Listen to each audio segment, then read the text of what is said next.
everyone, and welcome back to round 7 of the 123rd edition of the US Open. I'm Woman Grandmaster Sabina Feuscher, and I'm joined by my wonderful co host, Grandmaster Caden Truff. Hi, Caden. How are you Hello. feeling today? Feeling good, pumped, ready to go. Ready to go? Have you spent some time preparing some crazy house last night after our disastrous I games no yesterday? no I tried not to think about it, but I may have had some nightmares. I don't know. It About was, it. it was, Yeah. it was a I bit rough. I thought I found some checkmates and I even messed up my hand. For those of you who are watching, you might wonder. I slept in a strange way or I opened the doors and I don't know what Ever see happened. you crazy Crazy house? house. It was just too much thinking and yeah, then now I'm glad it's the left hand because I can still read everything, make sure everything is in order. Yes. Anyways, I'm very excited to be back with you, Kaden.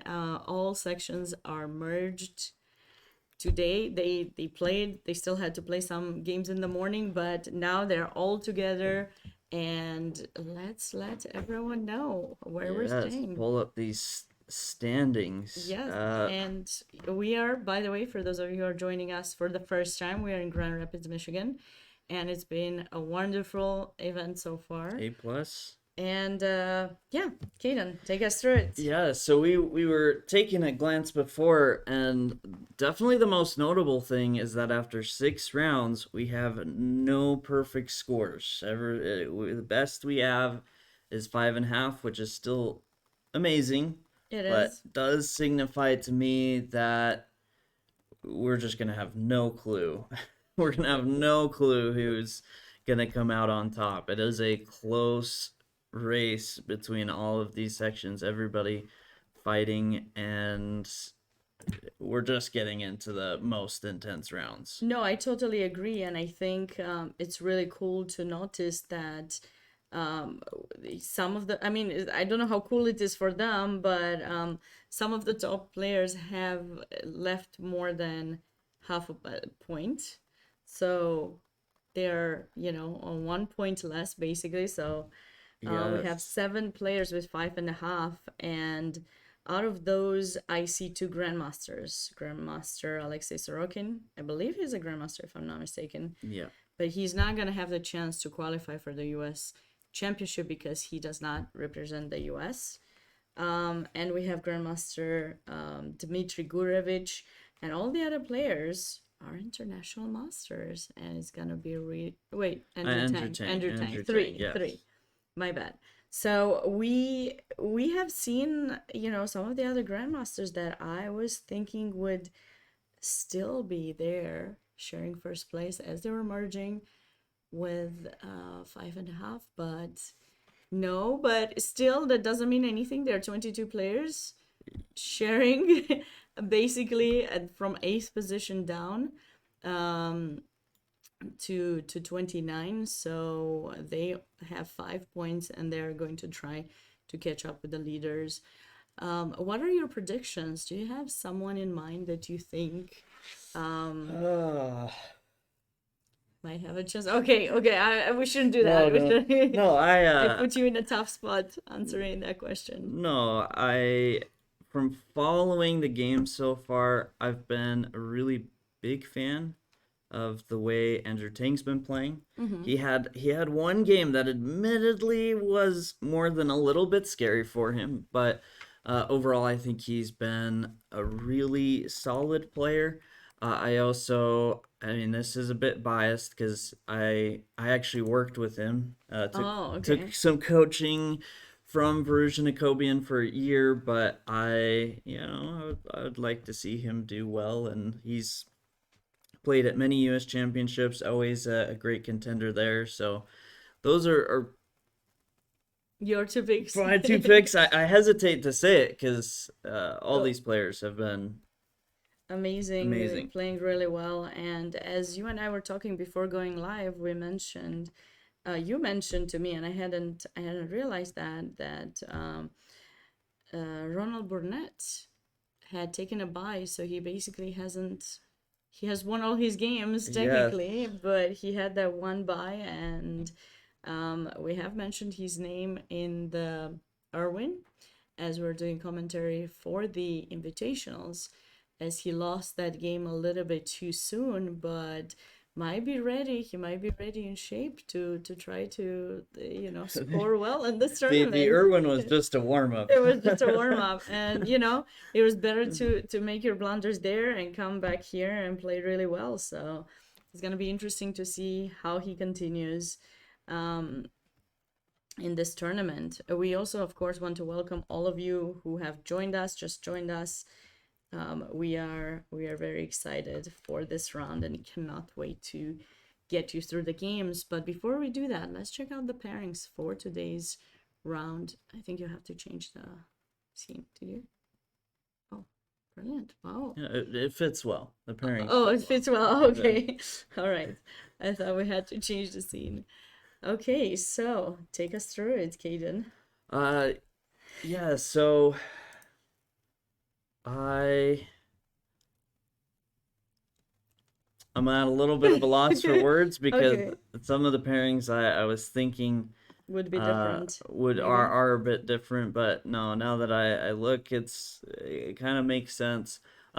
This one I have to say, board 4 is probably my number one pick to keep an eye on, because we have our highest rated player, Simon Conan. Sam. Let's just call him Sam. It's Does he easier. go by Sam? Yeah, he goes by Sam. Okay, we'll call him Sam. That Well, makes he's actual, like in Russia, it'd be Semyon, I think. Milan. Because if I'm not mistaken, I think that would be the pronunciation. But I think it's easier to go with Sam. I heard his coach, Grandmaster Alex Onashuk.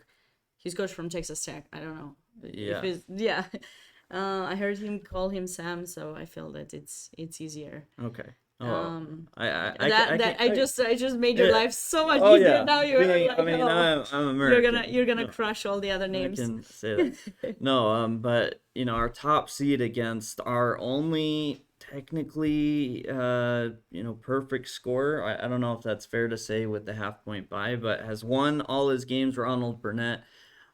I'm excited. It's kind of an unexpected matchup in my mind, but I think that will be a lot of fun to follow.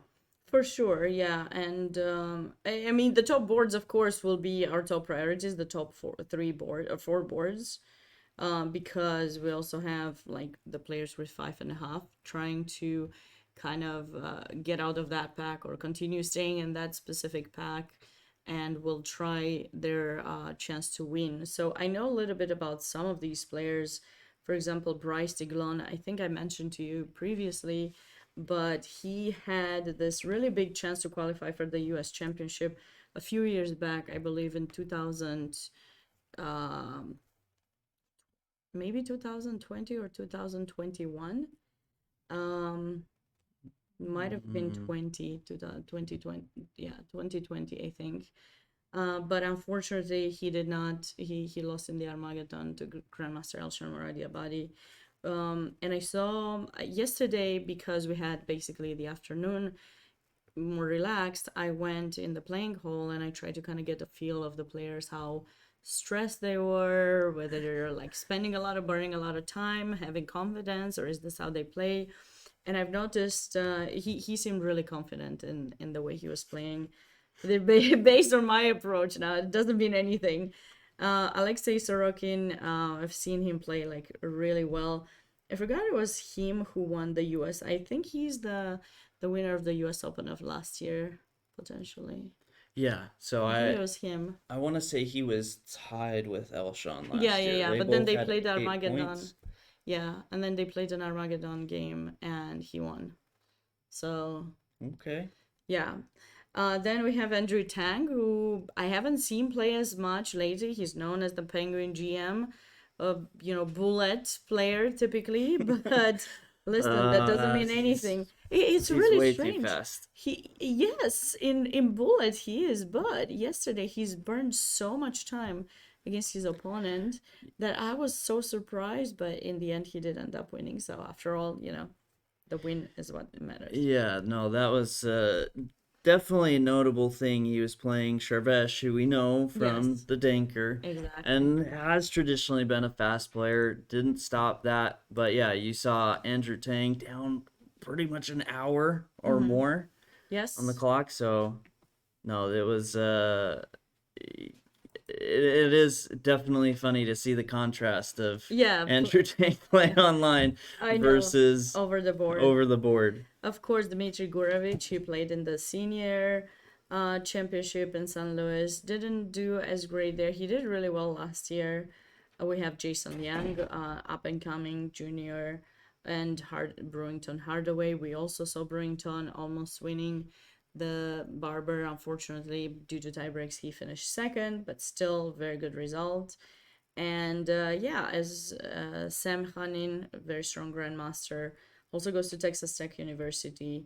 How many more of these people do I know? VAR, as you said, yeah, it Yes. also would be my pick. I was really surprised and sad because I know Grandmaster Ali Shabalov, Shaba, and he's just very nice as a person too. And I saw him last night, and he seemed kind of ready to be in the game, but unfortunately he suffered a loss. And now I see also Kostya Kavutsky, very famous international master and streamer. He also Yes. is on 4.5, so he must have lost his game too. I hadn't seen him.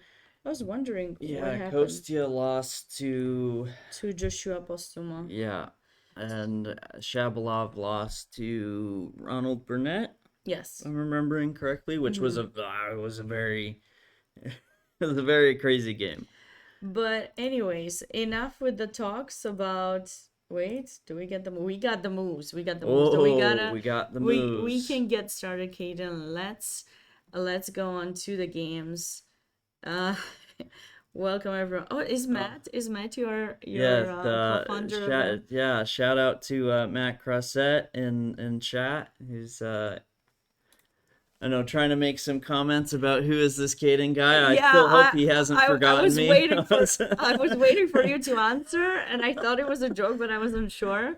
No, And then I saw Chess Dogs, and I was like, okay, you no, said his no. name was We've Matt, so I've I I've didn't been remember I've the been last name. away too long doing commentary. He doesn't remember who I am Yeah, anymore. yeah. When you go back, you'll just be like, "Who's Yeah, this guy?" he'll walk in the door and Yeah, he'll call the and you'll be cops like, on me. why are you wearing this swag? Where did you steal it from? Yeah. No, I'm just kidding. You can tell people about it before we get started. Yeah, I do just want for everyone that's tuning in, we do have some of the user handles for, I'm trying to get the camera for both of us there that you can Wait, what? see. Oh, they're Sabina's posted. I'm gonna. twitch.tv at Sabina Don't worry. Foiser I'm and gonna use the at Sabina. comment. Oh, you can use that too, but just going forth, when you see at Chess Dogs, the reason mine is just at Chess Dogs is because thankfully we've somehow managed to get Chess Dogs for pretty much everything. Facebook, YouTube, Twitch, chess.com. I don't know how that worked. It Yeah, worked they out, were but great. I guess Matt yes. did a great job. You were just like, yeah, you're Yep. the chess dog. We're the chess dogs. And I did a short interview with Caden yesterday. I try my best to find out more information about chess dogs, and if you guys want to watch that video, hopefully he will post it on YouTube at some point. Yes. But we will try to show it in a break here, and if not, you can see it on both of our Instagram accounts. So hopefully you guys, just follow both of us and check out that video, and feel free to ask more questions, and at least follow Chess Dogs so that you can find out, just follow their progress as they're starting this adventure of promoting chess. Much appreciated. Of course.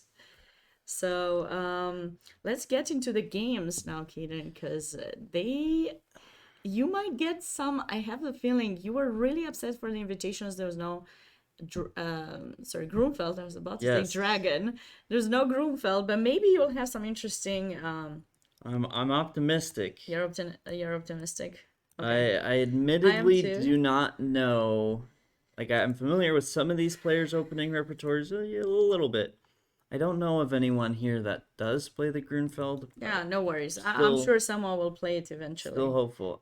You will get it eventually. We I have 15 of the boards, by the way, that are broadcasted live. And if you guys want to check out that um, website, I'm going to pin it. we this is a weird What? announcement already, What? but we have a result. Wait, what? Uh, Oh, I didn't. Supposedly these Cole and Sharvesh played a move each and What? Why would decided. they do that? They just wasted a board. Ah, No.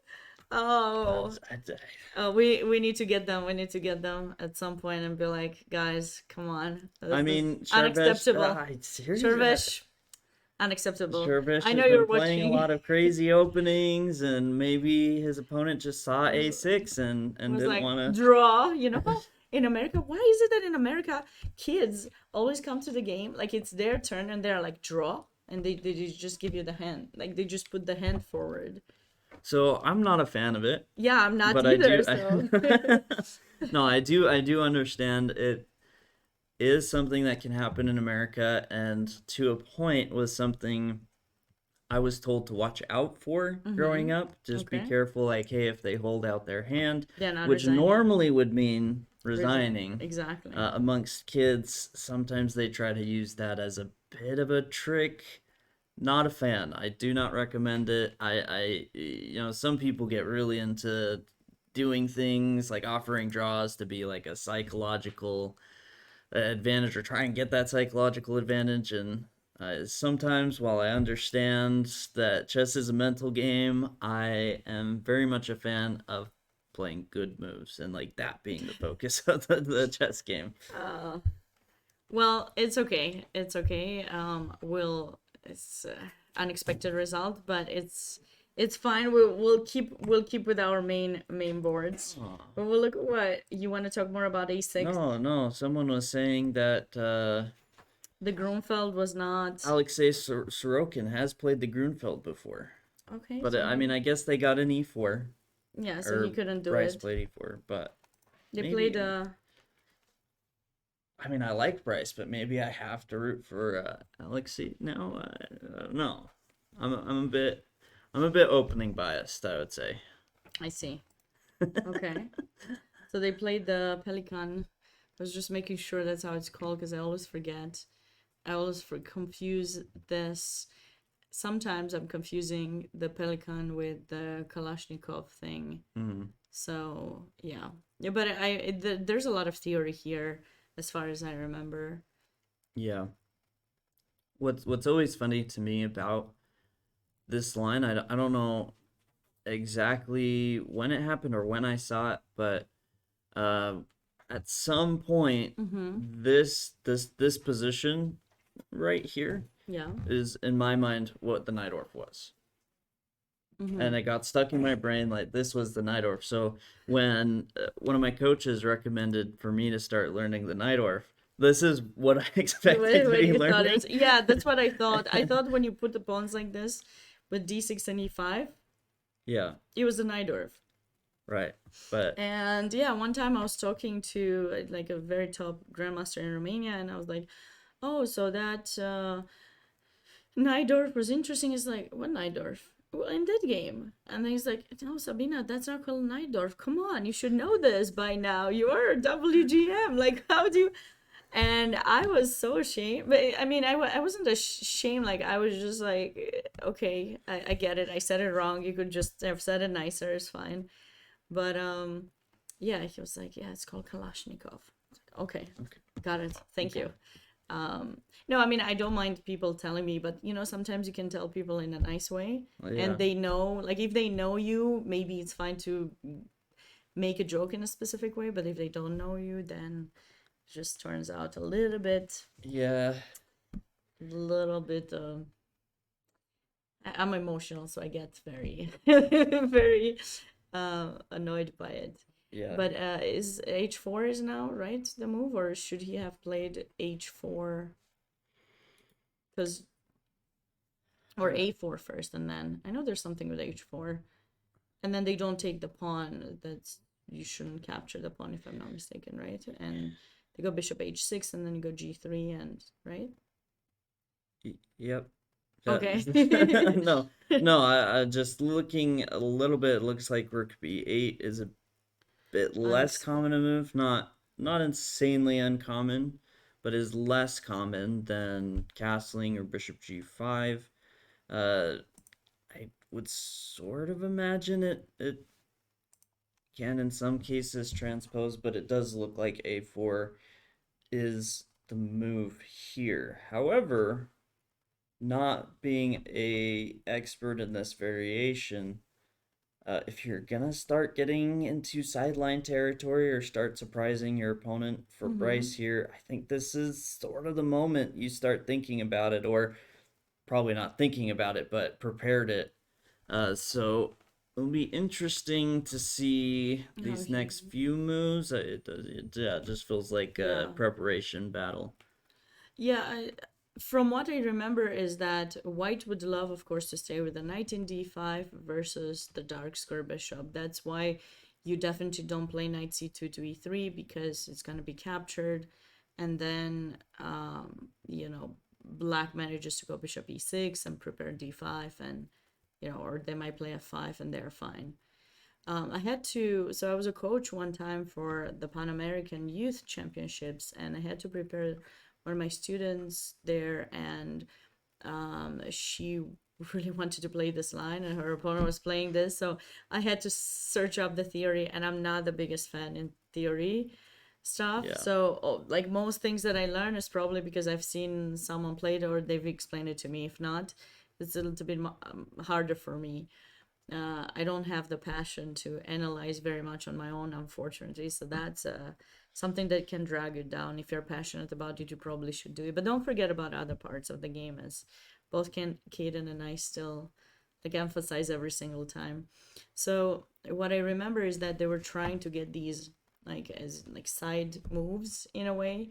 Mm-hmm. So white tries to kind of get on both sides and definitely there's another line that's a little bit more sharp instead of c3 or c4, from what I remember, but that's that's uh, a little bit different. But like it has similar ideas. Then you bring the knight to c2, also try to get it to e3, and I don't know since I don't play e4 or this line, the Pelican Lasker Pelican line with the white with the black pieces either. All I know is that square, I just know Yes. the pawn structure and what I love to do. But I've seen a lot of games where black is doing really well, so we'll have to wait and see. Yeah, it's I don't know what you're saying about white playing against the dark squared bishop. I remember a game I played back, I mean not in this opening, but in the Najdorf where we got something very similar. We Mm-hmm. kind of transposed into, I mean not here, but with C3, something more like this. Mm-hmm. And I do remember like I played bishop g5 and I was just like waiting for the right opportunity to either take on d5 or put pressure on the c file, and it felt really strange. Mm-hmm. Like that game ended up going well for me, but it was sort of like this knight that's annoying. Mm-hmm. I was almost ignoring a little bit, Mm-hmm. just because I couldn't do anything about it Right. because my opponent had taken on f6 with their dark squared bishop and they just had more that could go to d5. Mm-hmm. So I do think, I mean, as far as just learning from this opening or playing this opening, it is it's a good one to see the differences in how black is playing and white is playing, where white has this really solid support point in the center, but black is trying to work around that, and often can if white's not careful. That is for sure. So we'll have to come back to this game and see how do they choose to a4. Okay. Yeah, so a4 first probably. Just trying to weaken and open up a little bit on the queen side, but I have the feeling h4 might be a move that is played anyways, g3, h4, or h4 directly, and Yeah. I could be wrong. Um, but since Bryce is playing this, uh, he probably has some knowledge, so we'll both get something to learn hopefully from it. Oh, And steal some the opening knowledge. yeah, the chat can give us advice too in case they feel that we haven't addressed something properly. Yeah. Let's go on to board two between Andrew Tang and Dmitry Gurevich. Is kind of Mm, interesting because he played, um, I don't know if you call this Jobava London or not. You might, because he plays the knight in c3. But this is an interesting line. Typically, people retreat with the bishop in g3 right here. in that Here. position. Yeah. Yes. Also, E3, it's always kind of interesting in the London. There have been a lot of courses published recently on it. And I know a lot of people think about what's the best move order, because sometimes you go E3, sometimes you go knight D2, sometimes knight F3. So it does matter. It does matter.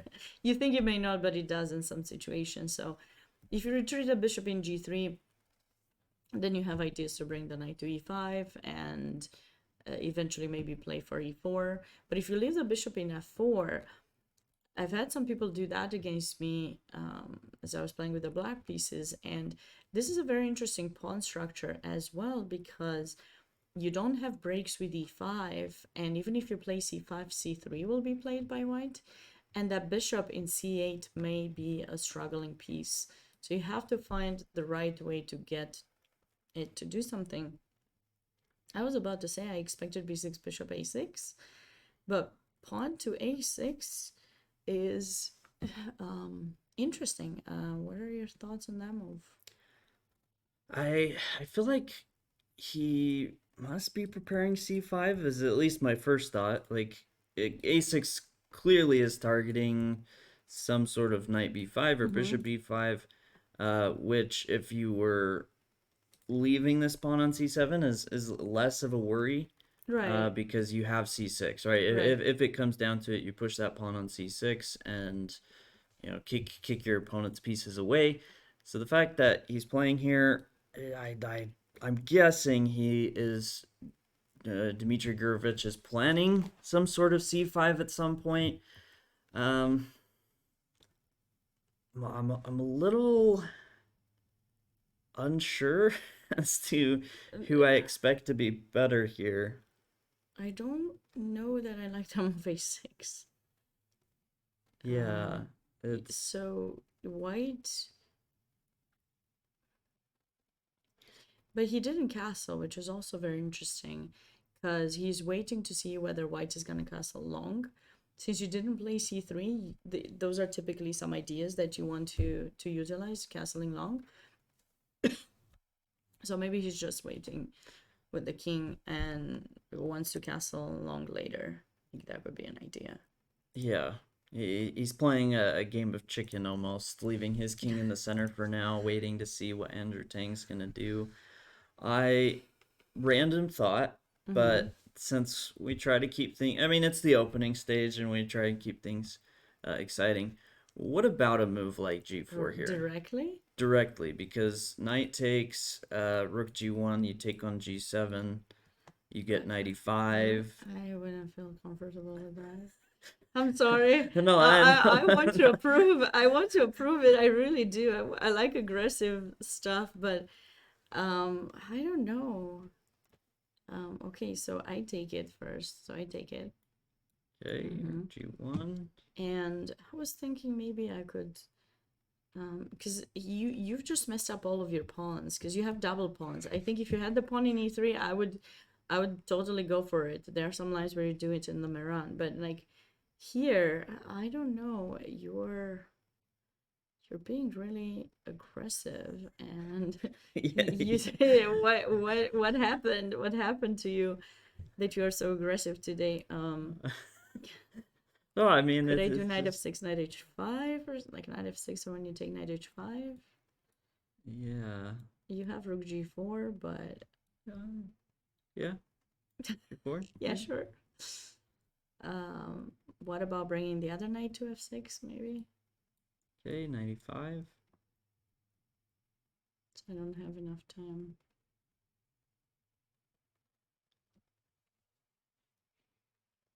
Knight f6.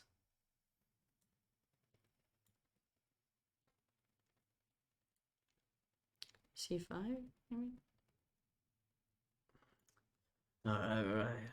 It's just Yeah, okay, but I mean, you can just go back. here. Like C5? okay, C5. Now you might go bishop E2, and Yeah. I will try knight G7 F5.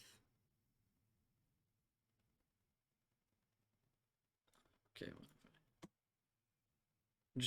Just calmly castle. Okay.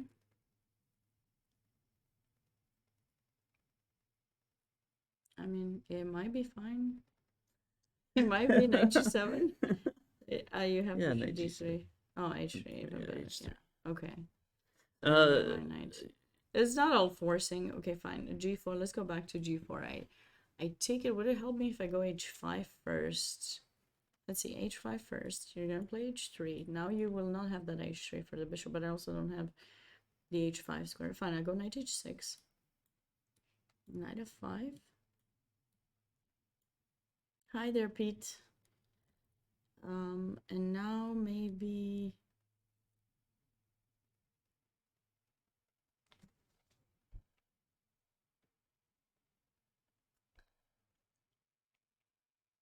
If I go 97, you'll go still 95.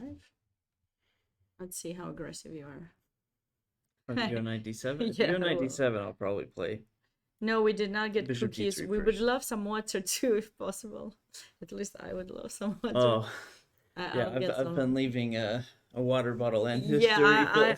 I kept taking it with me, but yeah, the Open Door Bakery cookies are delicious. Very We good. talked about it.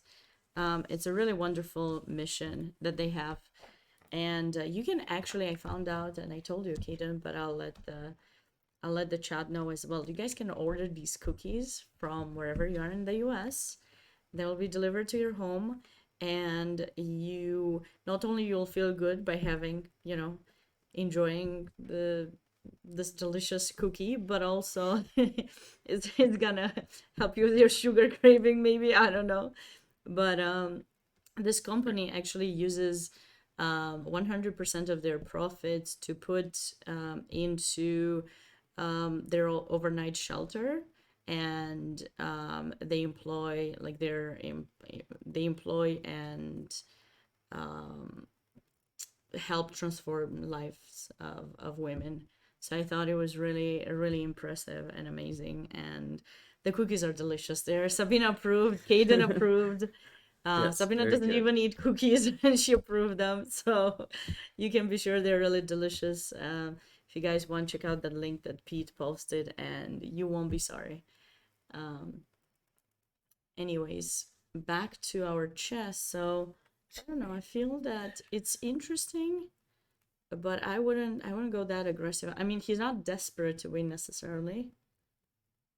Yeah. But you. No, I almost say G4 less for this specific moment, and I'm just like I'm wondering if it's an idea, and it's an idea before castling, so that Rook G1 you actually can take on G7. Because I feel like modern chess, a lot of these surprising moves are becoming like H4 and You're G4, right. and You're right. like And people, A6 and yeah, A3. you just play like those push moves. some pawn is Yeah. like how you surprise your opponent nowadays, and I'm shocked quite often, particularly in some Sicilian lines, that G4 the computer actually likes it quite a bit. And so yeah, I mean that you mentioned the Moran. I've played it a long time ago, and it just feels close enough, right? That's how chess works. Close enough to play G4, and maybe some interesting complications that follow. Yeah, for sure. But they went for some different line, and now the question is, which side is I going to castle? I would go short side, but I'm not very aggressive. So, would you go long side? Still, it's not clear. It's not clear at all because, yeah. I don't know if I love long side. Because because b5, yeah, b5 yeah, before, b5 b4, bishop d7, and now some a6 point rook actually makes c8, sense. and he did Ma- castle short side. Okay, all right. I Ah, guess one lame. move, yes. I bet this if this was hyperbolic, Andrew Tang would have played g4. You would have gone for It's very. We can maybe get the chance to ask him at some it. point. No, I think it in this position, if he can get c4, Mm-hmm. then I quite like his position. Like he just has that extra development, Mm-hmm. and you know, Dimitri still needs the castle and bring the knight, figure out some place for this bishop. He did castle. So if you could get c4 in somehow, maybe even I'm probably gonna blunder something with knight a4 if I play it. I have the feeling he might still have ideas of attack with g4. I know king h1 or h3 g4 maybe, just as an idea. That way the king can go to h2. I would rather put the king in h2 instead of h1 so that it doesn't get. Yeah, at some point the light square issues. Mm-hmm.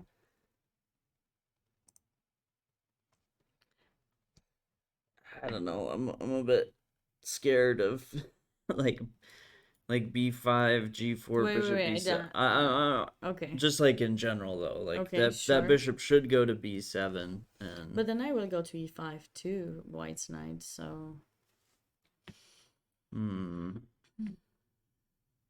this is what I was thinking. And um of course we still have g4, g5, and we have f5 as an idea. Yeah. It's not bad. It's not a bad idea. Yeah, I mean seeing the knight on e5, I guess you almost don't need h3 if that knight stays there on e5. Mm-hmm. But rook e1 or rook e1, Yeah, some that's attacks. yeah. Yeah, no, I see what you're saying. I I see. feel that white has some ideas, but so does black for sure. But the bishop in d3 is a very it's gonna be a very annoying piece, both because it protects c2. So even if you have the c file semi-opened, it's not gonna be easy for black to actually get to attack c2, right? And Yeah.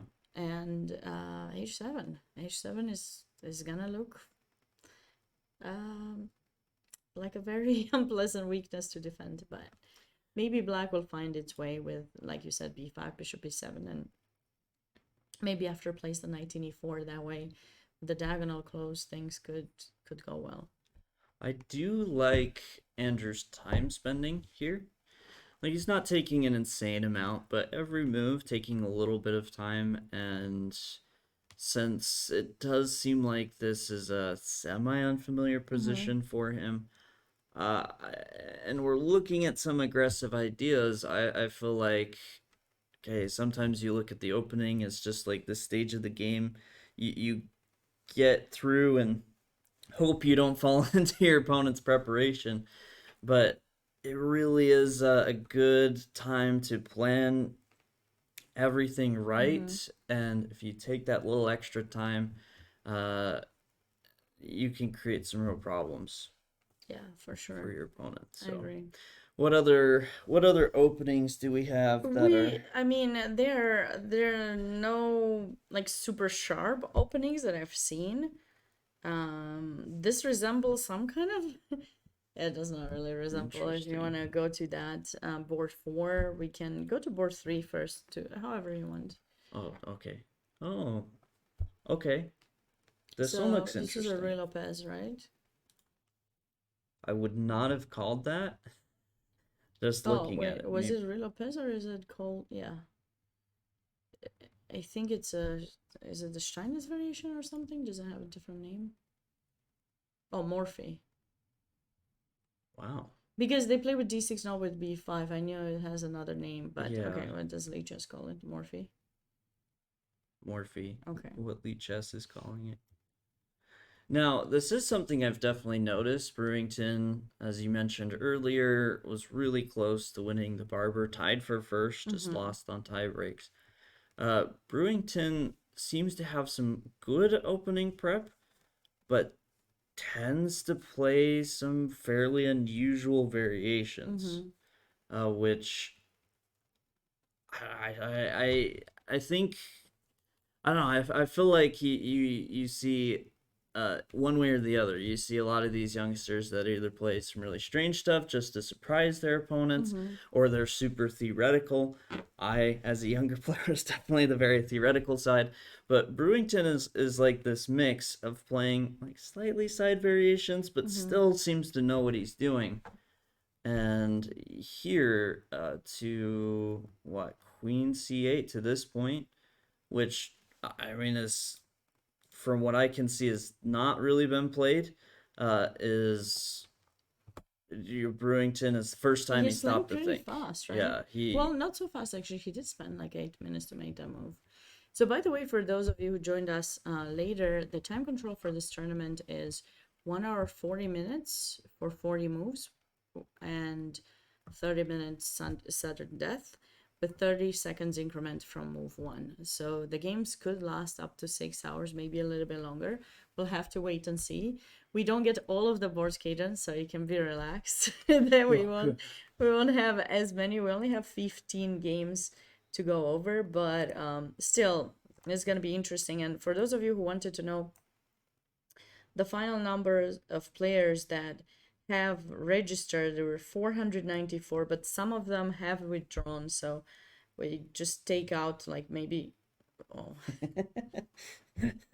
like 7 players. So maybe like 487 or 86, something like that, if someone else ends up withdrawing. And that's a pretty cool number to have. I think it's really nice to have that many players. We haven't gotten the amount of the highest the biggest number of players in the US Open. If someone has it in the chat, feel free to let us know. But that's quite a large number of players. So yeah, and I want to say that's quite a bit more, about 80, 90 more than last year. mm-hmm. So I mean, I think every tournament took a hit with COVID. Mm-hmm. COVID really didn't hurt chess, but definitely moved a lot of things to online and more people really playing online.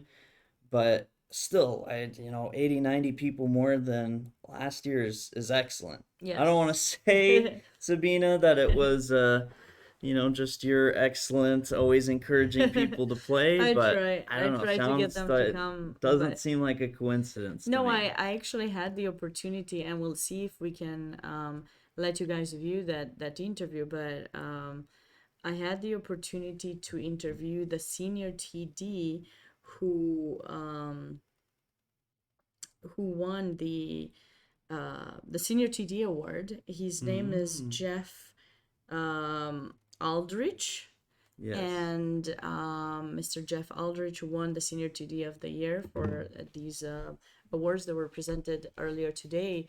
And I got the chance to interview him, and he actually told me the scene in Michigan, the chess scene, has improved a lot in the recent years, and a lot of the new, like I think they won an award for like highest number of memberships Oh yeah, from the that's state. amazing. Yes, I thought that was quite amazing to see, because yeah, and he also told me he's the president of the Michigan Chess Association, and he has a full-time job. He works as an engineer, and then in his free Very time tough job. and the weekends, he's a president, and it's a volunteer position. It's not, and I was like, oh wow, that's amazing. And then he has two daughters, and he taught them to play chess too. Yeah, So yeah, that's so awesome. it's kind of nice. I try my best to ask more questions, but of course I'm still learning on how to be, interviewing people. But anyways, hi Chris. Yes, we don't have any cookies, Chris. Or I'm sorry. Would love to get some. We might get some. We don't know. But thank you so much for stopping by. Why would you choose ice cream over cookies? Who chose ice cream over cookies? We didn't choose that. No, We no. didn't. Chris Bird is saying he's got the night off. He's Oh, eating he ice cream. did. Oh, Chris, well, if you're out, if you are out, if you have the night off, feel free to bring us something. You know, we shared the cookies we had. How about you share something with us? What was this? I said this to tell Chris Bird to come on down, but now I'm gonna. Like bring us something. Would love it if you did, Chris, now. But enjoy your evening. Great uh if you're enjoying some time off. Um Yes. Anyways, I, this is a very interesting position. I don't know who I prefer. I want to say black. yeah, I would. I think I would agree. Oh, Oh ho ho. wait. There's a CVS. There's a CVS. I don't know where I got this. Oh, okay. I was like, and anyways, I need something from. Don't worry. Don't worry. Later, later, Later, as long as later. there's still some left. Okay, thank you. Book Okay. book move. There have been 543 players 3 times over the years, according to a search on the MSA site since 1992, 1996, 2007, and 2012. Oh, okay. So it's not the record breaking, but still a pretty high It's number. close. I think it's pretty high number considering that, with COVID and coming back and everything. I really love the location. So anyways. Yeah. So in this position, this move is actually what I was wondering quite a bit about. Because I do lean towards black being better, but the end game, I don't know. Because white is able to plan a knight on e4 and get c4, c5. Okay, maybe b4. Yeah, their bishop is better, so unless they manage to get bishop g5 and trade it. Wait, but do they? So if I trade queens now, how do you plan on capturing back? I was planning on playing rook takes d2. I think I'm I was gonna playing have to bishop stick with. g5, Okay, bishop g5, knight e4. and I was gonna give up the bishop. I mean, some people would disagree, but I just don't like that bishop. I could hold it on to it by playing bishop h6, but I'd rather take your knight. Okay. Knight d7. See, but here wait, hold on. Hold on. You have some a5 ideas. I also have b5 ideas. Yep. Oh, and Brewington did go for the trade of queens, so I don't know does if it's good or not. I'm he- just trying to think who is better because your knight in e4 is very pleasant, of course, but if I get my bishop traded, I think it should be okay. So if I play knight f6, what's your plan? I have to be careful for that. Okay, maybe I should play h6 first. Maybe you could have played knight g5. yeah. So Maybe maybe I need to play h6 instead of knight d7. Just to avoid. six. Okay, knight d7. So we can get the same position, kind of. And now I still want to play, yeah, knight f6. Knight of 6, take.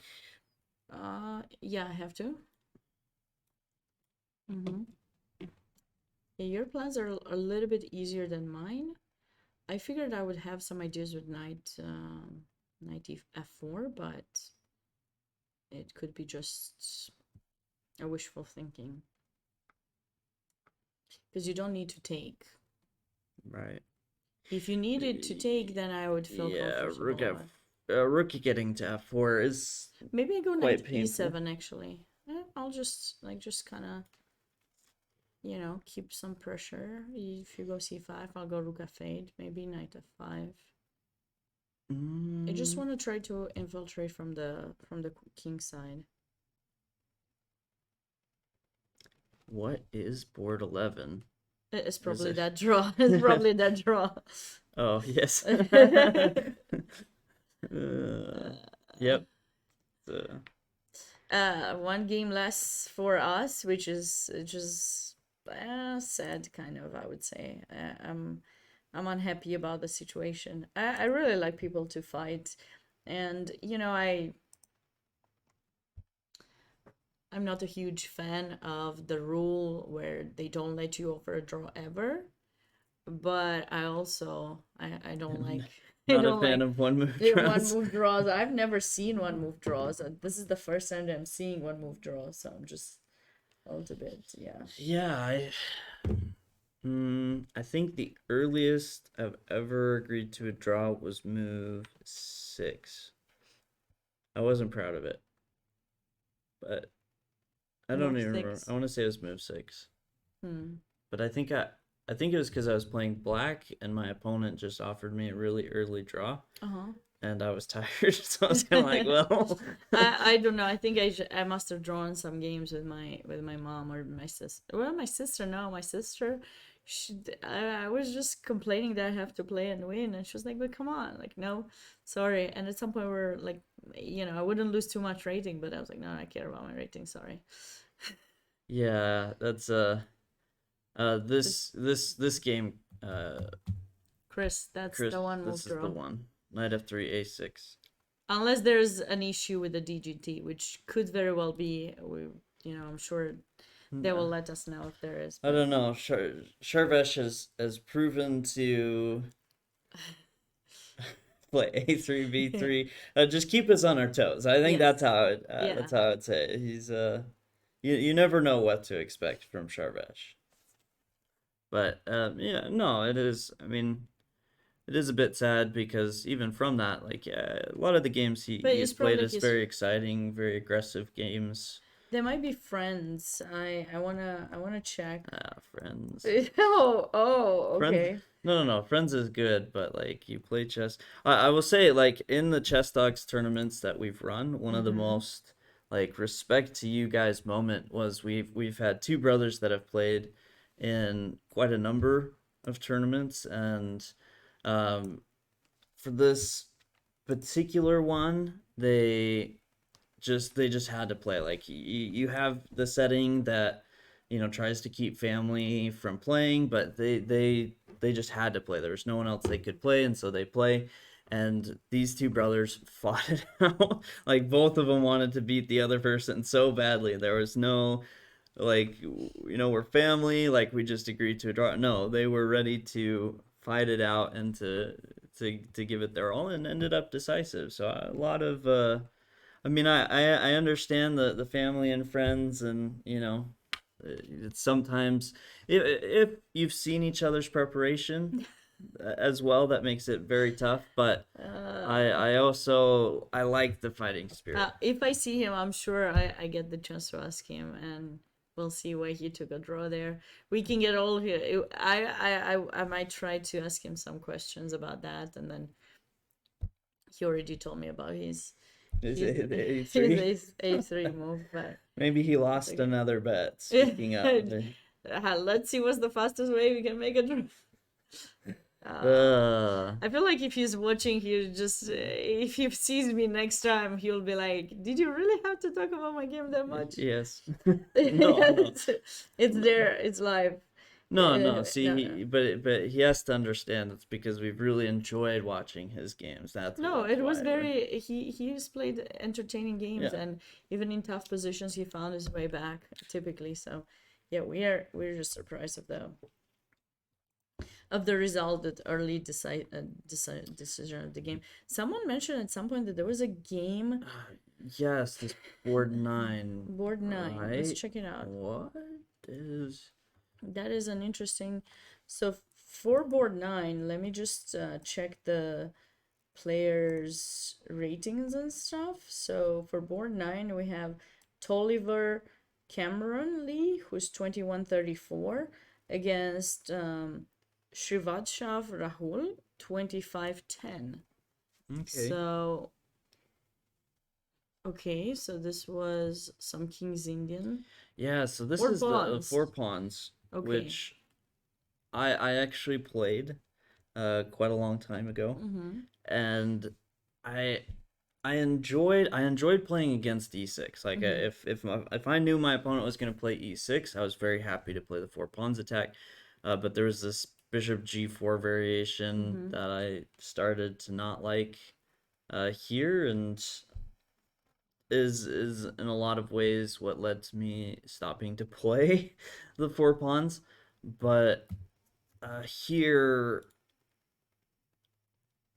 is it no, because I usually would play bishop e2, He's and then it's he's either a rook e8 or 2481, by the way, apparently. okay, grandmaster. Okay, Okay, I didn't realize he was a grandmaster. yeah, My bad. Apologize for not knowing because I thought we only had a couple of grandmasters, but I guess we had more than what I thought. yeah, and I apologize. It's not e6. It's bishop e2 takes, and it was rook e8. I liked playing against bishop g4. I didn't like as much. So here d takes e6 and bishop d3. I'm not too familiar, but this feels really different than most of the King's Indian positions I've ever seen. And this looks like it is going to be a huge fight. h4, pawn still on f5.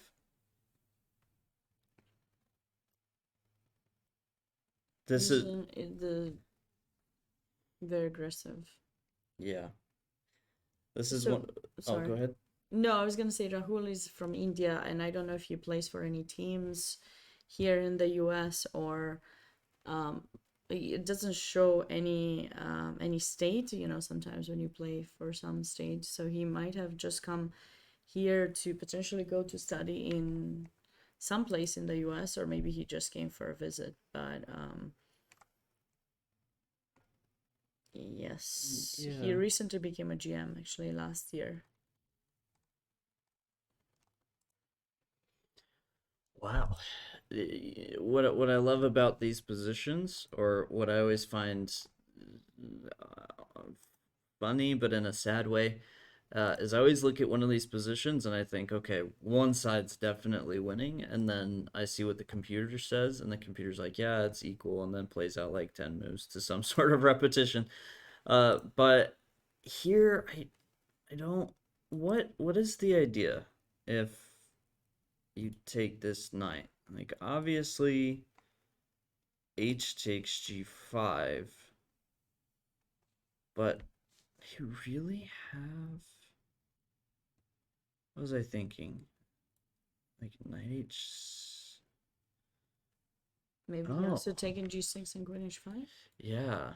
Because I was And if you thinking take, f6 and you sack back and everything's happy for black, so but you this take, does and look. then I think Oh, wait, this. it's not quite over. Rook takes F1. Right, rook takes f1.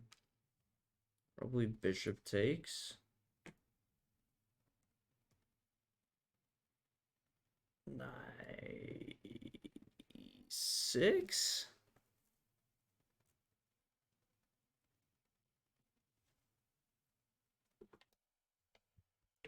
8 Bishop E2 usually ends up back in Benoni lines. They were following the Christians and Kasparov until H4. Hmm. So So there was a h4 is a wait. novelty. There was a can you check? Oh, okay, all right. Yeah, but that's okay. I kind of forgot a lot of the theory in the four pawns because I thought it's not as great anymore. It doesn't have the best reputation anymore, I feel like. So I kind of stopped checking theory. I haven't seen that many recent games with the four pawns. It could be me. Yeah, no, I liked it. I mean, it's aggressive, but I also liked it because there was this one variation I knew, and I got it online twice, Okay. where you sacrifice your queen for two pieces, but you're just Oh, completely destroying. Kasparov idea with Queen H4, that one? Knight No, G3? it's like a queen takes d4. It's just one of the many variations. Okay. Um, but I don't know. I've had some really bad games. I've had some really good games with it.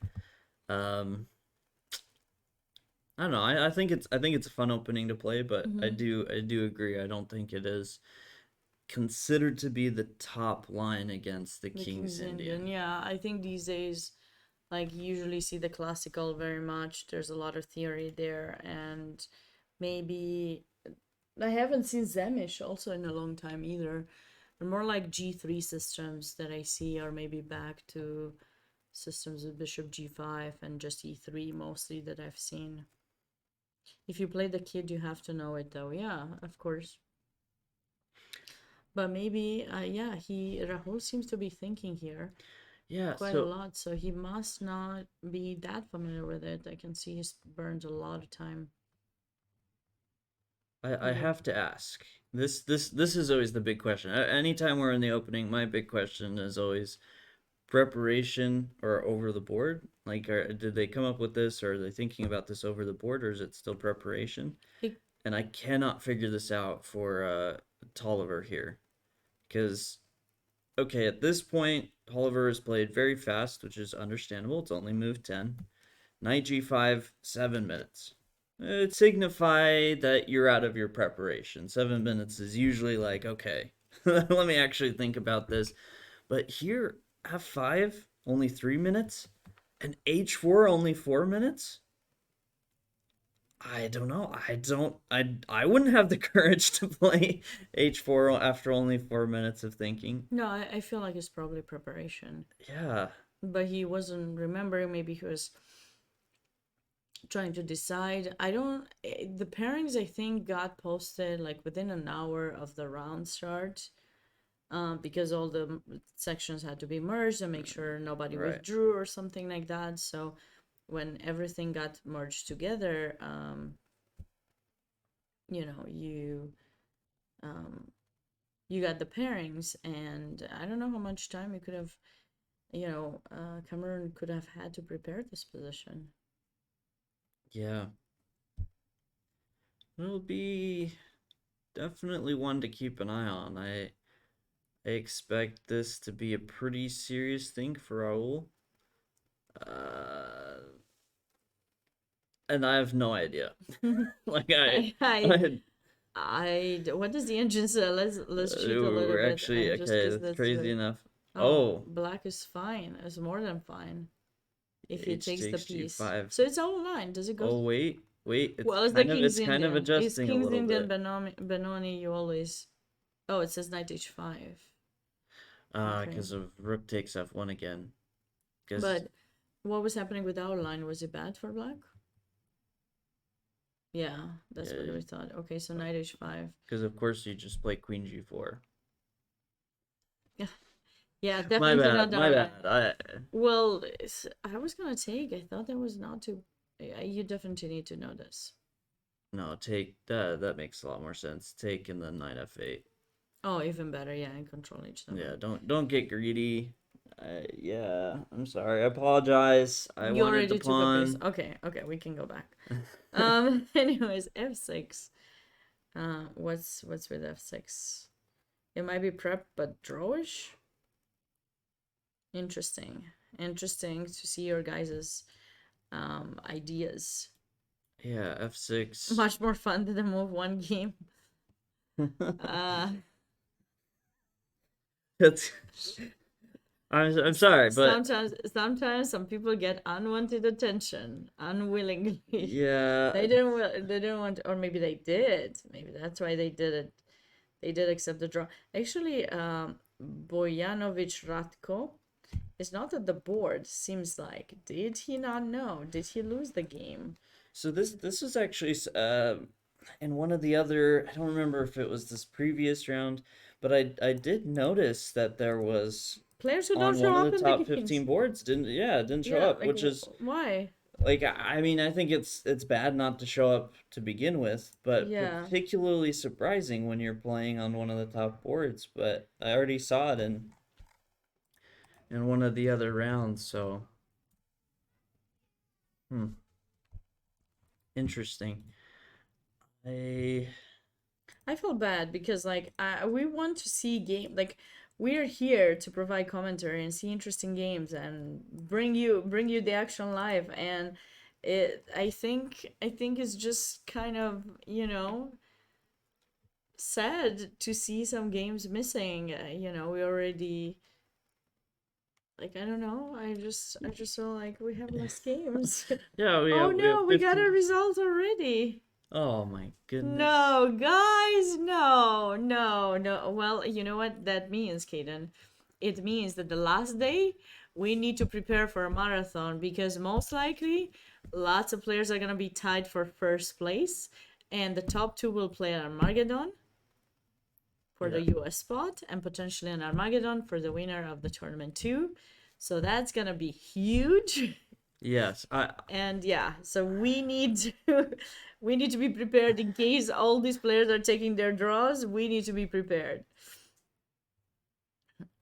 interesting. This one I will say it's a bit more understandable because it feels like both sides had some good preparation and got to this position, and I imagine both of them must know at this point that it is expected to be an equal position Yeah. because this does feel like But they're let's see. Can you go back a little bit? I just want to see because we're talking about how they might proceed in that position. So there was a four, and then sorry, maybe you showed it, but I was focused on the standings, and okay, that's how they did it. Okay, so he went to the knight through b4, didn't go for the h4, and then they agreed on a draw here. But it's interesting because now, okay, Alexei Sorokin should be happy with the draw because he has the black pieces. But Bryce could have maybe over pushed a little bit more in this game. has a very very high draw percentage here. Looking at the database, But bishop true. e7. But white has an extra pawn temporarily, but black has the bishop pair. Once again, a theme that Kaden and I have addressed a lot in the invitational tournaments. If you guys were watching, you probably have seen us talk about it a lot. Kaden specifically loves the bishop pair, right, Kaden? Yes. And yeah, just just to let you guys know about it. What else? I think it's time for us. People want to know what's been going on in that. No, it says 1-0. Oh. Joshua Postuma won against Bojanovic Ratko. Bojanovic may not have known what time the round was. Missed. Yeah. The one thing I will say about this, just really from Bryce's, because I do expect that Bryce is still the one that could push here. Maybe have just the tiniest edge, or maybe we call it an initiative. But tomorrow's the next round's not till 7 p.m. tomorrow. Yeah. Like you have plenty of time. Like Yeah. I feel like often the most justified reason for agreeing to a draw is because you are tired, because chess is tiring. No, not just that. As Chris Bird says in the chat, Sorokin did play the 4-day schedule, and they had quite a grueling schedule yesterday. They had 4 rounds. Today they had 3, if I'm not mistaken. No, yeah, 3. So 2 faster time controls, 1. No, this Yeah. one. So taking a draw, considering that, is not a bad decision. Hopefully he gets some rest, and then he's thinking he's gonna be ready tomorrow to play. Yeah, so that's what I said. I think 2 rounds plus this one, 3 altogether. So, but anyways, okay, so we can check out maybe one more game if you want, Kaden, and then I suggest taking a short break. It might be Yes. a long night, or it might be a short night. We do Oh, not know. I did want to this one because This you was have the the one. games pulled up. That Yes. this has been like kind of catching my eye, but we keep talking about other ones. So this started off as an exchange Slav. Mm-hmm. Not my favorite opening, if I'm being honest. And I once. Oh, we're back to. We're Come back on. to. I'll Party. do it this time. Oh, thank you. Um.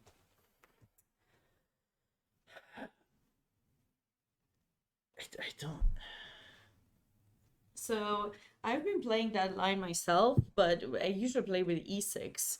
I have tried playing that setup with g6, which I call it Schlechter. I don't know what's the actual name. Yeah. People have corrected me that I'm wrong. Sabina, it's not called the Schlechter. Whatever it is called, it's too symmetrical. It's a little bit too symmetrical for me.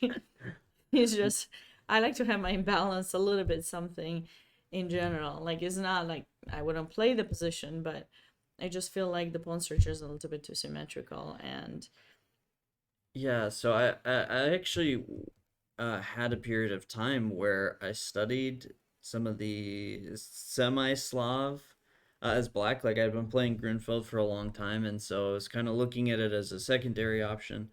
But one of the big drawbacks for me was the exchange Slav. Like I couldn't get excited about offering my opponents this opportunity to trade this pawn and go into, as you put it, a very symmetrical position.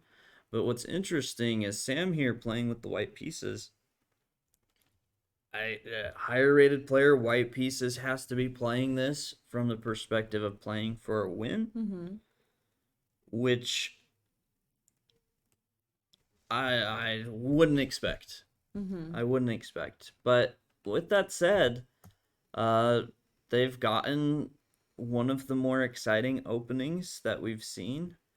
it's kind of like your Grunfeld, isn't it? The pawn structure. Yeah, little bit of a breakthrough and a pawn sacrifice. You And get e5 too, and yeah, pawn sacrifice though. So I don't know if you have a pawn sacrifice. Grunfeld, you always have to be ready to sacrifice something.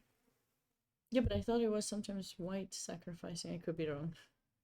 Yeah, The b2 usually goes away, and then you have the central, no? Yeah, with b2, yeah, sometimes. Yeah, no, both sides. I feel like the Grunfeld teaches you very poor things about the value of material. Okay. I mean, obviously there are reasons for it, and those are important to learn and understand. But no, it is very different in that sense that you just both sides, it feels, have to be ready to sacrifice something at almost any time. But I kind of like White's position. If we just I think black will get the initiative. You're a little bit behind in development, wouldn't you agree? but I have a pawn. Yeah, okay. So Sure. You have the pawn. You have it. yeah. But I think black has compensation. Okay. So the issue with putting the bishop somewhere is then rook d8 Yeah. and then figuring out where Bishop to put f5 the or bishop queen. e6, and yeah. I mean, you could put it in c1. Wait, but... what if So yeah, rook d8. rook and then... d8, knight a4? Are you sure knight f3, bishop c3 doesn't work? I am not. No. Did not see that. I know this because I had some students fall for it with the reverse colors, so I love that kind of idea. Okay, yeah, that's actually a big thing Or because knight if I d3. I'm could not sure where comfortably play knight. queen a4. I No, mean, you I can think go king I f1, but I don't know. yeah, I think knight f3 because Okay. now you get knight d2. Yeah. Although I guess knight d3 it's protected, so maybe it doesn't matter. But yeah, knight d2 and then But here's like, just the problem. yeah, no, maybe knight d3 because then I know, but you, yeah. Wait, knight d3 is probably better because now king f1. See, but I and now think I take either it- way I'm losing. Now it takes consideration. Yeah. You're losing. You don't need to rub it in. No, I wasn't trying. I was Uh. just trying to show people because this is a typical idea often people fall for. I've seen it with the reversed, with black falling for this kind of thing in a position with an isolated pawn. They try to go capture something and then they capture some pawn in d4. They think it's capturable, but there's a Yeah. bishop in f3 that takes the knight in c6 and then a queen in d4 hangs. Yeah. I've seen that happen so many times that I guess sometimes I can still remember things. It's I a can good still trick. do it. Matt wants to learn the Grunfeld. What are you doing, Kate? Aren't you helping him with the Grunfeld at all? No. We're working on some other things. Namely not playing the Grand Prix is the assignment I've I see. I'm actually giving it the thing we've discussed. But the opening he is, and maybe I shouldn't announce this Okay, too don't much. announce. Don't announce. No. He's Oh no, no spoilers. So I'll yeah, let yeah. his opponents Let figure him out. let him prepare. Yeah. Prepare him well. Yeah. But yeah, here I think I have compensation. You will not let me believe that. Okay, bishop e6. No, I definitely believe black has compensation. I don't believe in it fully yet. Do you really want to fall for the 93 idea? No, I got a here? bishop now. I know, I'm but I ready, still I'm have ready. 93. But I take. I take in c3. And I take Queen takes. king e2. Here, I'll put it on the board. Yeah, I don't think it was a good idea to put in rook takes c3. Bishop c4. No, No, rook didn't takes mean that. That c3. was it.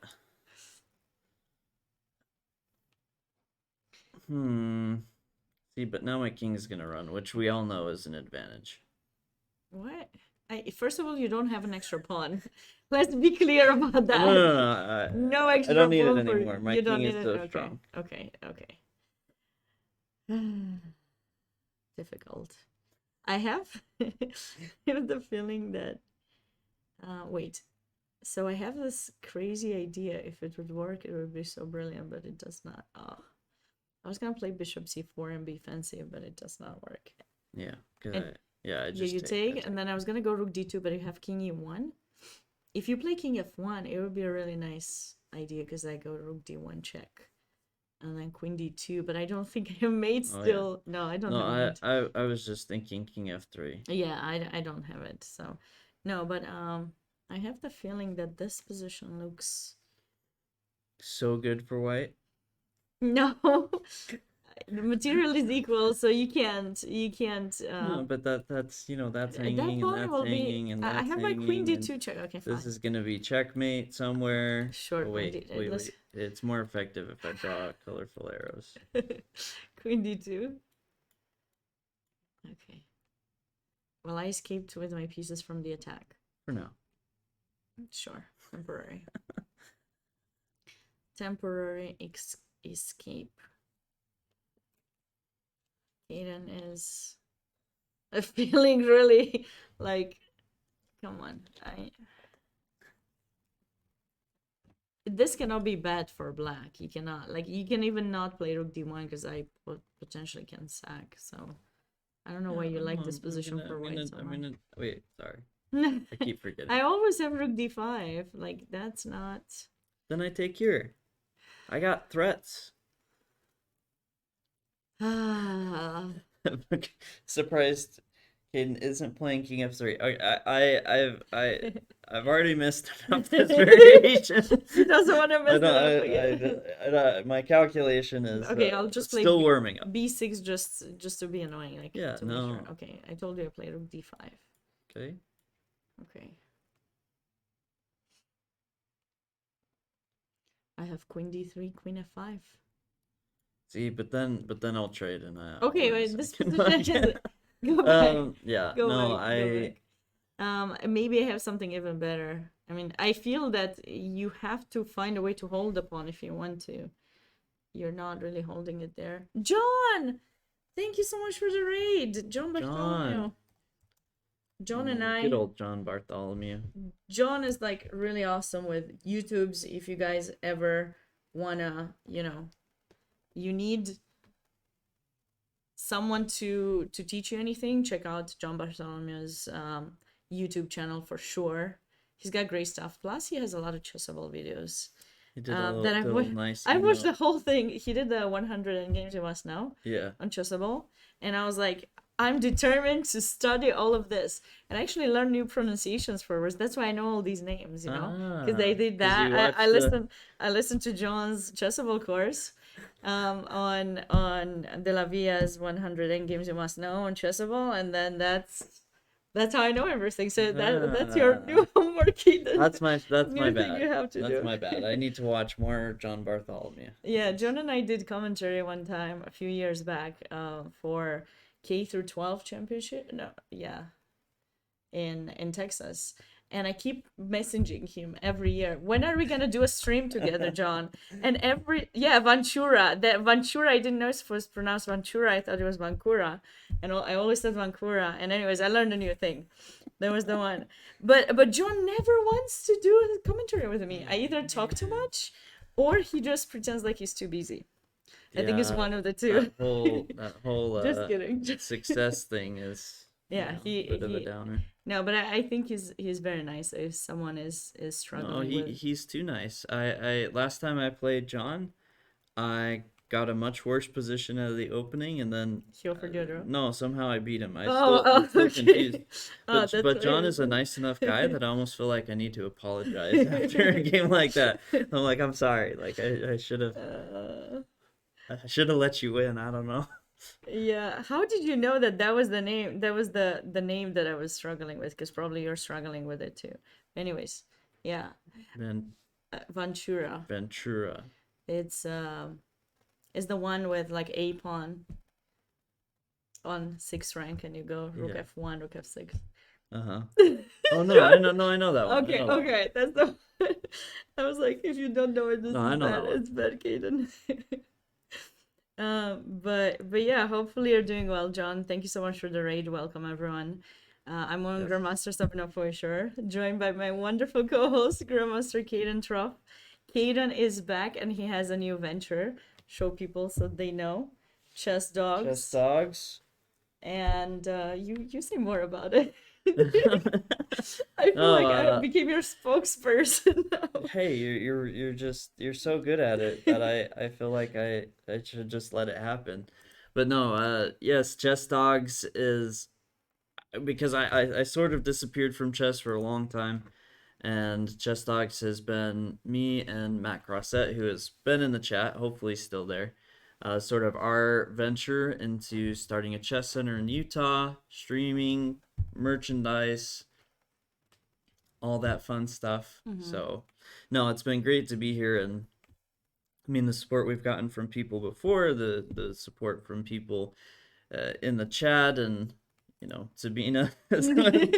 Sabina is It's very good, very sure. much And also, appreciated. of course, we're both very excited to be here at the US Open, which is at its 123rd edition. Today, all the sections have merged, and we are doing commentary for round 7. And yeah, we're thankful to US Chess for getting us here. And if you guys are passionate about chess, besides all the things that you can do online, if you want to play over the board, you can always check out uschess.org/join and get a membership, create a membership, and then start competing in over the board tournament. You'll find all the information there. And then you also, in addition to being a member of US Chess, you also get the Chess Life magazine, which has become really awesome in the Very past good. years. Yes. Both Kaden and I have written articles on for the magazine, and yeah, it would be nice if you consider doing that, and would love to have more players join US Chess and play chess. We want to raise those membership numbers. Yeah, Chris in chat is telling people to sign up to become a TD. A TD as well. Become a Yeah. International arbiter then. There are various ways that you can support chess, and you don't have to play if you're not a huge fan. Maybe you are just your heart cannot stand losses or something. You can always find a way to support to be a part of the chess community. Yeah, So you absolutely. can become a TD, you can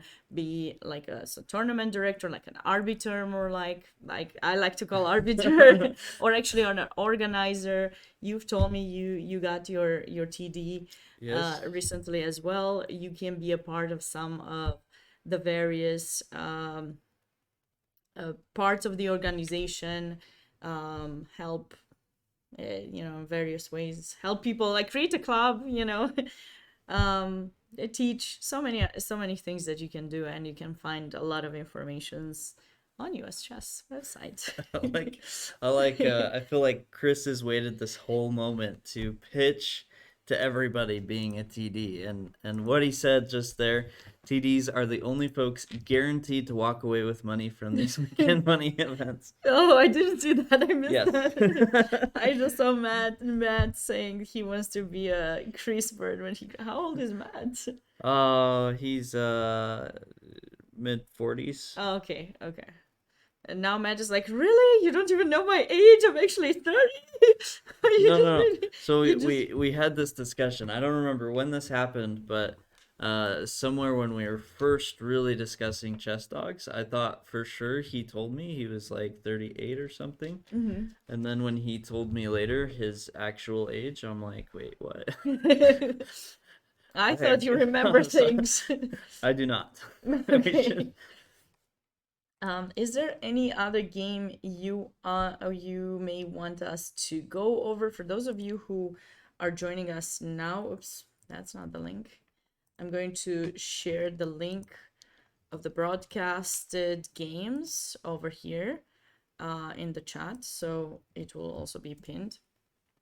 And I would love it if you would click on that link, check out the games if you feel that some interesting things are happening in any of the games. Please let us know, and we'll try to catch up with that game. Yes. Yes. Brodsky, some people want Brodsky's game. Paspon, how are you doing? Great to see you here. There's this game of Nicholas London as well that I find quite interesting. I don't know how many games you want us to look So over. games are starting to They're starting to be spicy. starting to So... get pretty spicy. And this game as well is quite spicy, actually. Um, What is your take, Aiden? Do we take a short break or we keep going? we probably should. Okay. That's, So it's just, we've said that no, for half an hour. I'm starting to get excited about these games, but I do understand that we are only human, and we might need to stay here till 1. we are pumped right now. We you know, are. a few hours from now, we will be glad that we did take a break. So. No, Let's do recruiting it. is great. Recruiting is great, Chris. Feel free to do that. We're gonna take a short break. We hope you'll be close, and Kaden's gonna share something about chess A dogs. little chess dogs advertisement. Chess dogs, yeah. and then hopefully at some point we'll get the interview that I did with you posted there, and yeah. But we'll be back and we'll check out the games that you guys want. Stay close. Thank you. Chess Dogs, by all means, started out as a crazy idea. One that many people would only talk about. We've taken that crazy idea and turned it into a chess center. We have merchandise, tournaments, streaming, everything a chess player could want. So, whether you're a beginner or an expert player, go to our website, chessdogs.com, or join a stream at youtube.com/chessdogs.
welcome back, everyone.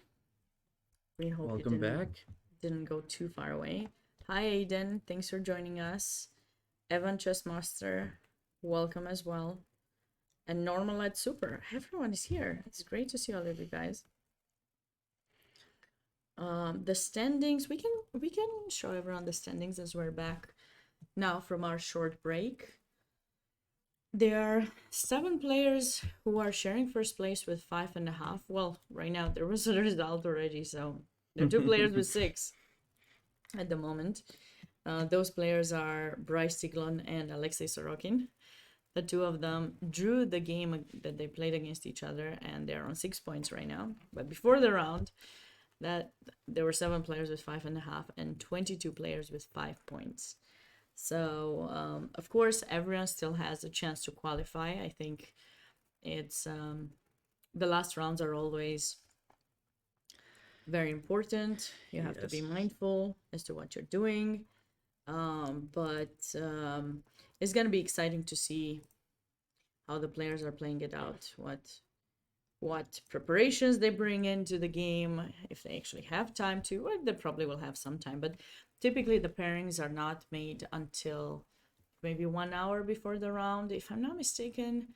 That's usually what happens. Also before the last round, it's also gonna be the same thing 1 hour before the round. The last round this year starts at 3 p.m. Eastern time, Yes.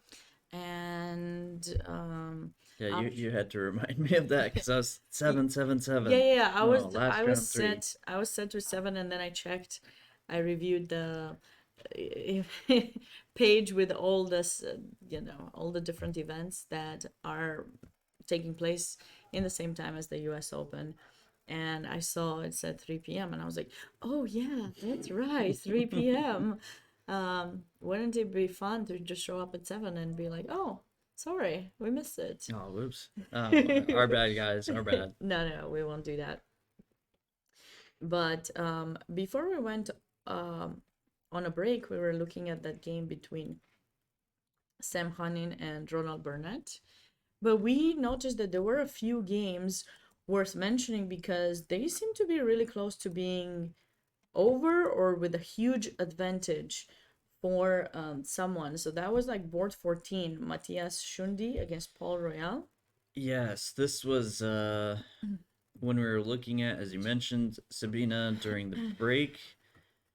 And Matthias just found this devastating breakthrough sacrifice. I mean, it's not really a sacrifice because he's winning a lot of material here. It's true. But knight takes e6, which I have to say, knight takes c6 and just any sort of bishop takes g6, anytime your king isn't castled, watch out for these. Because you have positions like this, but positions where it's not quite as good, but still very dangerous. You have to be very careful. The sacrifice here, it works very well. Knight takes e6. Paul threw in bishop b4 because if you take, king has to go to e7, and here f5, believe is the move, where bishop g5 is just going to be absolutely devastating. So he threw in bishop b4, but now c3 while your king... I would have expected king of AI. Yeah. I should Not to stay on that skewer idea, of course, but he probably is trying to keep that space open for the queen to come into play or something. But it's certainly looking devastating for black. So how many extra pawns do we have? 2? 2 extra pawns. 2 extra pawns. f4 still a possibility where bishop g5 and f takes e6 and f6. It's looking pretty dangerous. It does indeed. So this was certainly unexpected. A really nice position, I would say, for white, and he's supposedly on the way to winning this game. We also mentioned before the break that there were 2 results. For those of you who joined us later, there was that draw. 1 move draw between Carl Blakeman and and Shervesh Devi Prasad. We haven't seen the players. We don't know what happened there. And on board 8, we had Joshua's opponent not show up at the board. So Joshua has won his game, while Bryce Tiglon and Alexei Sorokin have drawn their game. Yes. So Chris Byrne lets us know that tomorrow there will be the U.S. Open Blitz Championship that starts at noon. 14 rounds of Game 5. Kaden, are you gonna play? I think it depends on how late this round goes. Oh, so you're considering. I'm considering. You're Yes, considering. I quite enjoy Blitz, but I don't like 5 minutes. If it would be 3 minutes, I would definitely go. 5 minutes is just too long. It's too long. Oh, okay. I'm impatient. So I what need the about like 3-2? 3-2 is fine. Yeah, I just feel 5 is just too long for Blitz. Yeah. Like I don't know. I don't know why. It's never been my. I guess longer time ago when we didn't have digital clocks, then yes, I would be fine to play 5 minutes. Usually I couldn't really feel like I couldn't really sense the time, so you would see that, how do you call it? Tongue? You call it tongue of the clock, or how are those things called? We call it tongue in Romania, so I'm just translating it. You know the thing on your clock. I know the thing, but How is it called? the hands on the clock. The hands? They're called the hands. hands? Yeah. Oh, okay. Laird, back me up on this. Hands on a clock, right? Hands. That's what Hands? we call them. We call them the tongue. Really? I don't know why. Tongue. Yeah. See, that's like when I was told that in other countries it's Popeyes, not Popeyes. What? Yeah, Popeyes? Popeye. Yeah. It's Popeye. Yeah. I What? remember. Yeah. Yep. Popeye the Sailor Man. Well, like, yeah, it's Popeyes to us, like Popeye the Sailor Man, but like, for instance, in South America, it's Popeyes. Yeah. Okay. In Romania, it's Nice. Popeye. Yeah. Well, anyways. no, I'm not- anyways. All right. No, I can anyways, understand it. when you saw those hands, approaching the there to fold to lose on time, I would love that. And my dad always was sneaky and just adding for himself extra time because he's like, oh, I'm older, I'm very slow, I need to add myself time, and then he would win. He would win against me, and I would be Smart. like, Dad, come on. Yeah, like if I would lose on time, I would lose on time, but he would add for himself time before he lost, so that was acceptable. Okay, these were training games, guys, so under no circumstance am I trying to blame my dad for anything. But anyways, See, he just wanted you to have extra training. he did. Well, And, that was the point. That was the point for me to get the extra training. But sometimes, of course, I wanted to win too because I'm a fighter. I want my wins. Yes. So Yes. that game was interesting. I believe in the break we were checking out. This was another one that, and someone mentioned the game between Alexander Shabalov and Advaith Vijaya Kumar. I don't, maybe. But here, so I feel like in recent weeks I've gotten similar positions where I've gotten the white side. This one maybe looks a little better for Shabalov than I usually get, but I do find when you have all these pieces over here, your opponent's pieces, often these positions come down to tactics because there's just so many pieces over there that you kind of blank out on one piece here, or your opponent's pieces or your pieces are coordinating really well. So I do expect, maybe it fizzles down to just a positional advantage, but I do also think we could see some tactics for both sides to watch out for pretty soon. I agree that bishop in a6, staying on that potential discovery as you capture in b6 at some point, but I'm not quite fond of white's pawn in c4, of course.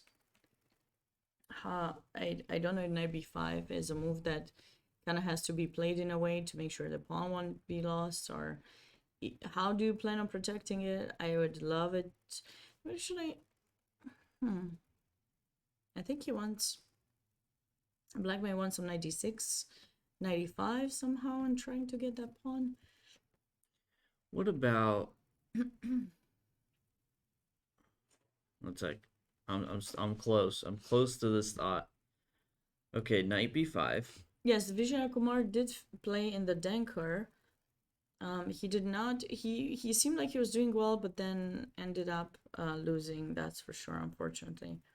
Black just suffers forever in these positions, says Mike. Yeah, I agree, but I think knight b5 has to be played. I don't think he suffers otherwise. Oh, what? This is why I was hesitating. Okay, but so you give up the queen. Yeah. Okay, I'll. Right. I don't know. I mean, I could also take with the knight. No, I can't take with the knight. Well, I can. No, then I take, and the two bishops are just Better so than good, the right? knights. I'm just, if I can play it, I'd rather play this rather than allow knight takes a5. It's reasonable, right? Mm-hmm. Be greedy. But yeah, I mean, take. You don't know the move to Right. consider. Take. Well, I obviously want to capture.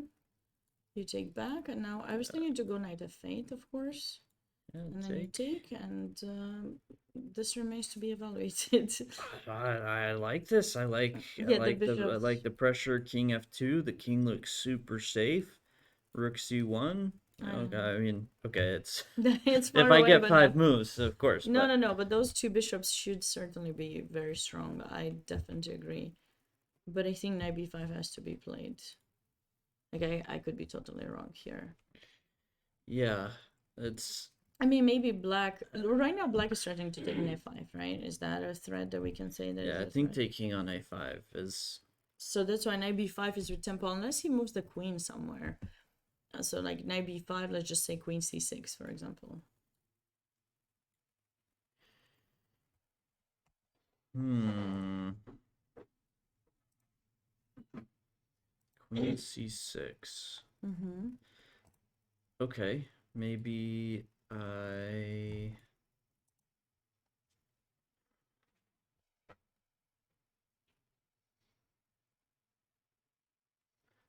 No, take. I have to take with the pawn, yeah. No, I was thinking, well, actually, it's not a threat because I'm happy. I think I'm happy taking maybe an king castle. Yeah, so castle. I mean, I probably could play queen b2 if I'm missing something tactically, but this does. I have to agree with Mike Saylor in chat. Black should just be suffering forever here. Like that feels like those two bishops just offer white a sort of comfortable advantage.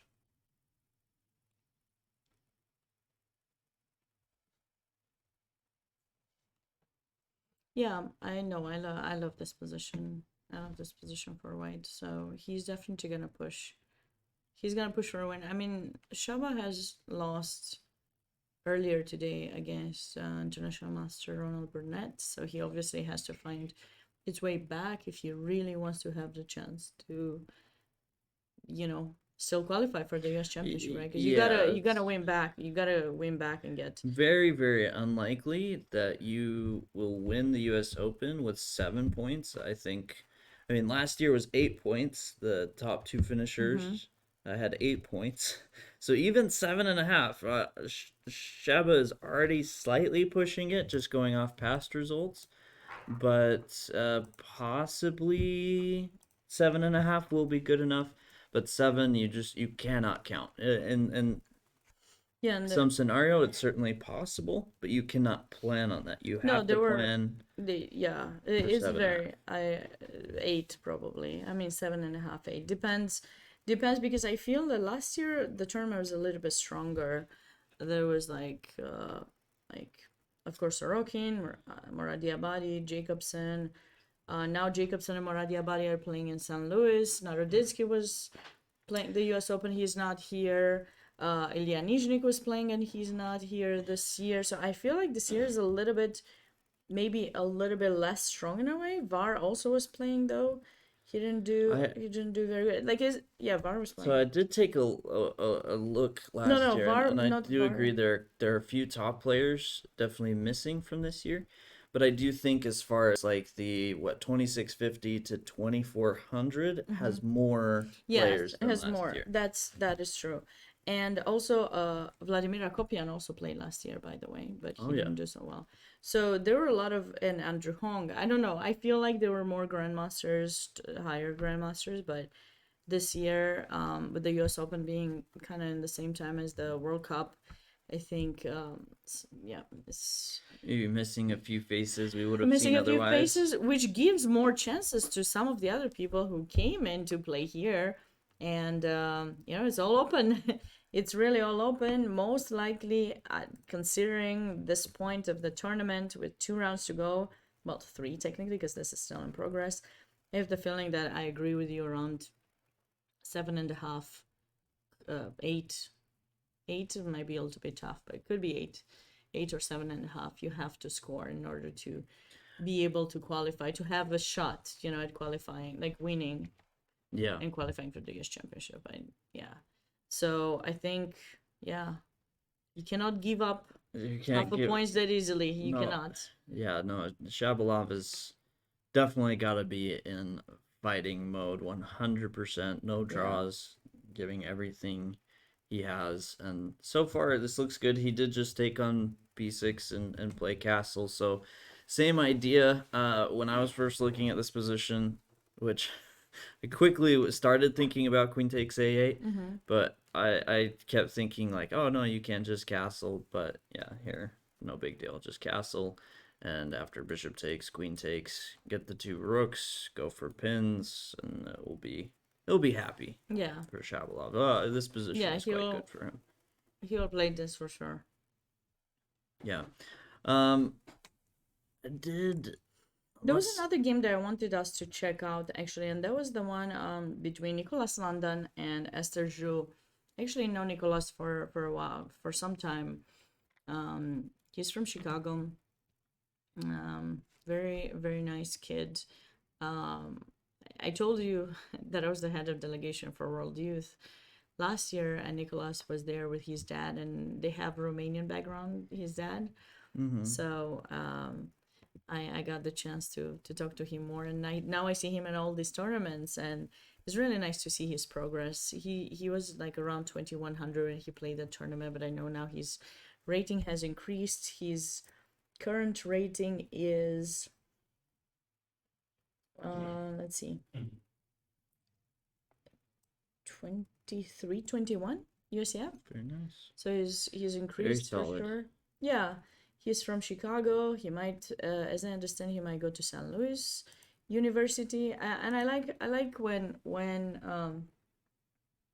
kids choose to also follow their path and combining chess and education. I think it's nice to utilize chess as a means to help you, but you don't have to proceed to go to education, but it's nice to see that he plans to continue his passion for chess, though he will go to college. And Esther Chu, we know from the Ruth Herring. I believe she played there. I don't remember seeing. Okay, now I need to double check because I feel like it's I been don't a want lot to of say. players, a lot of games. I don't think, did she? Yeah, she did quite well. Oh yeah, okay. At least I believe it's the one and the same. Yeah, I think it's the same person. She finished 4th place. She finished in 4th. I like Chris in chat because he first came in and he's telling us, making jokes about how he has the night off and he's eating ice cream, and now he's just like the very factual, like if we say something, Chris is there to make sure he make sure this is Yeah. No, the reason I couldn't remember is because we haven't focused on her game that much, but she's the one, now that I saw I saw the standing. I remember she's the one who won that beautiful game against Nastasia Matush with Yes. that checkmate. I Yeah. just don't know why the name didn't stay in my head, but yeah, she said also she's had a good tournament in the invitationals in the Herring Tournament of Champions, and she finished fourth, shared fourth, fifth. Um, is this sad that you don't have fun? I thought this was fun, Chris. I thought watching us was fun. If it is not fun, why are you here? We do appreciate your support, but you know, if you don't find this stream fun, then you know, we understand you might want to take the night off from May wanna from hide. us. No. But just remember that next time when we have cookies, we will rethink sharing. So I don't know. We I'm just definitely, kidding. I'm just kidding, Chris. I just Chris, we love you. we love you. Yeah. You're don't- always welcome to Sabina's cookies. What? I actually No. have three. They gave me three cookies. I don't know why they're on my side. You put them here. No, You're no. like, I don't want Larry- cookies Larry did. anymore. You No. didn't even finish your cookie, which was I surprising. got pretty good. If you did, it wasn't the longest break. Yeah, we I'm actually almost took a there. pretty And I short- gotta savor this. True. We true. got lots of chests left. And now to see all the games finish in a draw. Bam. No, I refuse. If too many of them finish in a draw, I'll walk over there and start, I don't know, messing with them. No, Chris, we got the cookies in the break. Laird was very kind to bring us some from the back room. So yeah, we didn't have them before. Yes. So what do you make of this position? I thought I liked not black, sorry, white earlier. I thought white's position was better, but now there's a pawn down, and I'm trying to see whether it matters that black castles or not. Because we saw a little bit what happened, right? And So this was I don't know if it's a this typical is game. a sort of London.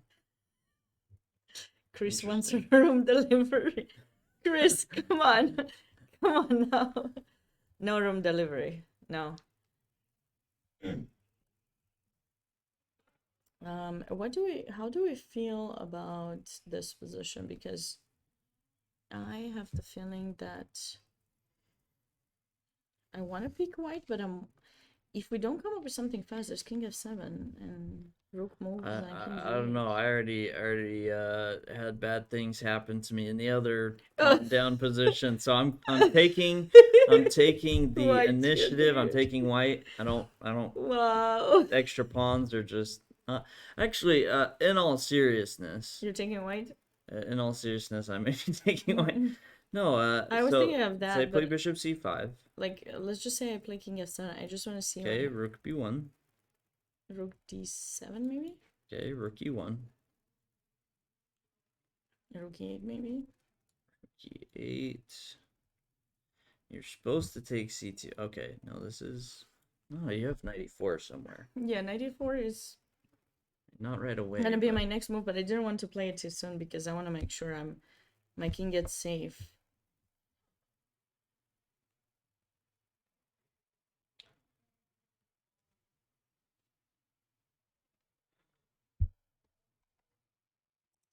It is it is an interesting position.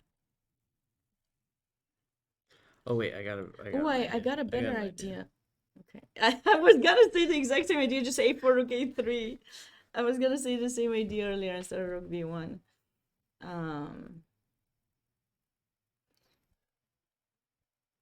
What? Wait, you're saying... No. I was looking at my screen and I was looking at the position and I was like, oh, check out this idea for rook a3.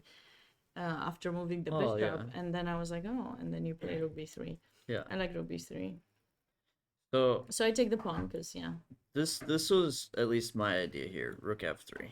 Just trying to keep your king on f7, keep your rook on h8. That's debatable. You gave up another You pawn. can, but You but gave up- like if you play rook b8, now rook takes f6 is... Yeah, crushing. Crushing. I agree. So I can't touch that rook.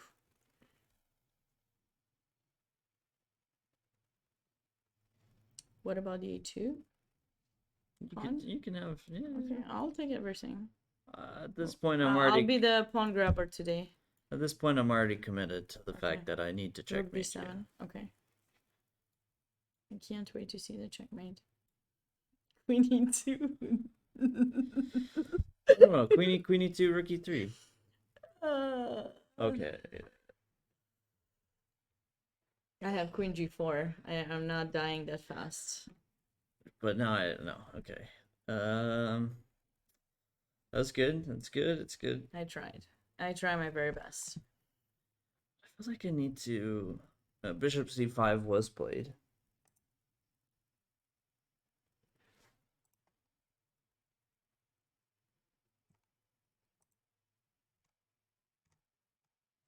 This is going to be an interesting.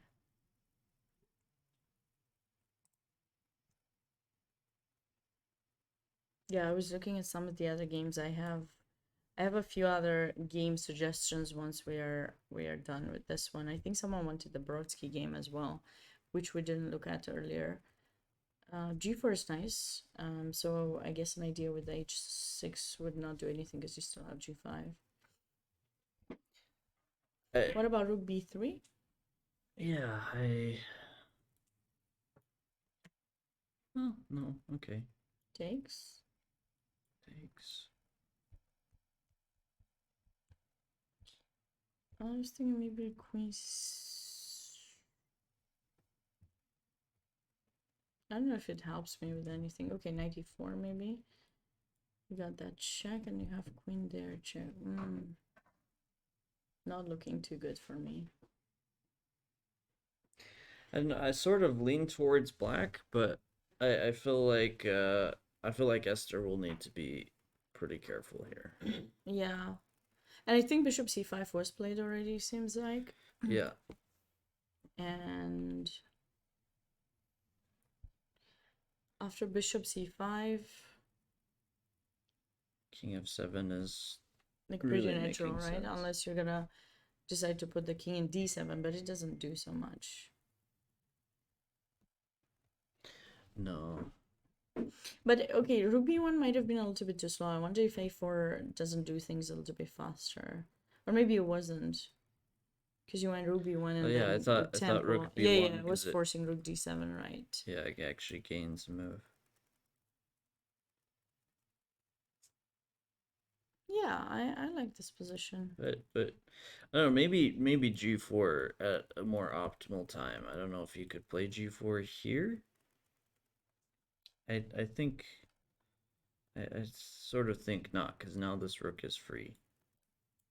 And then King G8. Played Queen, maybe G4 here. I don't know.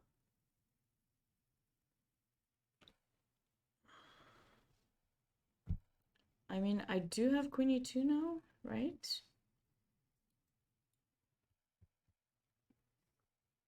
We're getting... Oh, that's a new idea.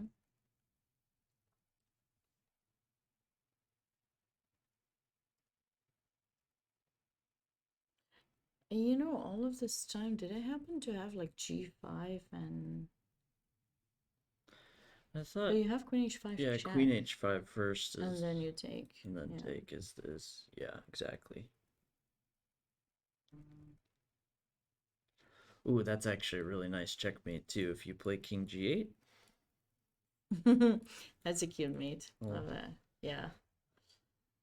Okay, you got the mate. You feel good now. I feel good. We can look at it. Yeah, different. yeah, we can go. We can go. We can take a break. Have a good night, everyone. We're just no, but I had my fun. I think this Cameron Rahul game is the one we looked at before, and it looks spicy. Ooh. What do we think Wait, about this what? position? And evaluation wise, what we lost a piece, right? So he did kind of do Yeah. something that we discussed, right? So he took the piece and then he went knight h7 7. took, and we've seen this idea. So this was actually not good for white. Was not, no. To allow knight f8. I think Queen g4 queen was the move. g4 was Yeah. the move. But it wasn't Which giving like that much of an advantage, but it was giving some yeah. advantage for white. And it's a really difficult move to play because you go for this attack and you want to sort of make things happen quickly, and then you're playing like queen g4 and hold on, like let me build up my attack a little bit more. So understandable. But does white have sufficient time to bring pieces? Because oh, he took the pawn.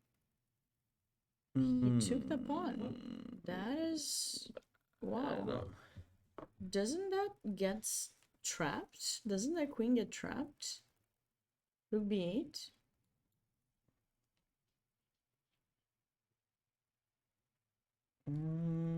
Mm, Taking b2. no, I think this is looking really good for Raul. Well, he has a piece for 2 pawns, and then they're tripled on the g file, which is And he just took on g6 yeah. just to get the pawn. What about king f7? There, king f2. There's check. I think Cameroon might have played a little bit too fast. Yeah, Oh wait, he has an idea. If you take, he wants to take with the e pawn, open up his bishop, and just kind of still get that h7 attack somehow. Queen b8. Yeah, over queen trade. Sure, that's the easiest. Queen a6. What do you do? Queen takes b2. is my queen? What? Is the queen trapped here? No, queen c3, but I have queen b6. Oh, queen c3 is covered. Oh, sorry. Oh my That god. knight is Yeah, your queen is trapped. okay. They can't take it. Maybe you don't take. Maybe I don't like queen b8. But then like, maybe I take. Do I take or go queen a6? I think you have to take. You want all the material possible.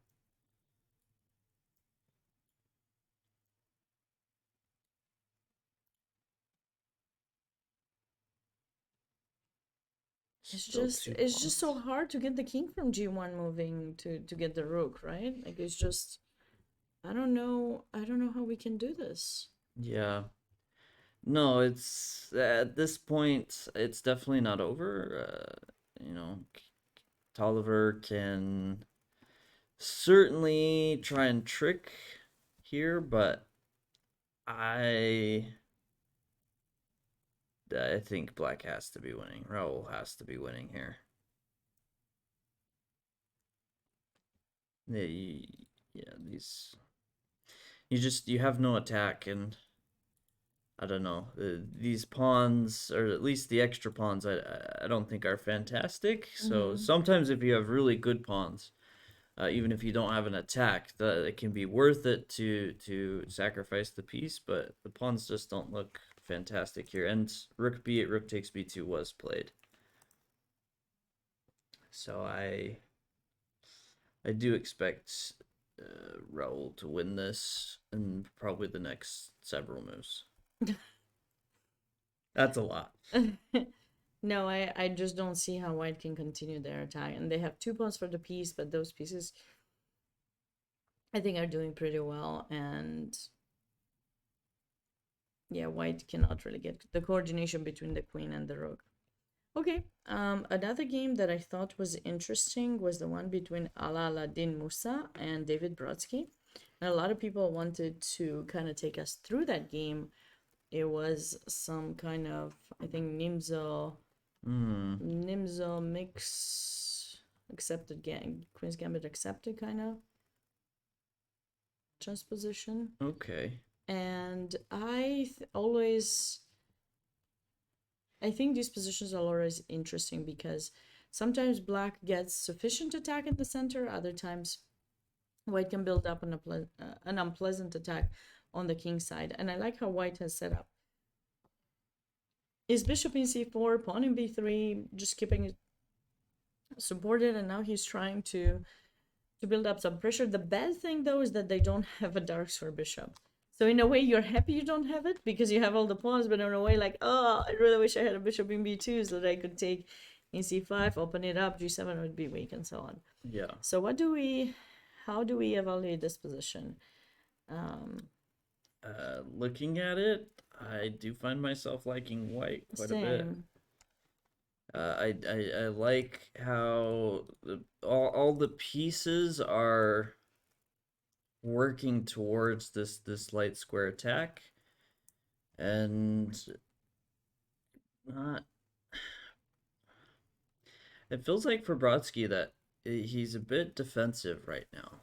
Like it's his pieces aren't terrible, but if we were to actually try and discuss real threats, I don't see what Brodsky has. It feels like, at least for these next few moves, he's reacting and is the one that has to be careful. Maybe at some point this bishop will help create some kingside play, but how do you what are you playing right here? As black, you have to deal with this f7. They've seen these kind of positions. Kramnik used to play them really well, I thought. Yeah, I've seen a few of his games that he won in these types of position setups, and I've enjoyed them. So, Queen e7. but now you have to consider some ideas for white f4, f5. I don't know if you can do it just yet, but I would love to do something like that potentially. I could be going way over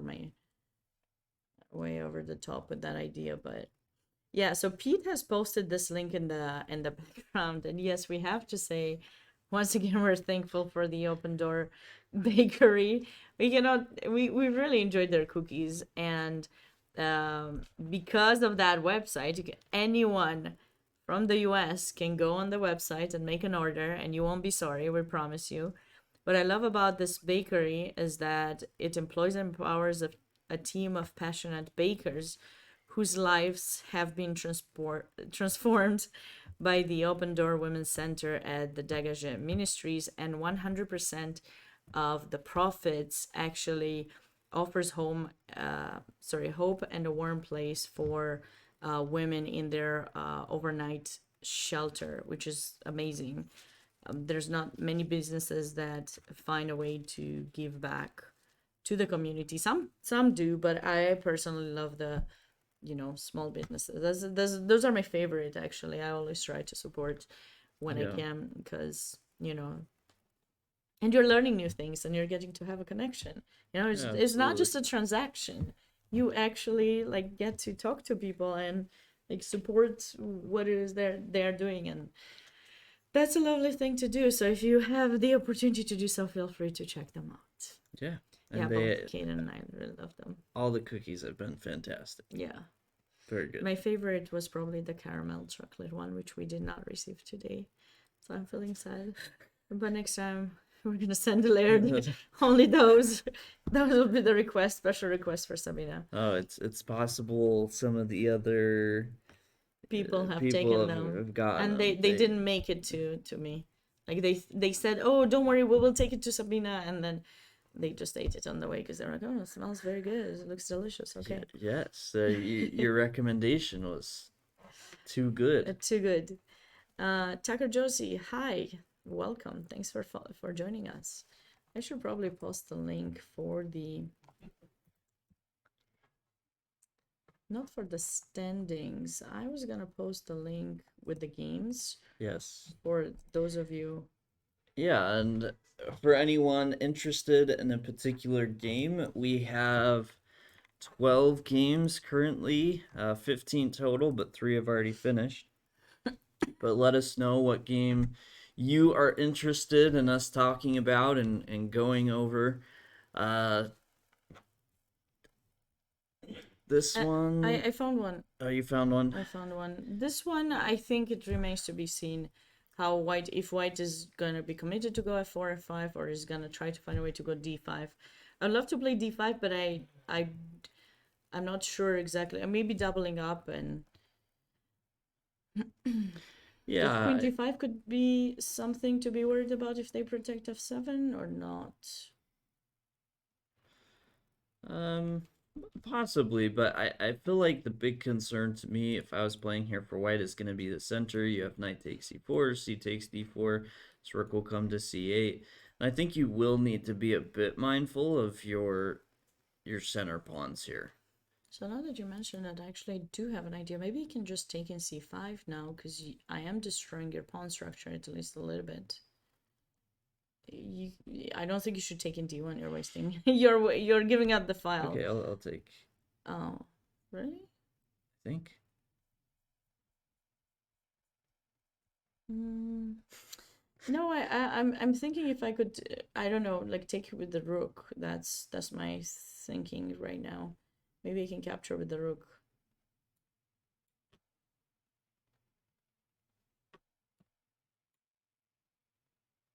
No, that's Well, what? I taking f7 with okay. knight d7, is it? Oh, there's mate in g2 too. Ah, Oh. Sneaky. Very sneaky. Okay, I don't get the chance to defend. I had no move actually, so I couldn't. see, I just took all your ideas. The distraction for the back rank mate from one of the other positions. This queen g5 move. No, okay, fine. I can't take with the rook. That's sad. That makes me sad. Okay, I can take with the knight then.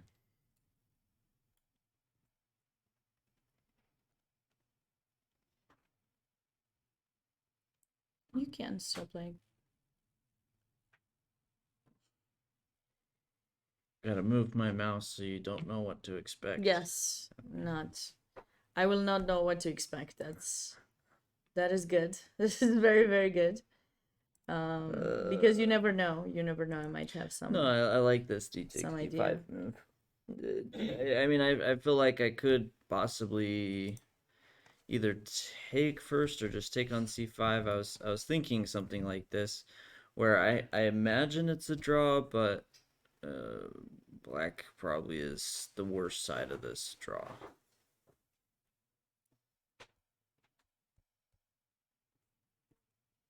Maybe. Yeah, I mean, I prefer white, of course, but I do agree that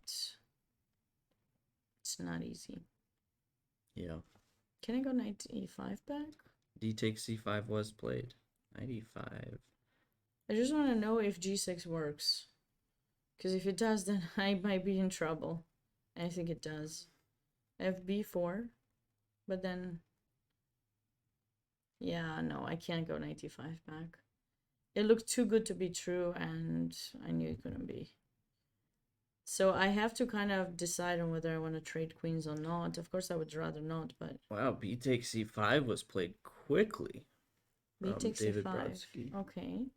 Well, that's basically what I wanted to do. He must have missed your really cool idea of queen g5, I think. Because once you realize that that idea is working, you know, then you definitely go for that line. Knight takes c4 and try to go queen g5. I love that idea, taking advantage of the back rank and everything. Yeah. Shundi Royale liked has to it be too. over. Which one is that again? No. That was the one we looked at briefly. And did agree that it was looking very yeah, good. it was looking like it was gonna be checkmate very soon, but it wasn't yet. But it should be at some point. Yes, it will be. It will be, but it wasn't. It's not yet over. Wait, where is it? It's one of the last ones, isn't it? No, I mean. Oh, sorry. The Where's the win? yeah. How much extra material do we have? Only a pawn. That's preposterous. How did we go? Well, okay, we had a piece down, but did he give up some material back? I No, but I it thought he was was two good. Okay, pawns, okay, and wait, then go back, go back. I mean, go to the current position. somewhere here, I feel like maybe a castle. I don't know. But yeah, queen g5. I'm saying queen to f. Well, I can always capture bishop g and bishop g5, right? And then I'll take an e6 as well. Well, 94.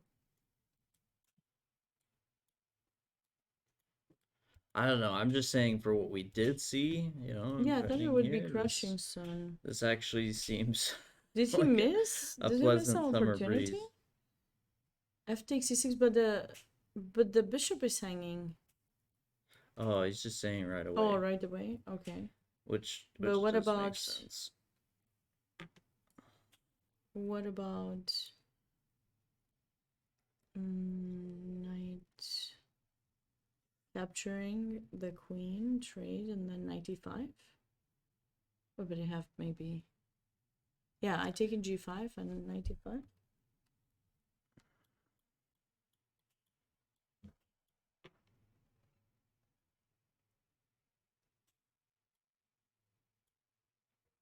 Oh wait. Maybe we have g4 h4. No, then there's knight f6 check.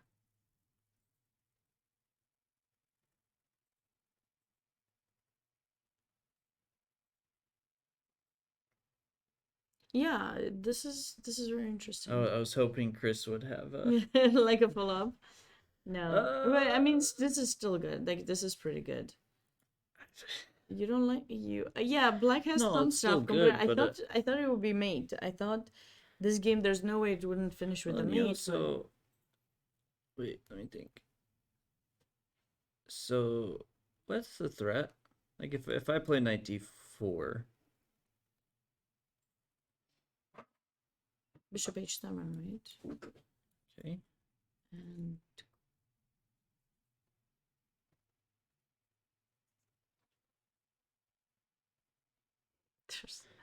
this position is annoying. If we think it's annoying, I cannot imagine how the players feel.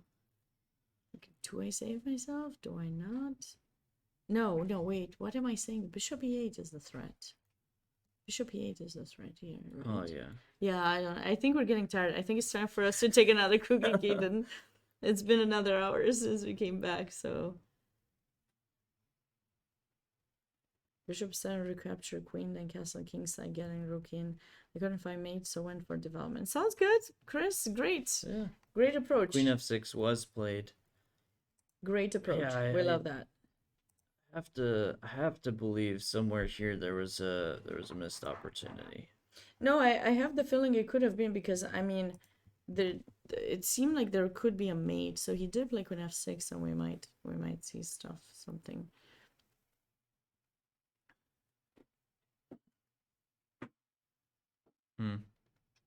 There are lots of interesting game. Andrew Tang against Dmitry Gurevich is getting spicy. Oh, has finally seen g4. So are we Yes. saying take a break and then No, let's look at that game. let's look at this game Let's first just- and then okay. I like it. I like White's position. I need to see nothing else except the pawn on g4. You wanted g4. I love g4 as well. So obviously I'm a huge fan of this position. But how we continue? No, so I understood Dmitry Gurevich's g6 to try and prevent f5. f5, but I feel like we are seeing the downside to this move now, where you just have all these dark squares that, I mean, of course, you will try to trade queens at some point, but definitely is not ideal. Andrew Tang, queen g5, queen h6, knight come to g5, like an idea like that, which is 4 moves out, looks really annoying to stop, because if this knight goes back to g7, And it kinda has to. no moves. Wait, f6 is an alternative idea first, but that weakens which the has g6. to be... Weakens g6, weakens e6. I don't know. Queen e3 probably only move. And I don't know about maybe trying to be really fancy and going for knight takes. I don't think it works. I wish it did. Yeah, e5. Takes in f6. Takes in d4.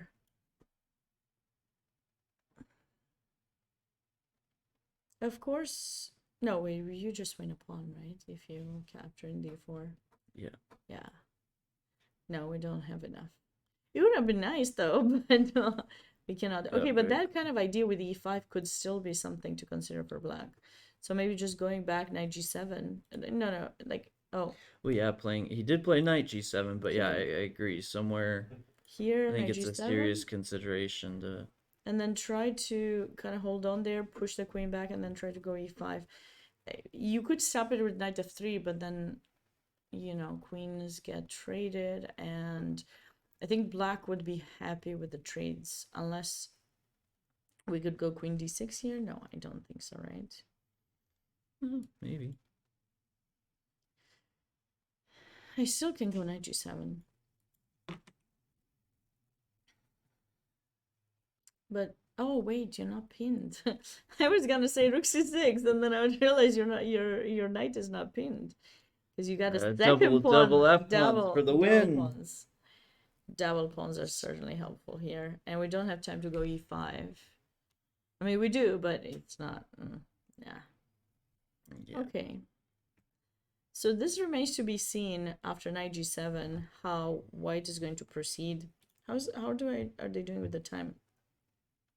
So Andrew Tang has burned again a lot of time, 19 minutes to almost 1 hour for Dmitry Gurevich. So that's going to be an interesting game to come back to and follow up and see what they are doing. Yeah.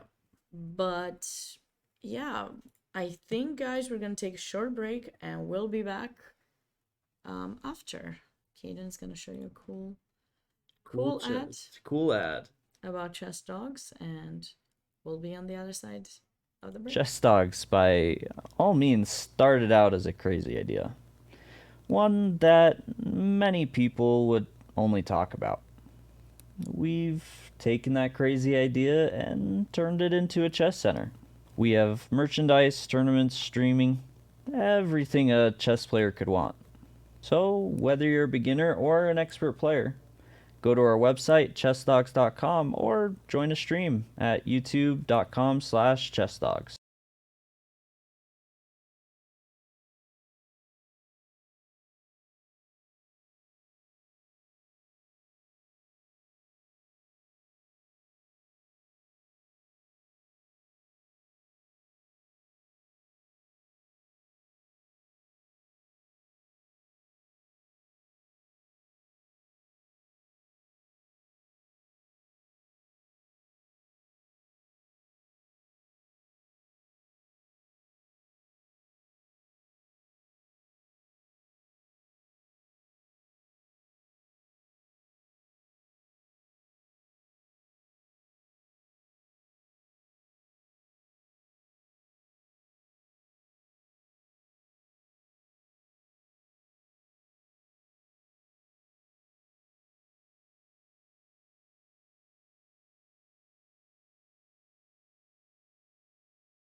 Oh.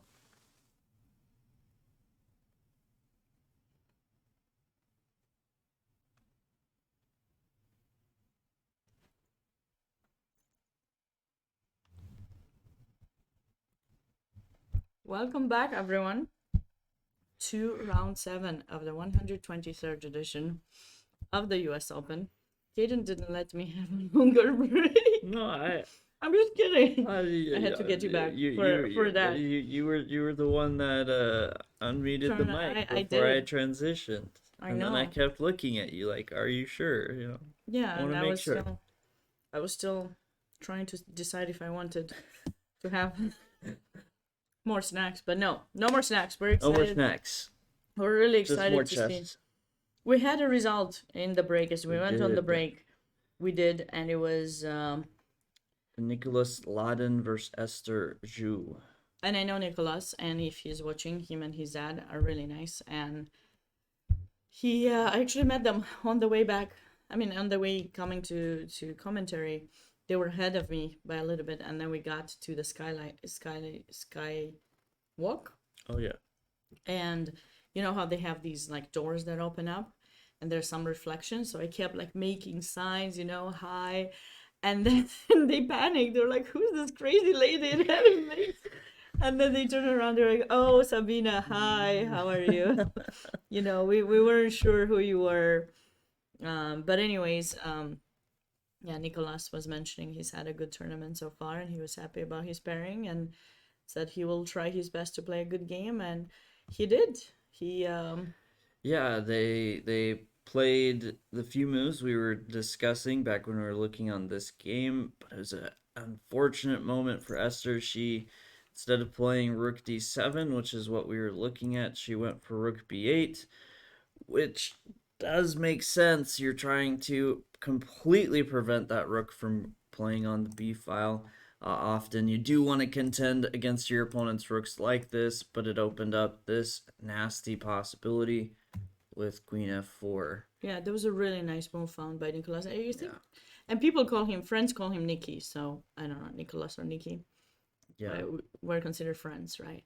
Hopefully. Yeah. Right. So Right. congrats, Nikki.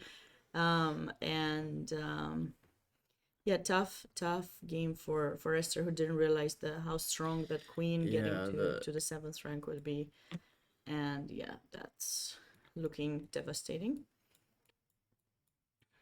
Nice mate. Thank you. We love I that. tried real hard. You love that f8 square. You keep finding these checkmates on f8. Yeah. Today you No, found like two or three. This actually was the position where I got or what we were looking at where I got queen where e8. you got the queen e8. So it's been on my mind. No, but you time. had another game where you found it was like a queen f8. Yeah. Anyways, it's just a good square for checkmating. great square. Yes, I love it. And unfortunately for her, Esther played rook d8, and once the queen and rook got on 7th rank, it's just nothing left. Nothing left to do. No, too many threats for not enough defenders. So yeah, a bit unfortunate, but nice game. Good for nice Nikki. game. Yeah, very good for Nikki. We have some more moves that were played in the game between Andrew Tang and Dmitry Gurevich, and the queens were traded off the board. Which, how did that happen? Because I thought there wasn't a possibility really. I thought White was gonna try to. We found this line where he just allowed queen c7 and didn't want to go back. Yeah, I don't particularly like the trade, do you? But I don't know. I wonder if he wanted to get into the end game. It does feel like it. Andrew Tang is playing. It appears pretty quickly here, and I can't understand why. This looks good for White. Visually, yeah, but how do you get the h5 pawn? h6 right away. What does he plan on doing after g takes h6? Knight f5 only move, Has right? to be knight f5. This does surprise me a little bit. It does, because I think we can just capture the knight. Bishop takes f5 and f4, no? And Is he? is there something I'm missing? I think he just wants to take this pawn and Okay, say, king I have an extra pawn. f2. Yeah. I'm so For creative. how long? For how long are you gonna have that extra pawn, Kaden? And then rook g1 will be my next move. Maybe you can try rook g8, but then I'll double on the h file. So how do you protect h5? Ah, maybe f6 ideas.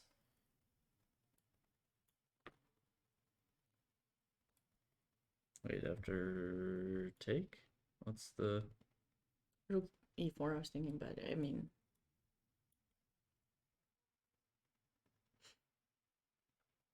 Yeah, but now I'll have bishop e8 to protect my... Oh, but then I leave f5. Okay, never mind. Never mind. Too many holes. Too many holes. in that yeah. position. I'm surprised Dmitry Gurevich played this move. Feels somewhat quickly, like he has a lot of extra time, and I don't know if he is just really confident in h6, but I mean, it should be noted as well, Andrew Tang does not have to take. He could play f4 if he'd rather keep this pawn structure, but I don't see... No, but I I don't mean, see it. I'm really don't liking see it. this position for right. Okay, king f2. You know what? So yeah, those moves. Now after king takes h6, I could also go like rook e3 if I don't want you to play f6, so that I can meet f6 with e6. You know, I could just go rook e3 first, and then I'll go rook h1, rook h3. So that way. Here? I mean, it's the same amount of moves, so yeah, it does make sense what you're Okay, saying. but now I could go rook a3 and maybe protect f4 with king f3 potentially. Yeah. You do have rook g8, and then I'll go. Yeah, no, I think this is. I just wanted the element of surprise. I can see that. That is unpleasant. Okay, rook h1. Let's just go with the line. Just go with the flow and see where it takes us. I take h5. Rook h6. Rook h7. You have to go in g8 or f8. Don't go to g6. You don't want to fall for that. No, That's I'm easy. thinking real hard. Sorry, I will let you finish your thinking process. Oh, okay. You know, I've come to the conclusion that king g6 would be really bad. Really? There's this speaking. It sounded a lot like your voice.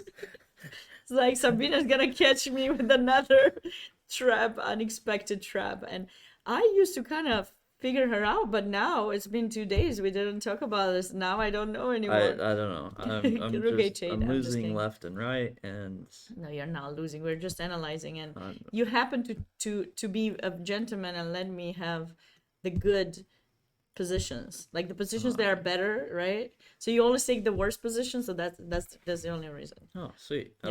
I like Yeah, that. I you like liked that. it. Good. Okay. No, this is So, just better for white, right? yeah, the knight is really strong, and material is equal, so I don't think I have anything to worry about. It is a nice idea. Maybe you could have done it earlier.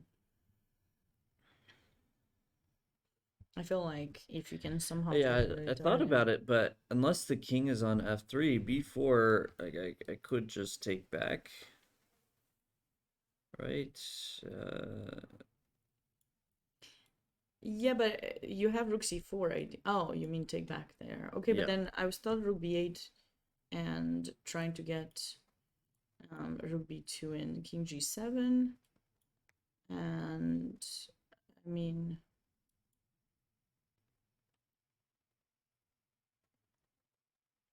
okay, he did not take an f5 then. Okay, well now I gotta I gotta figure out was that really not the best move in that position? Because I mean, no, it was not. Okay, we gotta figure out why. He played the best move apparently. I do. Looking at it, just for a moment, it does look good. because the only reason to take right away is if you think black Yeah, wants to play two that's what I takes, thought but he wants, but he's comfortable with keeping the bishop. yeah, that Well, you see, pawn I is love just knights, so that was my natural instinct to yeah, take right. it. Bishop takes. Yeah, just bishop takes, but yeah, I think that position the engine seems to evaluate it as equal, just sneaked in there for a second. But okay. So he's not in a rush. The position seems slightly in white's advantage still. yeah, yeah. You can It's take it anytime, I guess.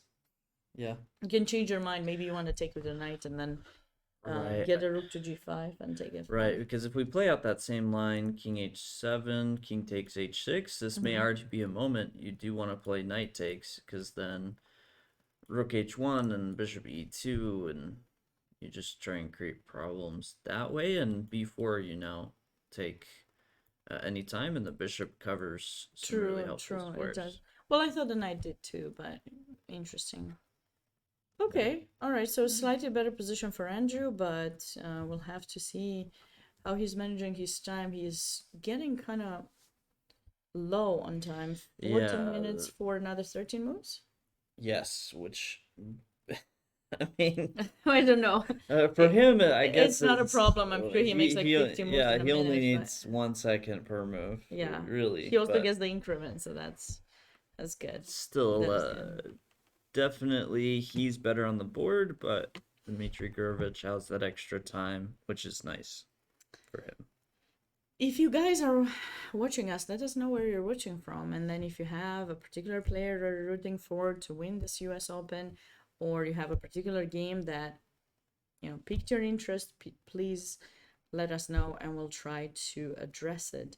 I wanted to discuss, we didn't look at all at VAR's game against Ralph 10. I thought VAR's position was pretty good. Whoa, hold on.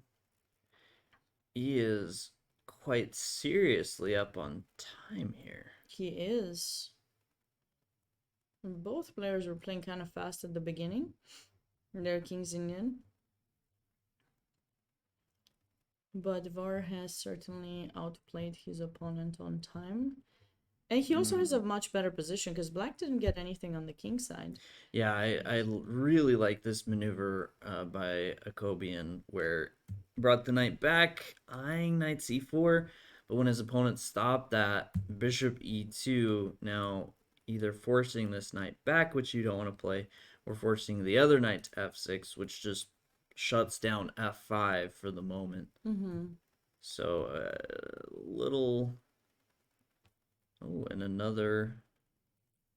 because the rook has to stay protecting this pawn, so Yeah, but this is a nice castles maneuver. by hand, and Especially because, as we said, f5 wasn't played. And it doesn't seem like it's going to be played anytime soon. So now what he has to do is kind of decide whether he's going to try to put pressure on b5 and try to win that pawn, which seems doable, potentially, if he switches the queen and bishop. Right? Or he could just yes. get the knight to c3, maybe trade a pair of rooks, get the knight to c3, and then figure out when he's ready to push f4.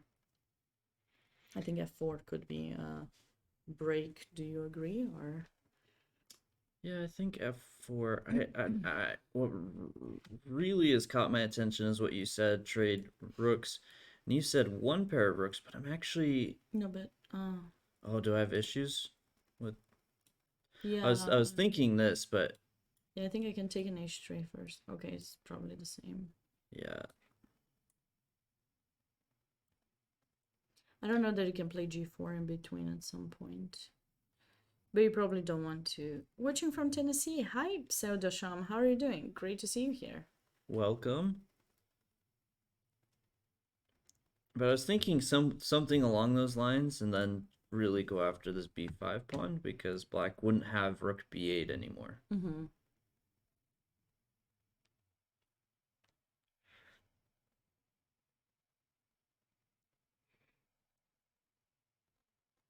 Yeah, I mean, you can try to trade both. I mean, he can still have rook b8, not trade. But then he can take over the c file with rook c3, queen c2. I see your point. Yeah. I see your point. Thank you. It's nice to be seen. Wow. That Okay. sounded a lot more You're- passive aggressive than I meant it to. No.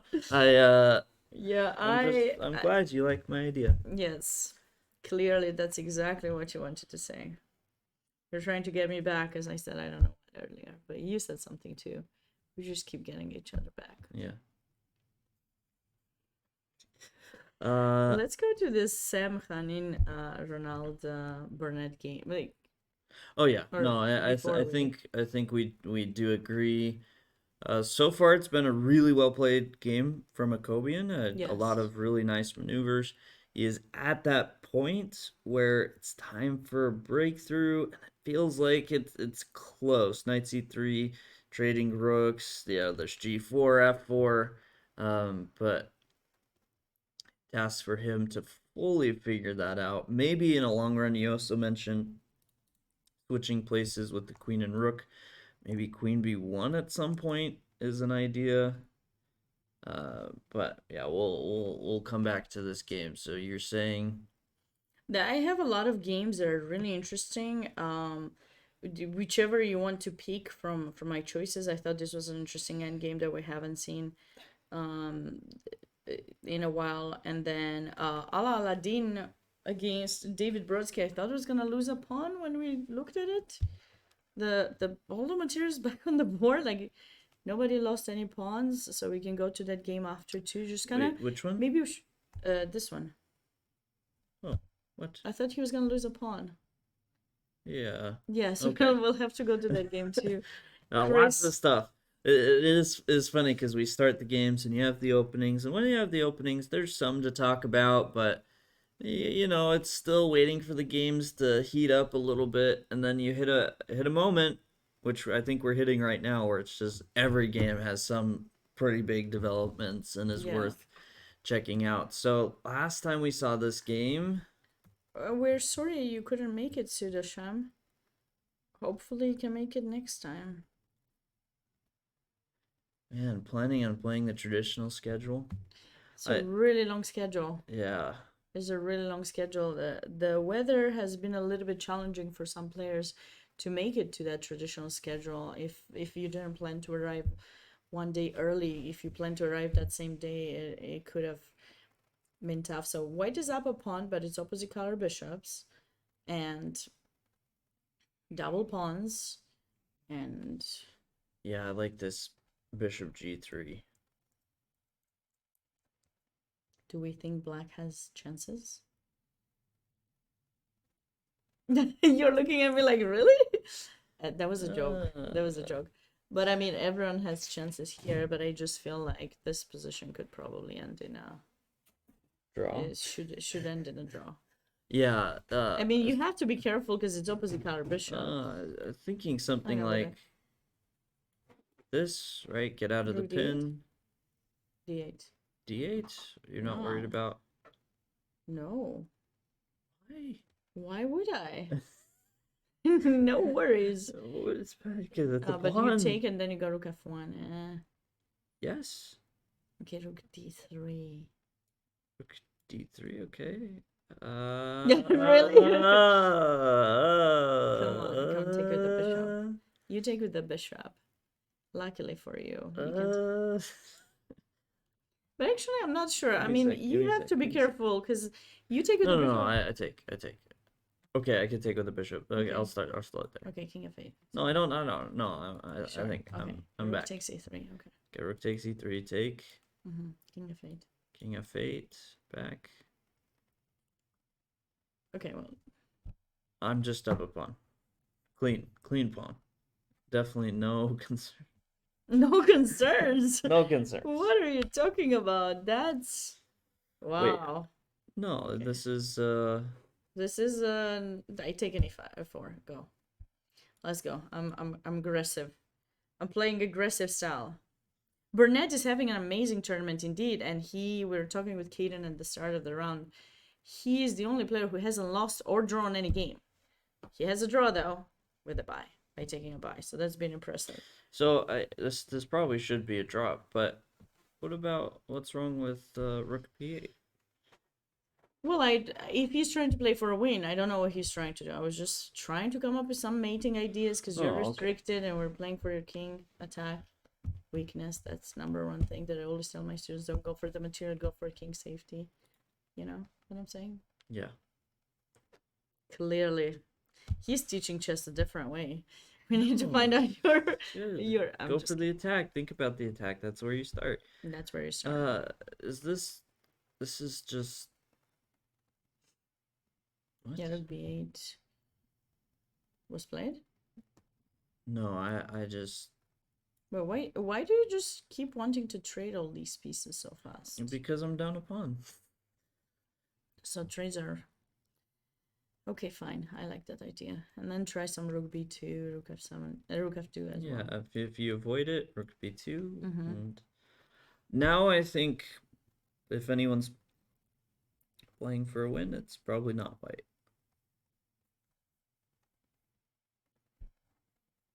I don't know, maybe, but I guess you could always play rook, maybe fb8, or I don't know. I feel like this should be a draw. But I also have ideas with like rook d6, rook f6 check, and then getting into f2. You know. Right. So you go king e2, and then I can go I do yeah rook d. just to show the danger of this Yes. idea. So there can be some dangers for white here. Of course, you have to be mindful about, but normally it should end in a draw. Yeah. Chris has a really good point. There's a cute move that was just played by Victor Matvishin in his game against Mark Son. Gregory, if you want to go on that, is board like 4, 5, 6. 6. 6. Sorry, it's because No, I got rid of all the games that finished, so now I don't know exactly. No, what I had that moment where I started looking for it, and then it occurred to me. I'm like, wait, 5 or 6? That's not how this works. Sorry. It's one or the other. It's Yeah, no, I some games are finished, so I haven't done one. This is kind of cute idea. So now, but can he actually have a follow-up to it, or is it just a cute idea? Obviously, if you capture, he wants to go knight e3 and take the rook. Wait, no, maybe we take the bishop first. Or no, we take the rook as rook e2. Rook. yeah. Take No, we take the rook in d1, not the bishop. Yeah, because now you're threatening both, so white has to play like rook d2, and probably can Take the take bishop, and play followed by rook rook e3. Yeah, Should be winning. I agree. So, but like, what if white just moves the king? We checked, and then what? So after rook g3 check, we just move the king. It's obviously not to f1. And that was played king h1.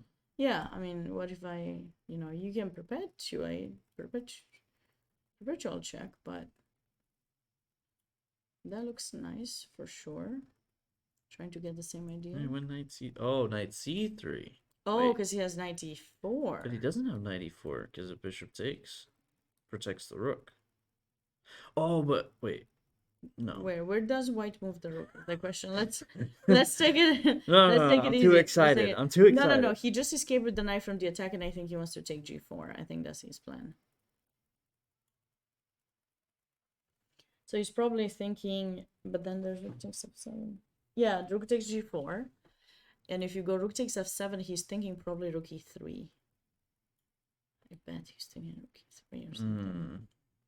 We do have rook f3, but I'm not sure if... What's the time here? 34 minutes for Victor, 14 for Marxon. Although, yeah, how many pawns? 2 pawns. So this should be winning for Victor. Some tactics to possibly navigate still, but it should be winning for Victor. So is there anything more That exciting caught my than eyes. the Oh, sorry, I'm not. Brodsky game, or I'm not coming up with exciting positions. No, Ala Aladdin against David Brodsky was the one I suggested to go next because I thought when in the break when we were talking about the position, there could have been some possibilities for Brodsky to gain the advantage, but I feel that he may have missed them. And then, of course, there are a few other games. Ooh, Var has taken over the C file as well, potentially. Maybe this is gonna be an interesting game. Avi Harrison Kaplan against Matthew. Okay. Hmm. Like, wait, wasn't there a way after e4 for black to capture, to win a pawn or something? Well, it still looks pretty good if you just play rook d4 next. I feel like Brodsky does have the advantage now.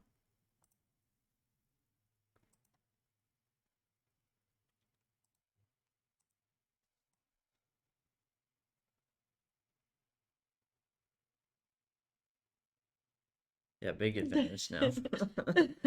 I clicked on it by mistake. I was trying to get to that e4 and see. Okay, so after rook e8. Yeah, because knight d4 and rook d4 are just too big of threats. Knight Where do you d4 is move the nice. rook? I feel like something's wrong in this. I think the I- e4 move was very was- questionable. Yeah, I don't know why he played it. I think it was just a little greedy. Like, Musa got really hyper focused on the c5, and of course c5 is black's main weakness. But you bring your knight back to d3, which, okay, if you take the c pawn, maybe has a place, but is not better than e5, and then you push e4, which now weakens d4 and just makes this pawn weaker. And you're still not winning that c pawn. So you just created, these two weaknesses, this big hole on d4, and all for Nothing. nothing. Yeah. Yeah, and your back rank is still under big trouble. You're not going to escape anytime soon. So that's pretty huge to keep in mind. Yeah. So it looks like Brodsky could be on his way to win this game. I wanted to check out this Avi Harrison Kaplan against Matthew. So King, I don't know how his name is pronounced, and I apologize.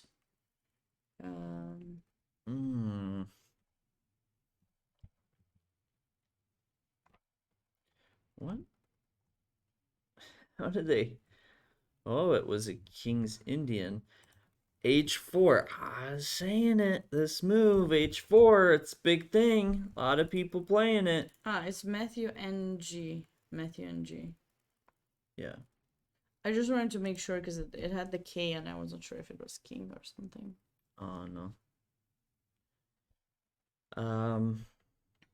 Yeah, I've seen these ideas being played before. I'm curious how white is building up the attack there. Okay, so bishop d2 doesn't want to trade because that's the bad bishop. And white keeps avoiding the trace knight f4. I love that move. I love how white has improved his position, but I don't see exactly how he's going to be able to open up a file. Rook h3, g3, g7. Seems a little bit too slow though. I mean, it looks gorgeous. Bad. Yeah, brilliant idea. I'm like, oh yeah, Yeah. I like that. No, Yeah. no, I hate it. It's too slow, terrible. Yeah, well, I don't see a better one. Come with a better one. We don't have the dark square bishop here, so it's really hard to anticipate. But what about ideas like knight b5, knight e4? Are they slow too? Yeah. And just go for knight b5, d4, e6. Is that gonna be some interesting idea? No, I do think this is a pretty okay. Well, so he Well, stopped it. never mind. It's No more. terrible maneuver. And no, it's not terrible. It's just It was he a good realized maneuver, that he's worth like, worth stopping. Yeah. yeah, no more. I just feel like White's got something here.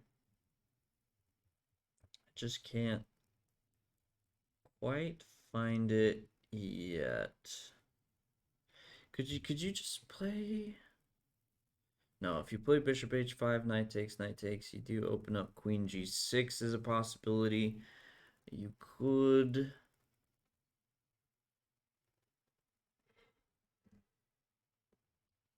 This looks nice, but nah, let's just castle on. Like, why are we No, not? no, No? no. Why? We need to checkmate our opponent now, right here. It's gotta You be here. can't, No, you it's can't. gotta be. You can't. You need to bring more and more pieces. Okay. Just More bring your. pieces, more just pieces. ca- Okay, c5. Why would you do that with your king in the center? Because I'm gonna bring more pieces. Okay.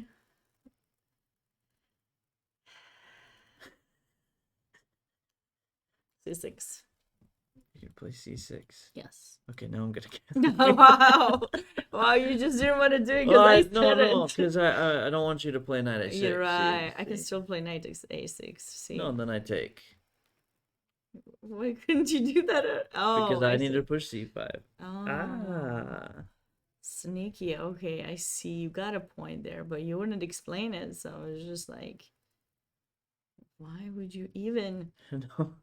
no, I actually was strongly when I played c5 thinking about some bishop c4 ideas, but I Mhm. actually think with his castle queen side, now d6 is an option and bishop c4 at some point. But to yeah, I mean, distract you're not gonna queen. mate in a second, like that's for sure. You still need to castle, but But I have knight e6 as a big threat. Like if you play a nothing move, knight e6, take, queen g5, rook g8, rook d8. And I'm still not mating because of course you have knight e8. Ah! Oh no, I have rook takes. Aha! I am mating. See? You said it was far away. it is far away. No, this I is just take a rook. Oh, you have queen f6. Ah, yeah, queen f6 or queen Well, g7. No, queen g7 you don't have. That's the point. No, it depends on how you take. Yeah. Okay, go back. Okay, your idea is cute. I agree. So c5 and then castle. You know it was not forcing or anything. It was kind of forcing. You made it forcing. Like I didn't have to play rook g8. No. Yes, you like. I don't need to go What rook do- g8 what do in you- that line. When you play like queen g5, Yeah, but rook g8 is more is fun this for the me. weird positional game? I don't know. But if you move your Caden is queen gonna back- make it if- aggressive for If sure. you move your queen back, I take on f5, and then your position is your king's just really open. Yeah, but I have an extra pawn. I mean, for now, there's a lot of Yeah, well, I have it at the moment. That's what you were saying earlier. Why is it okay when you say it? Knight c6, knight d4. Not right now. What's that? After queen f7, you take. oh, queen f7. That's what I was Wait, thinking. You might have some better ideas, of course. oh yeah, bishop c4. Yeah, you saw it. Queen g6. Oh, queen g6. Never mind. Queen G6. I hate bishop c4. Hmm. Trying Yeah, to so hold on take and knight a little bit. c6, I and try then my take. best. It's not really working. I think the c5 idea is interesting. Maybe I don't need to rush with knight e6. Maybe I do play bishop c4. I mean, Okay. black should probably play something better than a5. But Yeah, maybe. I mean, yeah, we were just talking about that position because, you were saying that you do have the threat. I agree. This is a nice idea. And c5 is quite typical for these types of positions. thank you. Okay, what else? I was trying to come up with a move, but I Oh, couldn't. okay. Let's go to some other game, No, for this, example. this has to be. There's winning for there's white. something spicy that Of happened in course. the VAR Ralph 10. Ooh. Let's go to that game for just a brief moment and see. Because I thought he was taking control over the c file with black going to b8, and he was probably getting ready to move the knight and. get Oh, his he's thinking about sacrificing the exchange. No. I'm Then sure he's what- gonna go what's he- knight e4. Then He's trying to figure out which one. Do you shouldn't it think be he's- this one? Because then you keep the pressure. I don't know. Maybe he wants to open up the c file. I don't know which one he should go for. Pursuing g4, you could play knight f6, right? So maybe then, yeah, but also d5 is under attack. You gotta be careful a bit with white. Was he forced to capture in f5? I thought black was like behind with his break, but then he finally got it, and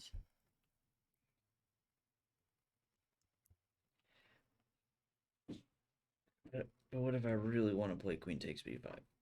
then you play queen takes b5, and then I play bishop takes h3. h3. Actually, I play queen.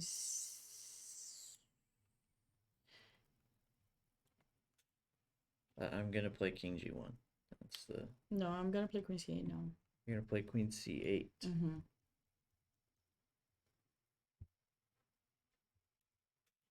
Yeah, I saw that move. I saw it. Can I take him b5 and then in d5 you have bishop c4? Yeah. But your rook is hanging too. But then you take. But it's check hanging and- less.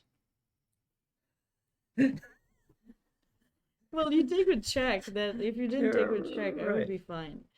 All right, I so If my rook was on d8, I would be fine. But you know. so if I go bishop h3, you go king g1. Maybe you just go bishop h3. Like that was just too much. King g1, and now.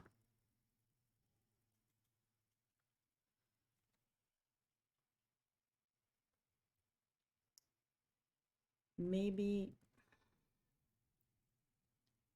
yeah, I don't have a square for the queen, no matter how hard I try. I mean, I have maybe knight c7, but you could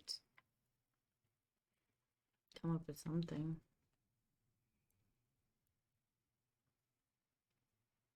Okay, fine. So let's see if I somehow take your exchange. So you take in b5. I just capture in c2. Okay. I was trying to avoid it because I thought the a4 pawn will hang as well, and then you'll just have so much compensation.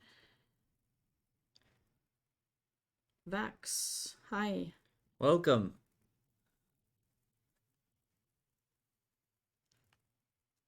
And you think that white is doing... Yeah, a4 is hanging. You're right. Oh, That's that was probably a what he's good doing. idea.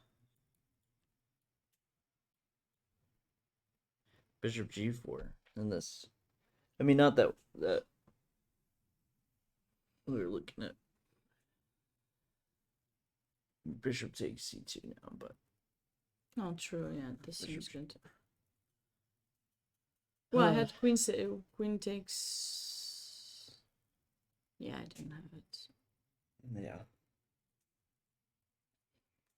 Okay, so he's probably considering what to go for, knight d4 or taking in b5. Yeah, it's I'll say these positions the big challenge is deciding which one to go for because everyone looks good. Mm-hmm. And okay, Vruzhin is very experienced here. I definitely expect him to convert this, but for less grandmastery players, or just us mere mistake-ridden chess players that I find myself to be, it's easy to look at a few of these options and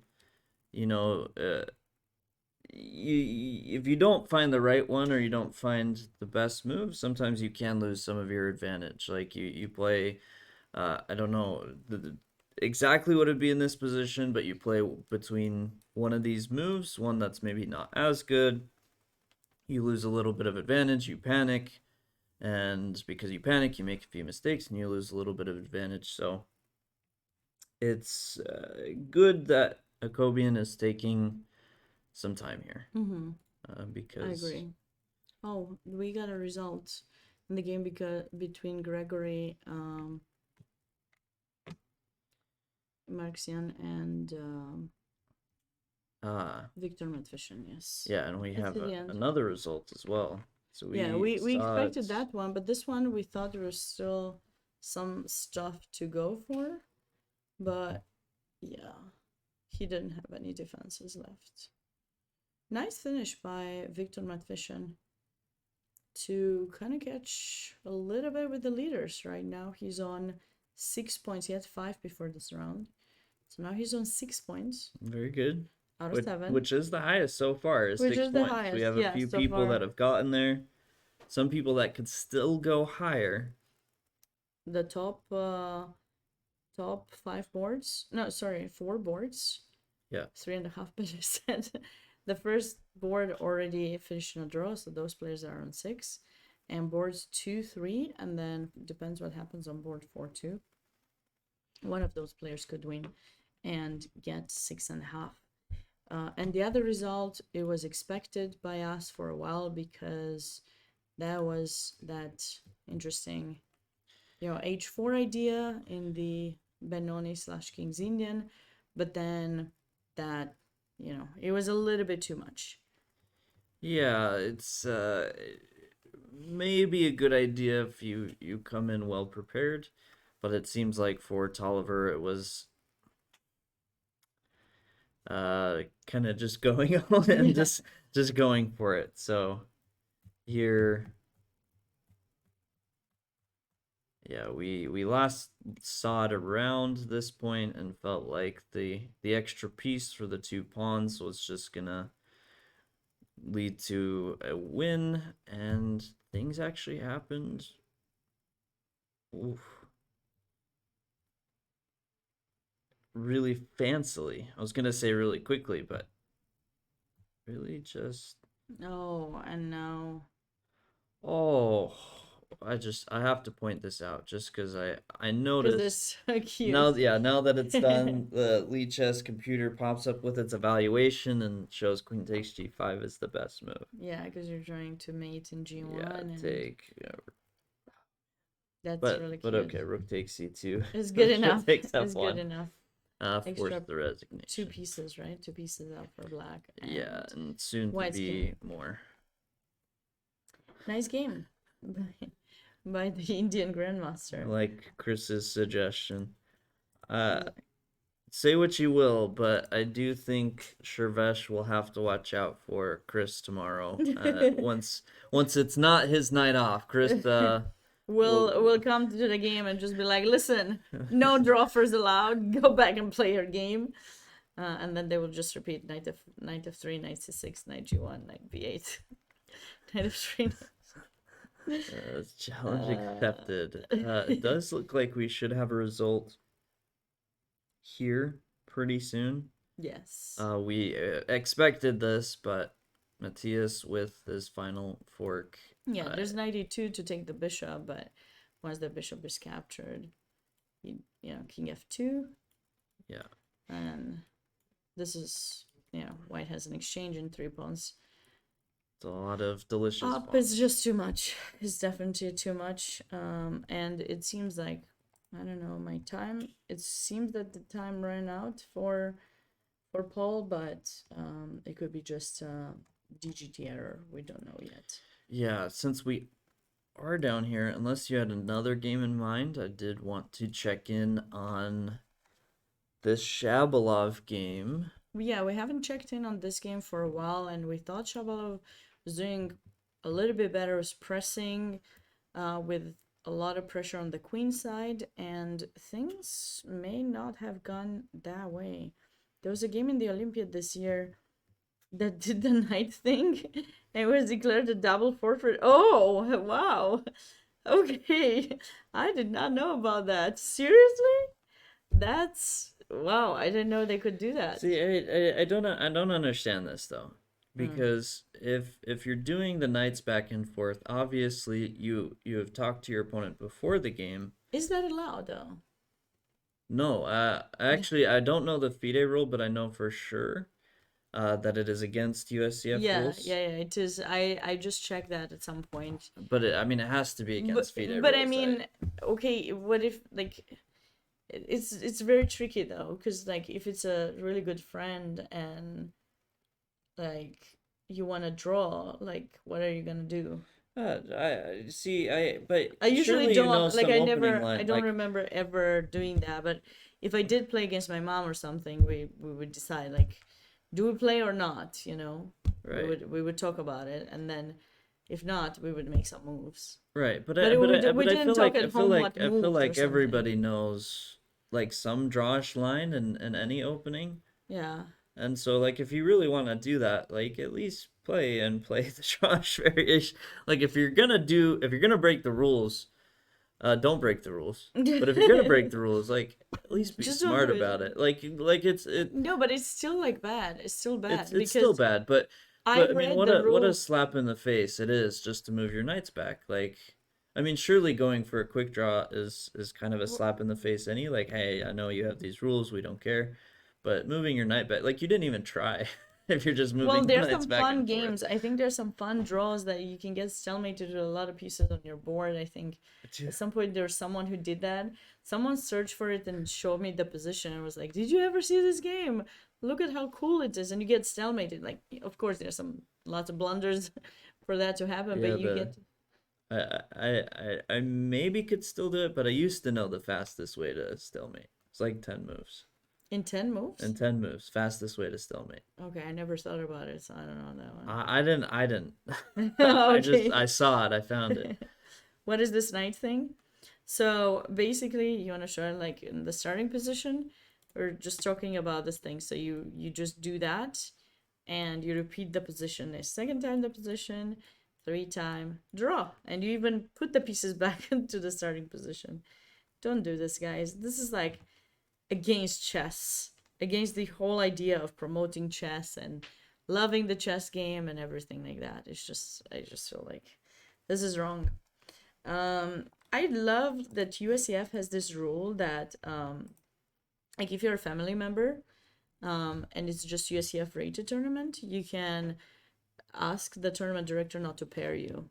Yeah. Like if you're a family member, unless so they won't pair you unless there's a forcing result. So like both of you have 3 out of 3, there's no one else with 3 out of 3, Right. then you will play. But if there was another person, then you wouldn't play. And sometimes I feel like that's unfair though too, because like for that person, like what if you were supposed to play with your family member and the other person was supposed to play down someone weak and then suddenly they play against you, you know? Yeah. That's a tricky rule as well. Yeah, I think to some point it is hard because like I know growing up, I used to play pretty much alongside my two brothers. We were all doing it. We all were learning, and you know we played a lot of the same openings. We knew each other's preparation, and so like playing each other is I think is a bit tricky in those situations where you study together, you know each other's preparation, and even if you want to play against each other, it may be sort of hard because they know all your stuff. Right. Well, I think in my family, I didn't get to play my family that much in tournaments, only my mom. And like one time I got to play against her and she wanted to win against me. So we played and I thought I was winning. And I really was winning. But when I thought I was winning, I wasn't actually. So I offered her draw, but I was like, I literally did it like, do you want to draw? And then my mom didn't even answer me. And I was like 14, 15. And I didn't want to beat my mom, like I just, yeah, I wanted to be better than her, yes. But I never wanted to beat her. Like I just couldn't, in my mind, that was not acceptable. Yeah. And she didn't answer me, and then I kept doing that. Like it's like, Mom, what are you doing? Do you want me to beat you? Like basically that's what I was saying. And she didn't, and she was so mad with me. She was like, why did you do that? You annoyed me. You knew that I don't like stuff like that. I was like, Mom, I'm sorry. I just really thought I was winning, and I didn't want to have to make bad moves not to win. So like, what was I supposed to do? But it's okay because after that draw, I remember it was this tournament in Acropolis in Athens, and after finally we drew, like I did the repetition, or she repeated the position because she was really lost if she didn't take that. And she was mad with me. I know she didn't. I remember she did not really want to talk to me much. And we had two rooms because it was her and my dad in one room and me with my sister in the other room. And so the next day she was supposed to play a strong player, like the highest rated in the tournament. And I remember she prepared it. She was playing she ended up playing something new, completely new, the Chigorin, I think. And she ended up winning the game. And then I don't know if she won the tournament or shared first, but she shared it with that woman who was, it was a women's tournament. So she shared it, and she was 1 point behind after the draw with me. So obviously she wanted to be ahead, but turned out good, right? She better draw with your daughter than with some random person that you should you should beat. So it turned out good, but it's just always been hard. One time my parents and my sister came to the US when I was still in college, and we played in this tournament in DC, and I got paired against all of them. Like they had to come all the way here to get paired against each other. But anyways, Yeah. yeah, tough times. Tough times. In Romanian language we have the saying, let those be the toughest times that you ever have, because those are good moments. So you want to have those kind of good No, moments. that's pretty good. Pretty good saying. Definitely. I think we I'd be had happy living my life like that. I think we had another result. Matthias did win against Paul. Did we mention that? Yeah, so Yes, we did. we expected that soon. Yes, Yeah, so that it did, is and official. it is official. Yes, and the rest of the games are still in progress. You wanted to go to this game, and we got a little bit distracted about that position, but Yeah, and I oftentimes as you're talking, I'm trying to like think about the position while listening. But I got a bit too involved in your I'm story, sorry, and I I'm have no sorry. idea what's going on here. I like that he still has the bishop pair, but and there's some pins and things, and I would love it if somehow I could place a rook in e8 checkmate, but it's not even checkmate, so I'm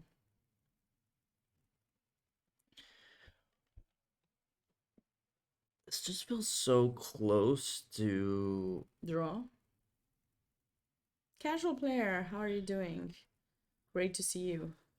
The games are really exciting. The tournament is all the tournaments have merged today, so we're commenting on most of the games. So we have 15 boards live. Maybe knight f5 check.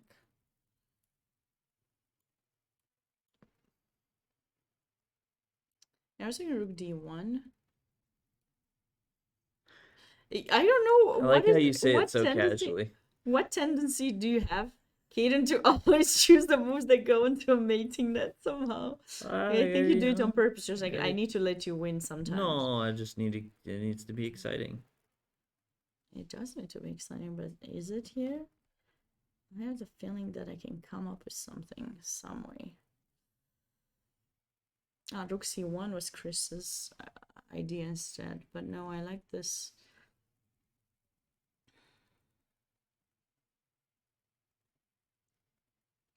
I didn't like it, but I don't know how good it is. Like, so if I check you, right, and you go knight e6, and I go, if I go bishop f2, now you're taking f4, huh? And then very strong king going to e5. Well, Well, what? It's very strong. Brilliant king. Very well placed. Will win me the game. Maybe.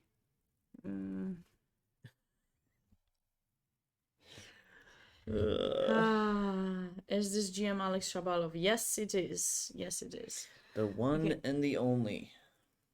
He has not had. He just lost his previous round against international master, Roland Burnett. No, we did not. They did not post the titles before. We can try to ask them if you want to see them in the future, but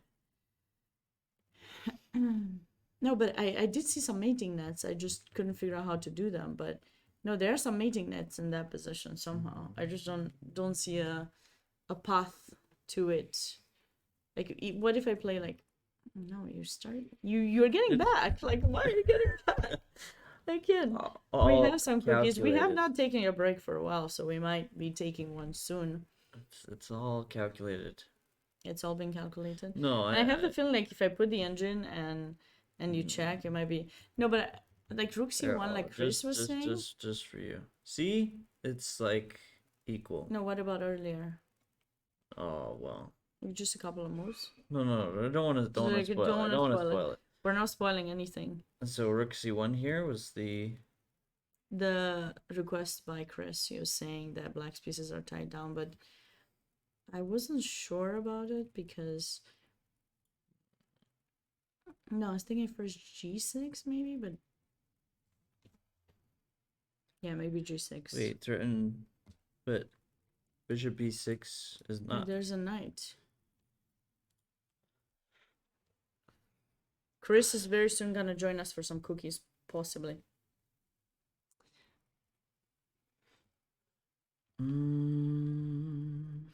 Can we go back for a second? Soft trick King D7. No, I want to see if I find something better, like some kind of way to get the advantage, because I don't know why. I was actually wondering knight about Rook B5 is D1 with the idea of Knight B5, but you also have an idea of Knight F5 now. No, but if I go knight B5 first, your rook has to go and you'll be pinned.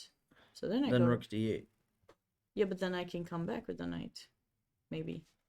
Then Bishop A8. Then Knight F8. I don't know what you're playing. Okay, but- okay, just put it on the board. Yeah, Rook where you can D8, see the standings Bishop for sure. A8. For sure, there's a command for standings. There it is, and I'll give you a link for the games as well for those of you who are interested. I keep pinning it, but I can only pin for like 30 minutes and then it you disappears. and can do the other option that Which it one? manually unpin. No, but it just goes away. Huh? No, I couldn't. I can only pin for like 30 minutes is the max. After Next 7. next time you pin something, I'll show you what I'm seeing, and you Okay. can tell me if I'm crazy or not. No, maybe it works. I thought it just asks you how long. Oh, Knight B5 was played. Yeah, so after rook c8 we go rook d8 one. Huh. You're like, okay, keep going. I see nothing. Nothing. 96. Okay. And now, ladies, yeah, knight takes f7. Let's go. No, but I don't know that you have enough time to actually win that. I know. I really want to agree with you. I'm v play, but Bishop takes D7. ooh, bishop takes d7, knight c8. Ooh, ooh. Wait. Show it. Oh. Show it. Oh, No. Oh. this is where he's not rook. No. D1. But rook d1. Do rook d1. Wait.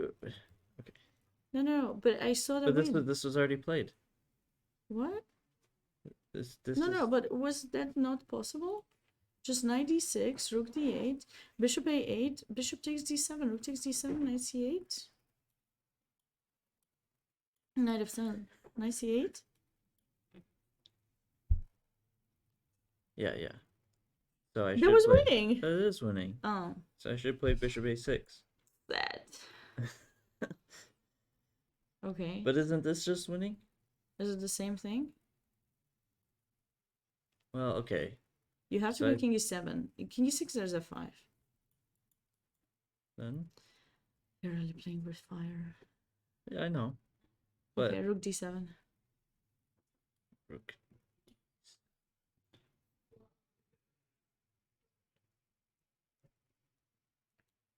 Knight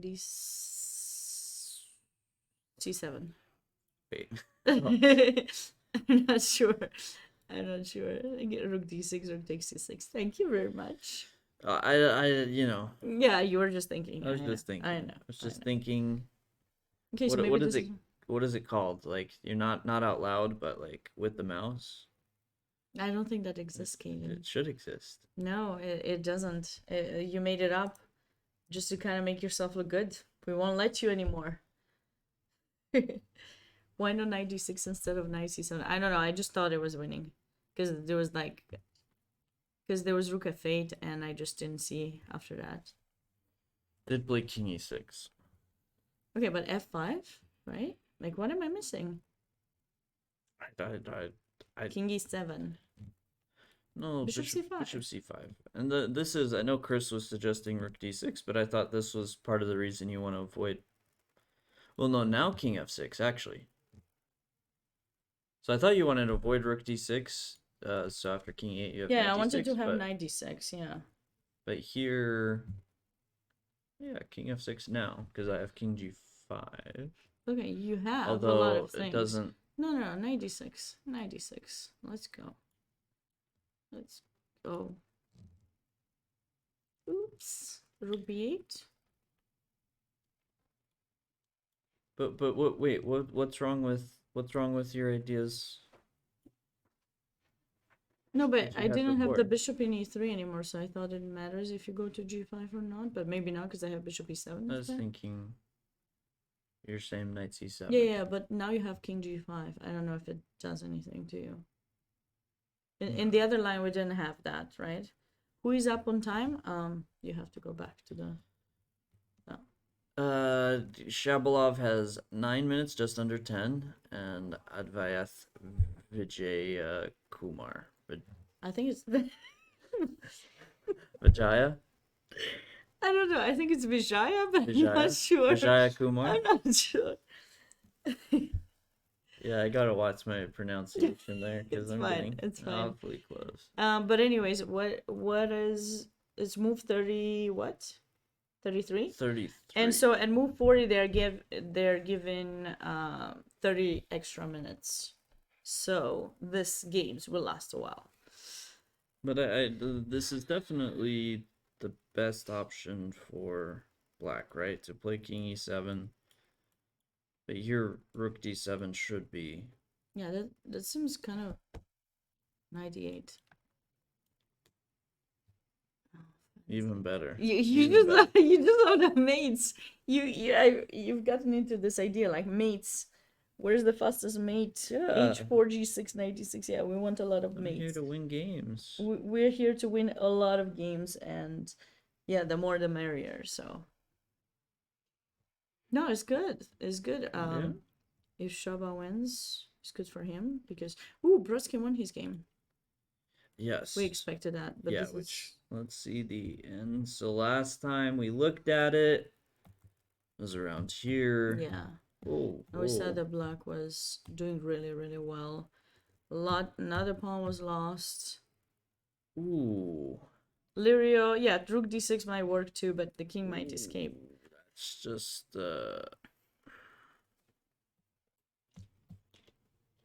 nice.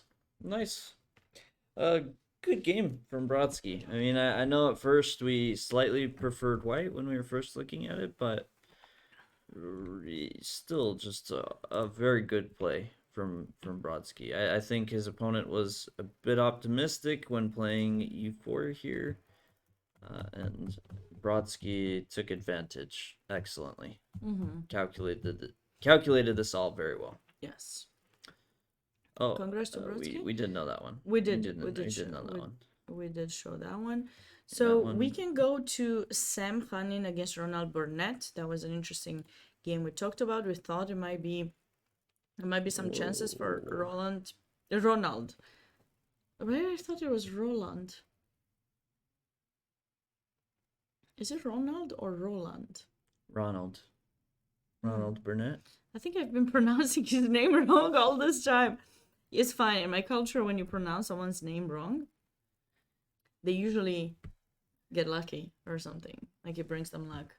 Oh yeah. If someone thinks, yeah, you're right, it's unpleasant, but Man, it depends. Maybe I should there's pronounce. so many I've been- people I I've should been start saying pronouncing- you're welcome to. I- Blessing them with good luck. Exactly. I've been pronouncing your name wrong all this time, apparently. So, yeah, I can't pronounce your last name very well, apparently. But you can't tell, so it's fine. We're good. No. Very good.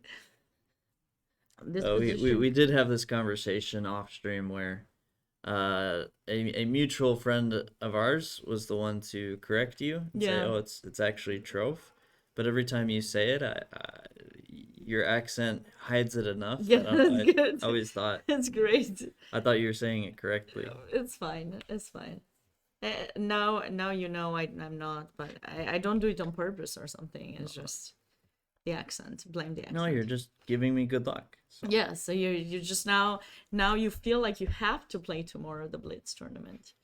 It's there, it's waiting for you. I'll probably take some time to maybe see if some people we get to do some interviews or something like that. So so he did not go for your idea of Rook No, B8 and try nor to did he go for Rook D6. I thought those ideas would have been good. Okay, but the Rook still got traded.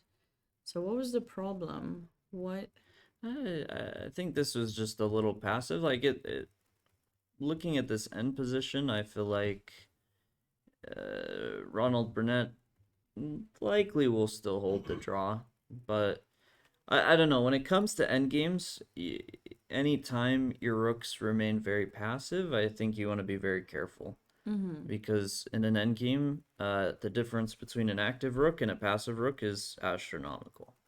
And in this position, all the ideas we were talking about, rook d6, rook b8, are just trying to activate the rooks, even if it's at a cost of a pawn. And okay, maybe a point of pride, but I definitely would have preferred that to this. This just feels very passive, and Sam did manage to maintain the extra pawn. But it's still not easy, but let's see if he's gonna come up with a way to outplay his opponent.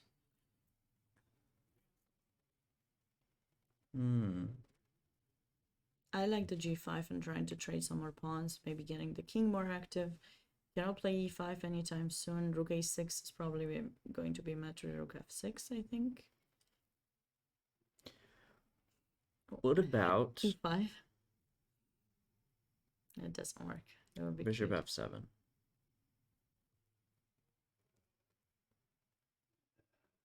I would love it if I understood your idea, but I don't. No, I was thinking take king f4 and I push this pawn, but I just realizing. Well, king you can take an g7. h. Oh, you can take it with I double pin. walked right into For a it. double pin. Wow. Okay, yes. Realizing that I just hung my king in check. Oh, Andrew Tang has won. Andrew Tang has won his game. Wow. That's breaking news. So Andrew is on 6.5. Sole lead at the Yes. moment. Was 6.5. Let's see what happens. And the only 3 that could potentially catch him is either player in this game between Jason Liang and Brewington Hardaway Yeah, we don't and believe. Ronald Burnett, who does not look like is going to win. May hold a draw and feels closer to a draw than a loss. But Andrew Tang currently on track to maybe be the sole leader. Yeah, let's 6.5. see where we left off around here. Oh, So we last saw it around here. yes. With f4 and did like Andrew Tang's position. And black kind of wanted to stay with the extra pawn, but why was 5. that kind of restricts the bishop and the knight in h6? I'm not liking that idea at all. No. A lot of respect for Dmitry Gurevich, of course, grandmaster, great player. The most confusing thing to me is the amount of extra time that Gurevich has. Here, he's playing a lot of these what feel to me to be very committal moves quite quickly. I mean, considering that he has 50 minutes, spent 3, okay, maybe a longer thought towards it with queen takes e5, but played h6 pretty quickly and knight f5, and here f5 after only 3 minutes is a lot of these moves I sort of understand and can see how you would come to this conclusion after a few minutes, but you have a lot of time and Yeah, and I Feels think they right. usually say, right, and you mentioned it one time a few days ago, Kaden, is that you always have to take your time and think when you're changing the pawn structure, Yes. right? Because when you play f5, you're kind of getting rid of all possibilities of breaking through the position if need be with f6. You're kind of stabilizing it, putting another pawn in the same color as your bishop, and I think like that is a decision that you need to take a little bit of time. He needs to break on the queen side. You're right as well, Mike. Yes, those are typical ideas for black. f6 is also an option that could be taken into consideration. Probably not right now, but at some point that's an idea to Actually, it looks consider. pretty reasonable right I'm here. worried about bishop g6 and Bishop g6, rook f8. taking the pawn. Yeah, but at least here you get, I don't know if you want to take right away, but at least you get some play. The additional thing about f5, other than changing the pawn structure, is if you calculate a few moves ahead, it's pretty obvious that you're just defending for the rest of this game. Because of this bishop being so bad, you know, you're not going to be able to stop white from taking that pawn on h5, and if you don't have the extra pawn, white's the one with all the pressure. Agreed. So I kind of understand a lot of the way Gurevich is playing. I understand even the mistakes, but if I had to say one thing just feels like a mistake to me, it's the time spending, and the fact that here we are, Andrew Tang down to 13 minutes, taking this position very seriously. Gurevich, you know, also taking this position seriously, but not taking as much time. Still has 40 minutes and gets into this very miserable position that maybe he can hold, but it's a question of can you hold or you know, do you lose? It's you've lost all possibility to play for a win. And Andrew Tang just snuck his king up there all the way. Wow. King d7. Yeah, nice here. win. Nice win by Andrew Tang. We have a few other games that have changed a little bit. The Alexander Shabalov game has been played quite a bit, actually. So Okay. Alex is up an exchange at the moment. Yeah. So let's see how he got into it. Saw f5. Knight he- d6 right away. Could you check if my move was better or no? Yeah. Well, I don't know if it was better, but Ooh, it was much. actually, quite a It was- bit. It was quite a bit better. I love that move. It's a really nice kind of mating net there. That I Yeah, thought we the could take follow up advantage with of. either knight d6 or knight c7 now is Yeah, would have looked nice, but hopefully. Okay, so let's see. So bishop G. Oh, he went for the material. Okay, he played it safe in a way. Hopefully, he's not gonna have a tough time for hopefully for him, a tough time to convert this. The is players this winning though? should be right. Well, but what do you You have do? h5. Yeah, h5. No, but I play first h3 now. And you want what, rook Yeah, if you play. g6? Yeah, rook d6, rook g6. I take g7. Okay, I need to think be you don't careful. I need- have time to trade those pawns just yet. Yeah, because you're getting g5.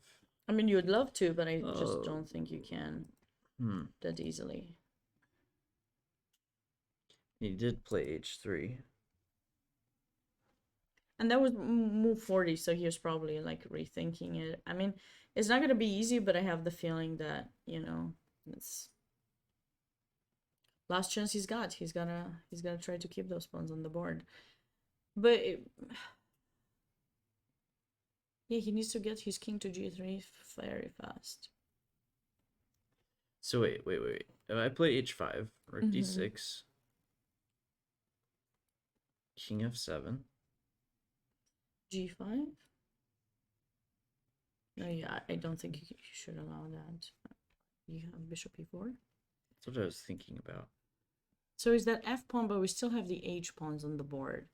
So I believe with the f pawn, if I'm not mistaken, this is winning. So if I check you now and you go king f8, I play f6, this is supposed to be winning for white. It's not gonna be easy, but like at some point, because I think with the F pawn it's winning. We still have the H pawns though, so Yeah. He did play h5 and rook d6. okay. So yeah, you kind of have to go to f7, otherwise king g5, just rook g6, and taking g7, and then I push the f pawn. I mean, Yeah, and it's completely over if you go that is for over. this. If you go there, it's over. The other one, you might still Yeah. have to try for a bit. It's not gonna be that easy.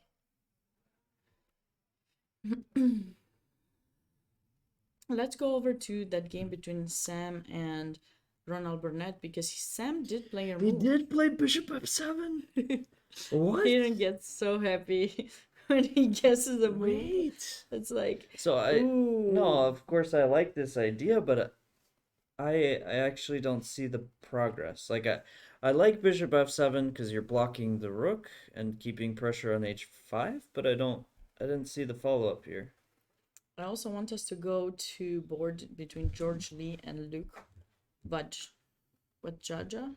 Oh, and that one was just Vijjaja. got a result in. Yes, George Lee So has won his at game. least He has an extra piece, and that king looks trapped. yeah, so I'll skip sort of to the exciting part. So it looks like George Lee just got slightly better position and was really able to make the most of his central control.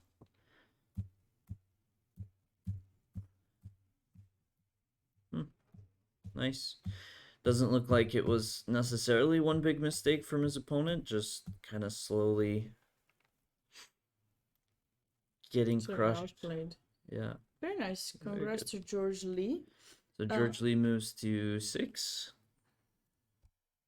Right? I believe so. I believe that's where he was. I Let me think just... Alexander Shabalov's the top of the 4.5. If Lee I'm was 5, yeah. So very he nice. moves on to 6 points. Yeah, so he's up there. All right, let's move over really fast to Var's games against Ralph 10. Whoa, wait, what? Wait. Yeah. This looks quite interesting. He's got his rook activated, and now he's sacrificed the exchange. He wants to take d6 pawn. He's gonna take it with the knight, probably, so... Right, he probably calculated all this. Rook takes f3, does nothing. Oh, you can't take, okay, because bishop h3. Yeah. Takes first then. Yes. Oh, he Rook took with the rook. takes. I was thinking knight, but I guess rook works too, because you have rook takes g6, knight f6 ideas, knight c5, even more unpleasant, bishop c5. Yeah, Var seems to be on his way to win, in my opinion. So he did play knight takes, or knight e4 and then f3. So he just solidified the position and continues to put progress, or continues to put pressure, continues to make progress. That's okay.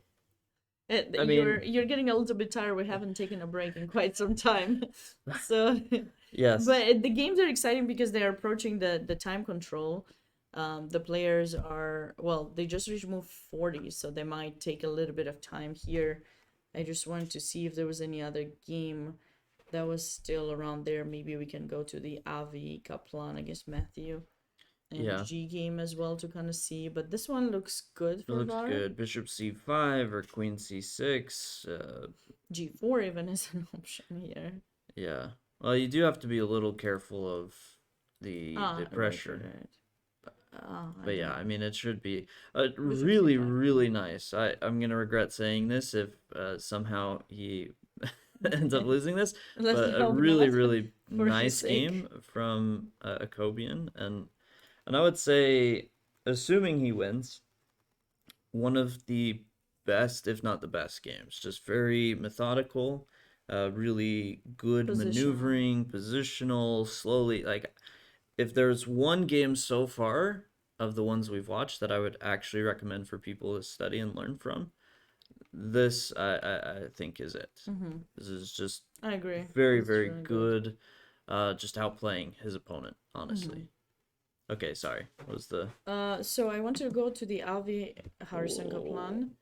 I thought it was kind of an interesting. We left off some time ago. Castled kingside? Yeah, that That- was a little bit of that does- surprising to That see. does really surprise me. Because I couldn't recognize the position anymore. I was like, I don't remember seeing this, but I think he must have gone wrong in a lot of ways in this game because, like, first short castle, h6 remained weak, kind of moving back and forth with the pieces was not really helpful to him. It's so hard sometimes being a commentator with Yeah. moments like this because like I absolutely understand moves like this happen and I look back on some of my own games and think, man, like what was my thought process here? What was my idea? I just don't fully understand.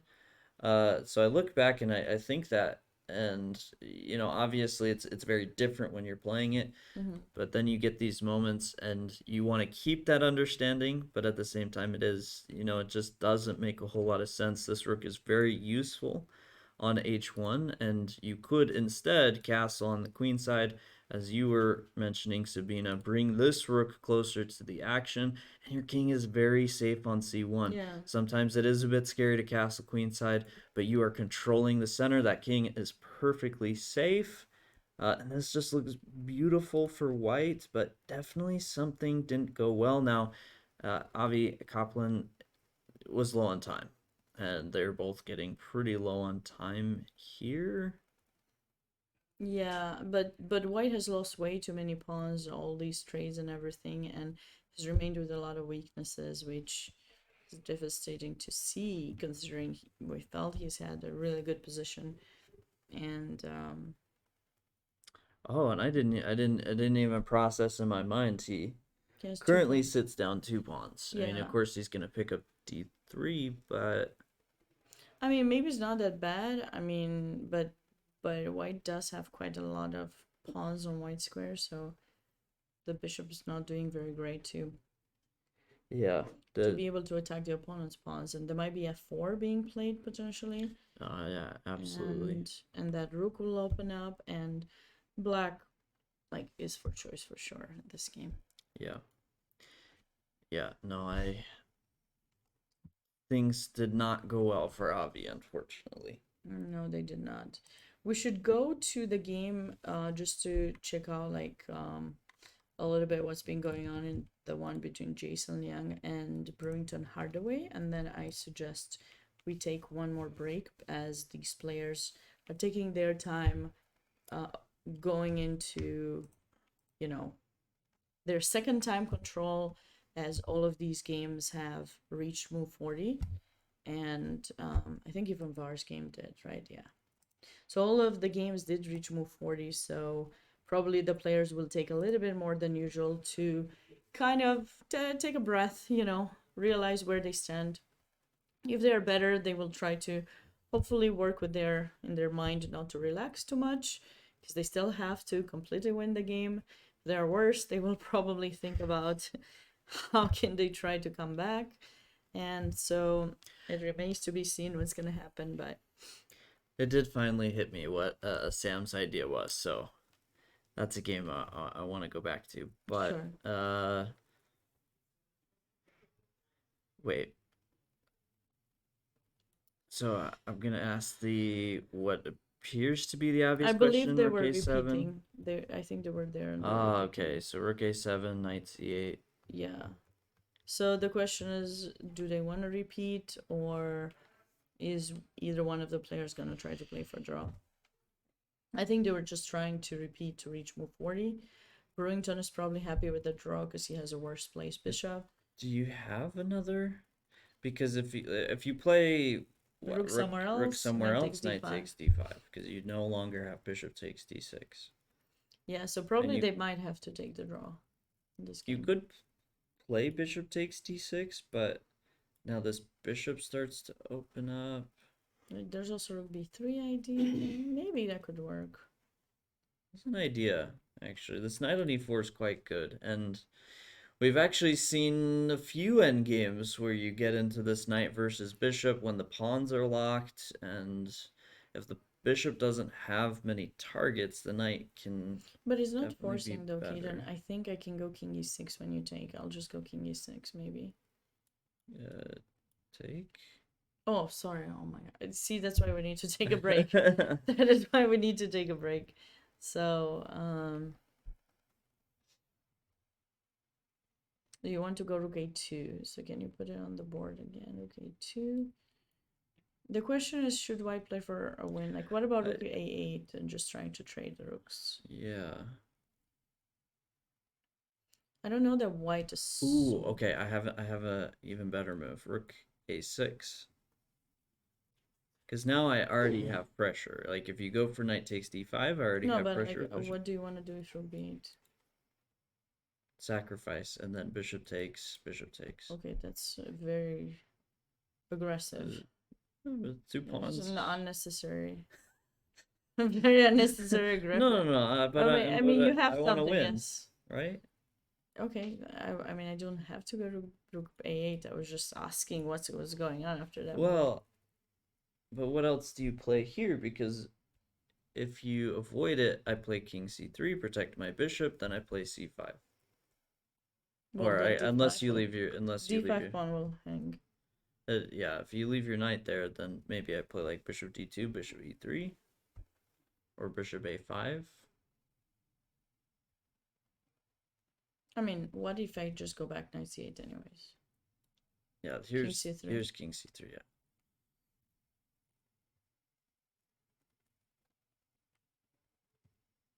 Yeah. King d7.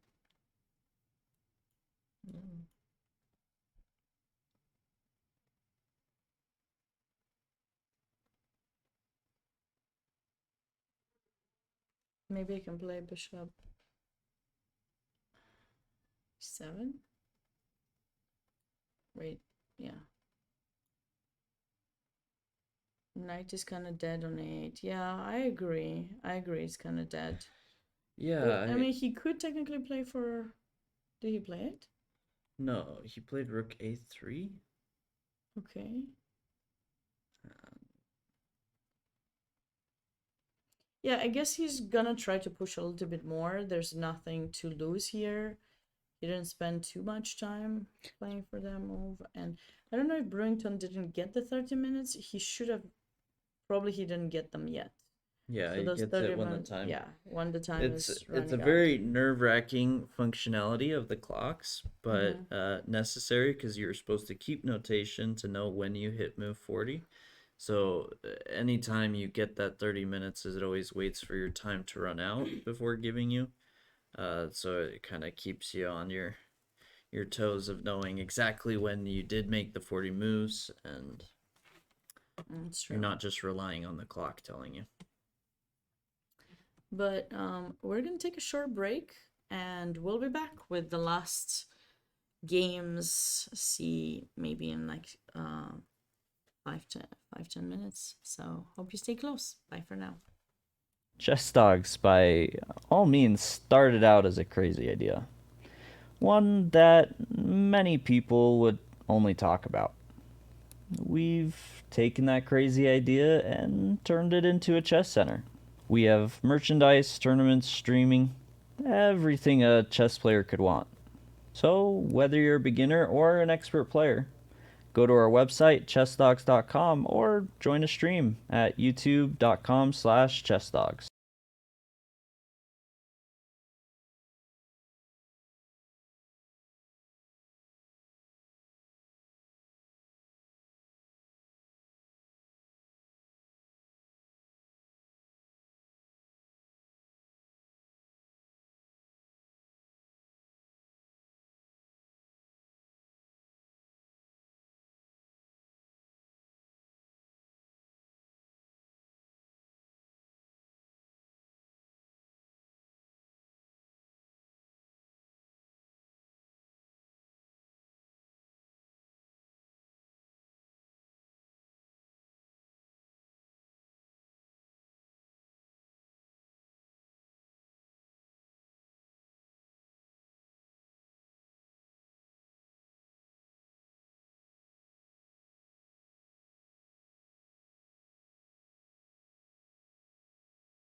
Chess dogs, by all means, started out as a crazy idea.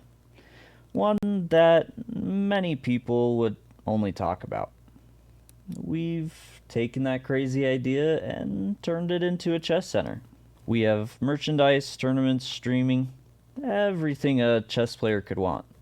So, whether you're a beginner or an expert player, go to our website, chessdogs.com, or join a stream at youtube.com/chessdogs. Welcome back, everyone, to the 7th round of the 123rd edition of the US Open. We are, there are 5 games remaining. Yes, we're in the From this round. home stretch. Of this round, and we believe Grandmaster Alex Shabalov is ready to seal the deal very soon. Yes. I think should be. Yeah, so during the break, I was the way he's converting this, I think, is excellent. But I remember this end game, in that here is winning Mm-hmm. for white, Okay. but if the pawns were up one more, it's a draw. Yes, that's right. But with that said, and this was kind of annoying me, so this really is for my own benefit while Shabalov finishes off the win. Okay. I couldn't remember how you do win this one. So So you do a triangulation. So you go, like, you have to do. because you actually don't want opposition. Yeah. So you play king f4 first. Four, king. Oh. No, you're like, okay, king e4. Sorry. Okay. So I go king e5. King Or e5. king. I can also go king d5 just to make sure I do it the right way. Okay. And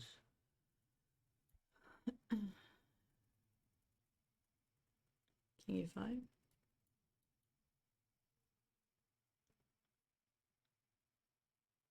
King d6. And I just circle around. now you can Yeah. gain opposition. Okay. Yeah, you scared me there for a second. I was like, huh? No, I know it's winning because there's this one study Yeah. where I don't remember the original position. I have it saved somewhere, but there's a study where this is basically the difference in one line. You can push one of your pawns, Mm-hmm. and it leads to these pawns being just one square Right. more advanced. Right. But if you actually play like king a1, then Oh, you I get know the that pawns. endgame. I think I yeah, know. yeah, Yeah. you get the pawns here, and it's winning. And so I don't know. It's a good end game to know some of these little things. And there we have it, the final results. Shabalov didn't go for this, which makes sense. You know, when you can, simplifying is great, but when Just to make sure sometimes he's tired, yeah, he might some- be tired. He yeah. lost the previous round. Kind of probably went a little bit too aggressive in the previous game against Ronald Burnett. So he probably thought, okay, let me make sure I get my win, and he did. And so yeah, and it's just a smarter way to do it. Like I know some people, and I mean I say some people, but literally any chess player sometimes is just so excited to get rid of their material and try and simplify things in an endgame. But you know, sometimes you do too much. yeah, sometimes you do too much, and here I think Shabalov shows exactly the right technique. Like keep the rook, activate the king, and you're just winning pretty much effortlessly. You don't even need to think about that endgame. So really, really solid game from Shabalov. Really good game, good victory. 5.5. So Yeah, might be tough. He might need to win the last 2 games. He might have an easy pairing maybe tomorrow potentially still, but well, when I say easy, I mean lower rated player than he is, but Yeah. this doesn't mean easy. Easy doesn't mean that it's gonna be a piece of cake win, and he still has to kind of pace out his Yes. progress. And yeah, so going back to the VAR game, Okay. VAR was really close to winning with thought. He has 2 pawns for the exchange. Yeah, so here he did play bishop c5, rook We thought that was d8, good. knight d6. So nice idea of black and trying to escape with a rook from the capture. So now if you trade queens, however, bishop takes and there's mate in h8, so you cannot really save your rook. Your rook is definitely strapped. Yes. So black did try to find a way, but I have the feeling that resignation is approaching potentially. I don't see, Yeah, because you're also threatening traded queens and bishop d4. yeah, no, this position I would say feels appropriate to resign. Maybe no, No. I can't. No, maybe. I'm trying Maybe to. yes, I'm maybe trying to no. like imagine some possible way to swindle or one last chance, but I just don't see it. I mean, You gotta check. You can go rook e2 revenge check. I call it. yeah. And then after that,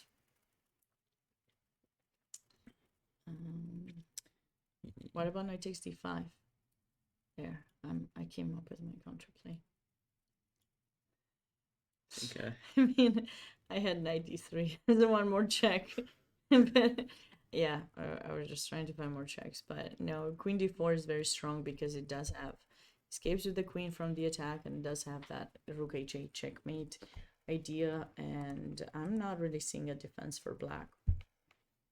Yeah. Other interesting games, of course, was the one between Sam Khanin and Ronald Burnett.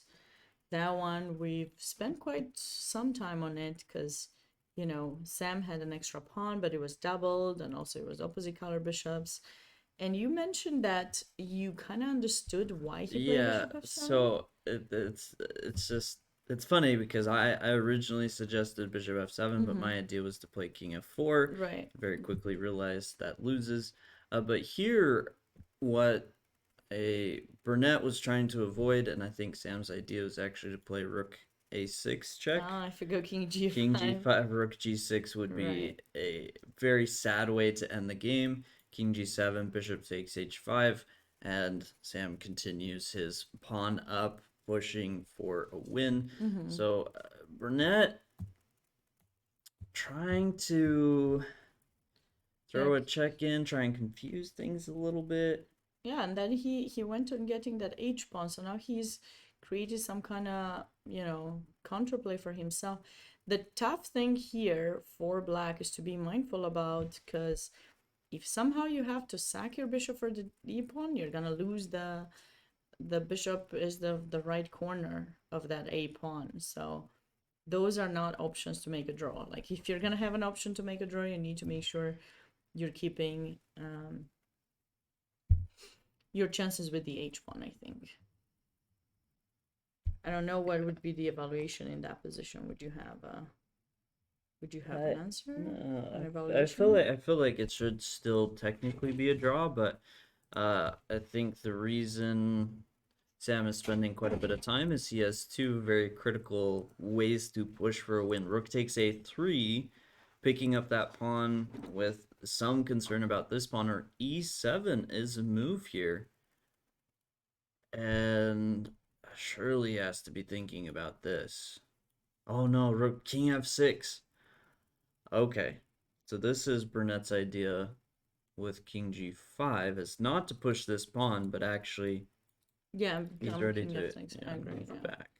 Yeah, so, and what about if white captures the pawn in a3? That's a little bit of my concern, I would say, here, because is he going to consider king g4 and try to march with the h pawn? I feel like you should kind of have to, yeah. Yeah. I was thinking about rook f3 here. Yeah, because now you're searching bishop h5 check. So maybe I could be playing bishop e7. Bishop e7. I'm just trying to keep hold the No, position. this is. Yeah.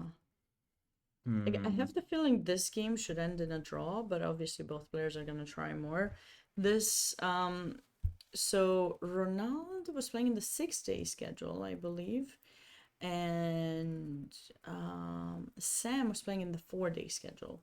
So he's had 2 games already today. I don't know how long they were, but Ronald only had one, and it was against Shabalov, and he won that game. So he's probably comes into the game with positive emotions and everything. And now, if he holds a draw, he would still be in the lead, third place, depending on what happens on that board 3 between Jason Liang and Brewington Hardaway, which Yeah, we should go back to I as do. well. However, I did notice somehow uh, our Black was good able to friend pass Ralph it. Tan did not. Oh, knight a6. Okay. So managed to not lose an entire rook.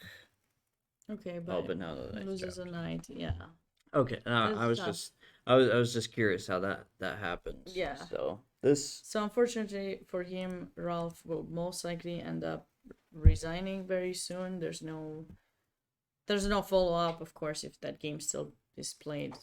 Sure, it can still be played, but it's just very tough to continue. So yeah, this game is interesting. So Jason decided not to repeat the position. He kind of played the move that you suggested first, and then you switched your mind. But he went for rook a3, and now he's pushing the pawns on the king side. And I actually like that idea because the bishop in d8, the knight in e7, almost every single piece of black seems quite passive. yeah, and I'm trying to take inspiration from Andrew Tang, who snuck his king up.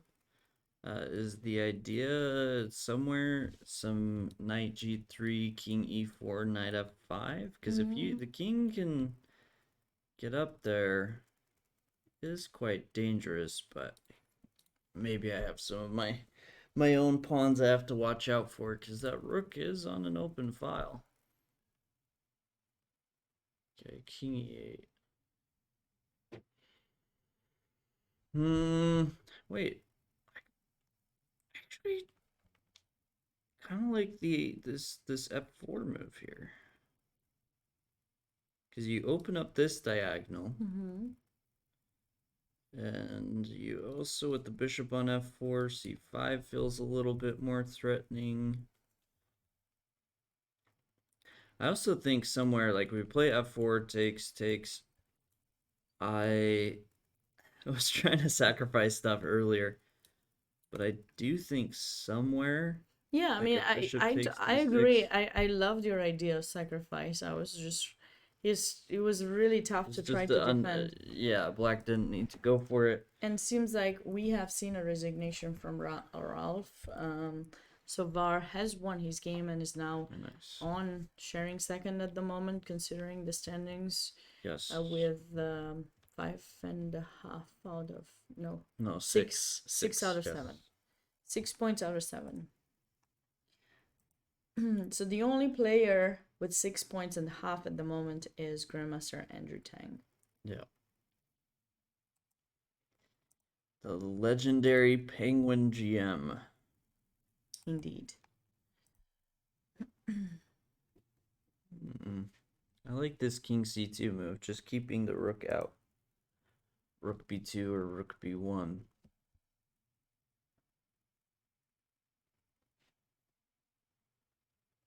The thing about this position, and why currently I have to say I lean towards believing Jason is going to win this, as it's a very one-sided position currently.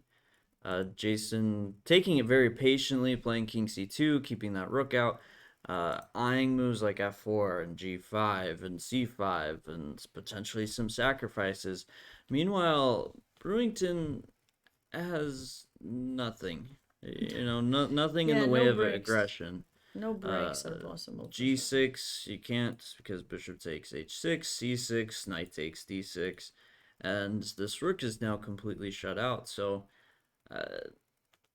these positions Brewington can definitely defend. He's a good enough player to defend this position and hold, but it's very hard. It's very difficult psychologically to have to just defend a position for, an hour or 2 hours, and very easy to go wrong. And the biggest reason is because given enough time, you start to stress about some of your opponent's breakthroughs, and you pick one to defend, and oftentimes it's not the one you should have defended, or you defend one and it opens up another one of those to be even stronger. So really tough task here Very for tough. for Very Brewington. tough, I agree. And he's also burning quite some time after having received the additional 30 minutes. Now he's on less than 11 minutes to 21:39 of Jason Young's. So Jason is certainly doing much better with the timing and everything. So we have the tendency to believe that. Knight c8. Okay, so c5 is not. I don't think you want to allow bishop e7. If only this rook was on e6. He might just play it. He might realize that. I don't know, but if you go there, could we play rook b6? Then you go rook a8. Yeah, then rook a8. That's your plan. I'm back on the rook a6 train. I liked it before, and I want Jason to fix his ways. It's rook a3 Fix the position of the rook. Improve the position of the rook. Although with the bishop no longer on b4, I will say Yeah, this rook a8 does seem a lot more reasonable. True. The two concerns with rook a8, my idea was to take on b6 and then take and take, because the king was on e7. Or the idea we had in chat was take and play c5. Neither are as effective now as they were before, so maybe rook a6 is not the play. Maybe just bishop. Actually, I kind of like this idea of bishop e3, because maybe in some world I do want to trade my bishop for the knight, just because the knight's the one piece harassing a bit. Maybe.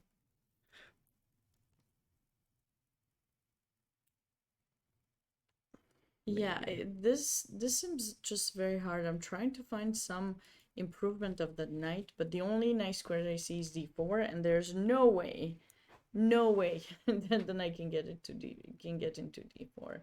Yeah. Black's knight, unless you somehow get to play c6, which seems very, very hard to do. Maybe coming back with the king to d7 and trying to play c6 could be an idea for for black here somehow.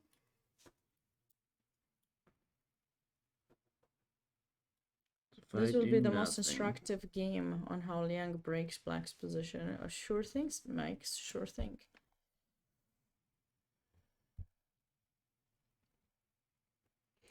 Yeah, c6. But you know, you always had that idea with c5, so I feel like you're focusing on your sacrifice, but also I really loved your c5 idea. Now maybe that the knight is gone, maybe you can consider doing it. Yeah. But he played rook a1. He didn't try that. Well, maybe he's trying to bring the rook on the other side and hit some f4 g5, but in the same time he has to be careful because a lot of pawn trades could benefit black since they're struggling with the space. So we'll have to see. But maybe okay, if black did nothing, we say here f4, take something like this, bishop c3 first. You don't want to let me take there, but protecting it runs into rook takes f4.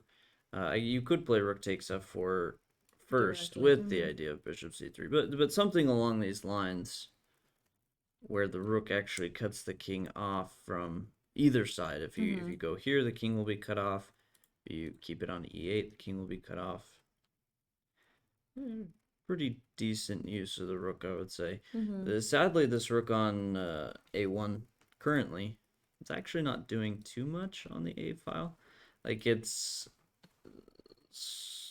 sort of teasing a few ideas with Rook A8 or Rook A7 or Rook A6 or Yeah, I so mean, teasing a lot of ideas, but really not creating as big of a threats as you're maybe hoping for. So mhm. no, I like Rook So it A1. remains to be seen. Yes, updates on our other two games Yes, let's go back left. to the Sam Hunning game against Ronald Burnett. It seems like Sam was able to block that H pawn of Black's, but how important is that? Can't we still play King G4, chase you away, and start marching the pawn forward? Like, what is his plan of? King G4, Does he want to go to H1? Rook I H1, could go H3 check H3, and try to check, keep your king restricted. H2, and You have this no Rook actually G4, Rook G4 maybe. wait, Rook G4. Well, you have at least a draw. No, yeah, with you have repetition, but I was thinking this. Take Okay, that was really fast, but sure. Was it forcing? I'm just throwing moves. This is a nice idea. No, I was thinking of a mate, like Rook G4, Rook G3, King G2 or something. But that wasn't a mate. That wasn't a mate, no. Yeah. Rook G3, yeah, there's no mate. No, I imagine though that's why here Burnett played Just play Bishop Bishop E7. E7, yeah.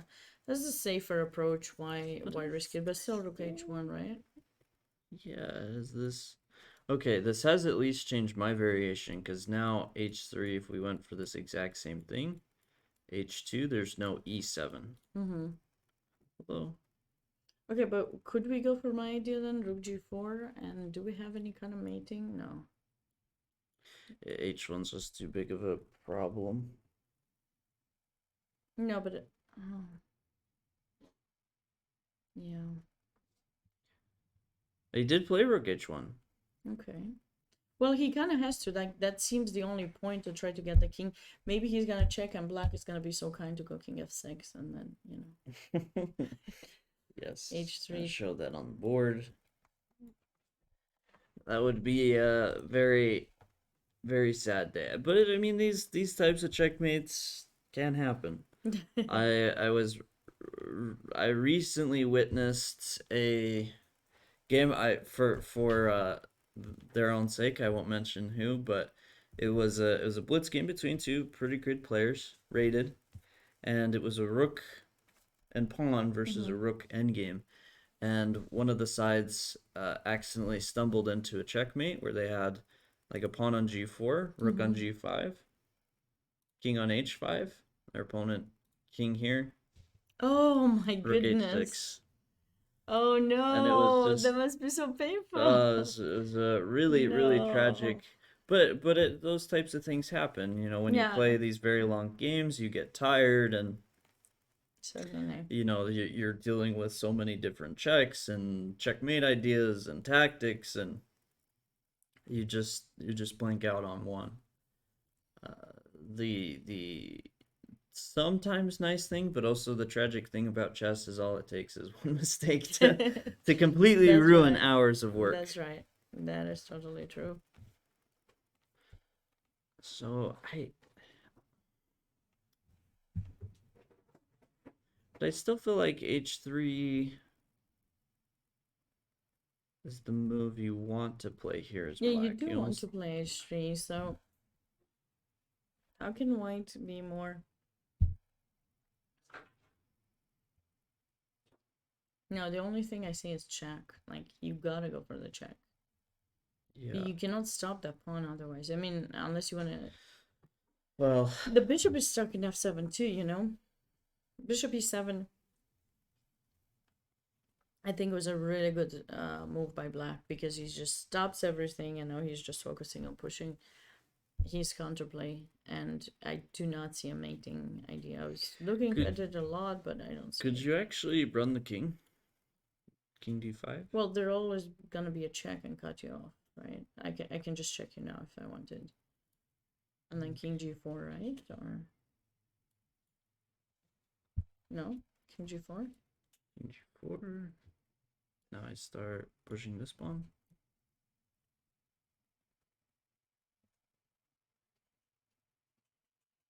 King g3. Yeah, check and knight taking e6.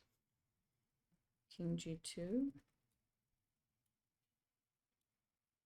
h2. Okay, but it's what do you want? What's your progress gonna be like? I don't know. just- I don't know. I haven't figured it out yet. No, this is too far away. Maybe you could somehow. No, I really feel like he could have seen some mating net. Is it possible there's a mating net we're missing? Like with that H pawn pushing, like maybe he can check and then somehow like Problem is you need both these moves. yeah, like one piece doesn't checkmate. I mean, you have rook h1, so you can play king f3, h2, rook h1, but then he just goes back king g5. Oh, I thought you could get away with king h3 No, here but because of rook f8. rook check, right? Yeah. Okay, so you can't get away with that, and I might even lose. So, I mean, this is not an option, guys. What do you think in the chat? Let us know if you can find something even better that we're missing here. But I have the feeling that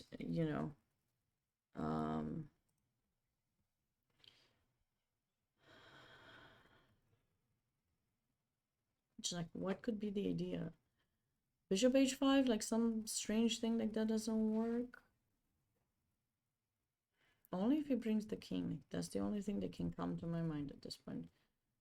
What did he do? King f3 first. No, neither side has made any more moves. Oh, you went back, I thought. No mating nets, H pawn too fast. Okay, thank you. that clears up the position. This, We know, no more. It's done deal. There could be a draw in this game, and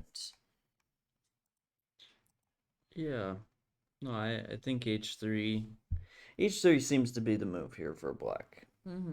Almost less to actually push the pawn and more to create space for the king to go to h4. right. I think that h4 square is quite nice for the king, but I do imagine he'll spend at least a couple more minutes here because Just to make sure he doesn't blunder. It's the yeah, end of the game. you're either getting mated or you're drawing. Like there's no in between. There's no in between. So you want to make sure that you are absolutely not getting mated, and once he does, I expect h3. Yeah, let's check out the other game between Avi and this game. We thought that white was still worse. They still have a pawn down, but maybe they've gotten some kind of counterplay. It seems that those two pawns and C are stopping black's majority. But What's been the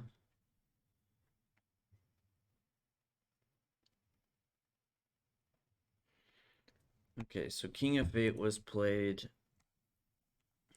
because after knight e5, maybe some worries about f4, rook e7. But now that the rook is on h3, the concern with going back is you can't take because you get pinned. But still king g7. just to keep that pawn protected. Take the pawn and then rook Yeah, f4. I like that. The pawn g4 is also not easy to protect. If you play f3, you're not actually protecting it. So well, f3. no, we're taking g4, right? Take Oh, rook g3, h5, move Oh, out. wait. the Oh, back and ouch. forth. Ouch, ouch. The back and forth spins. Yeah. Okay, so that's a trap. So I imagine Okay, so this. he I still has imagine some this is what traps. he's thinking about because you want to be able to play. You want to be able to play. Knight takes. Okay, you played h6. So maintaining knight takes g4. So I guess f3 is technically now not working because the king is not in g7. Actually, h6 is more flexible, more of a prophylactic idea. you don't let yourself restrict it. Unless, is G5 annoying here? And when I say is it annoying, I sort of feel like white has to play a move like this. Yeah, you have to try to give yourself some counter. It takes Takes, check think, king g. yeah, check, Seven? king Me- G7, now rook C8. So that after C6 I have bishop takes. Well, I guess knight takes there. It's better in that endgame. Maybe first rook G8. But listen, can't we go with the king? No, we cannot hide anywhere. Okay, let's go back to g5. Because this g5 move is very, very unpleasant, but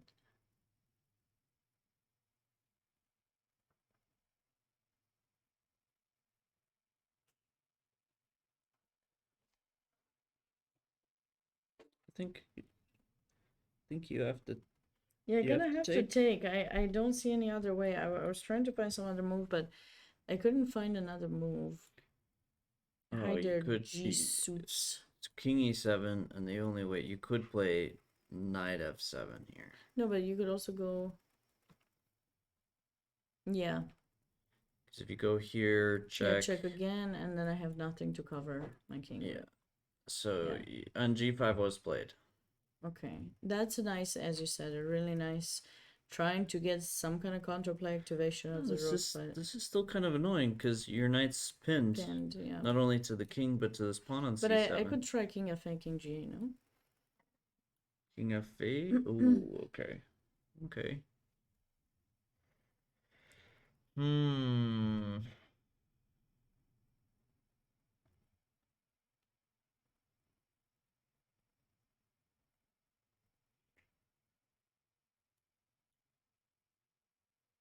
Yeah, but king g8, you're trying to utilize the fact that I'm pinned now. So I really was just wondering about this. Yeah, that 'cause endgame. But I think black should be winning, right? Because he has c65. C65. Yeah. So C6. No, no, no. Oh. Where? Oh, I can do it right now. Oh, yeah. I'm playing c6 now. Yeah, sure. C6.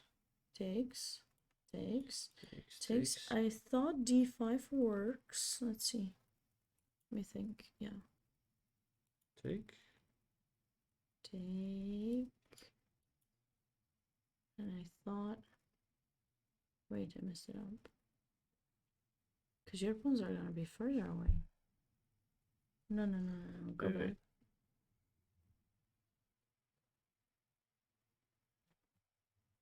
I promote second. Wait a second.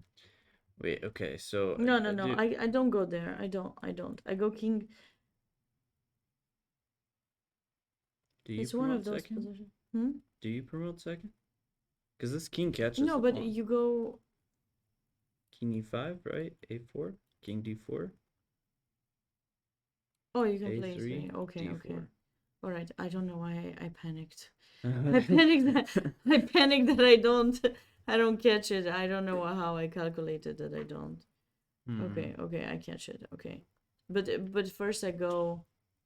This is all happening, by the way. King E7's on the board. That endgame.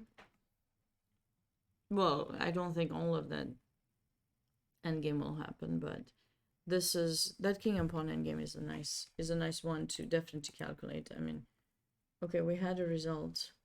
We had a result. We had a result. Now I'm We had trying a to figure out result. who it was. Oh, it was Sam and and Sam. Burnett. They did end up drawing after rook h1. Interesting. Okay, I mean there was no progress, right? We didn't see any progress for Well, white. but I thought, like, I understand the draw, but I would sort of I would wait to see if my opponent played H3 I mean, first, because most likely he would. I mean it feels like if you okay, I mean it's equal anyways, but I just feel like maybe there could be some trick There could be. I'm not denying that. I just feel like it's Interesting. That's okay. Draw is very reasonable. and we got 2 games left, guys. 2 games left. Between Jason Liang and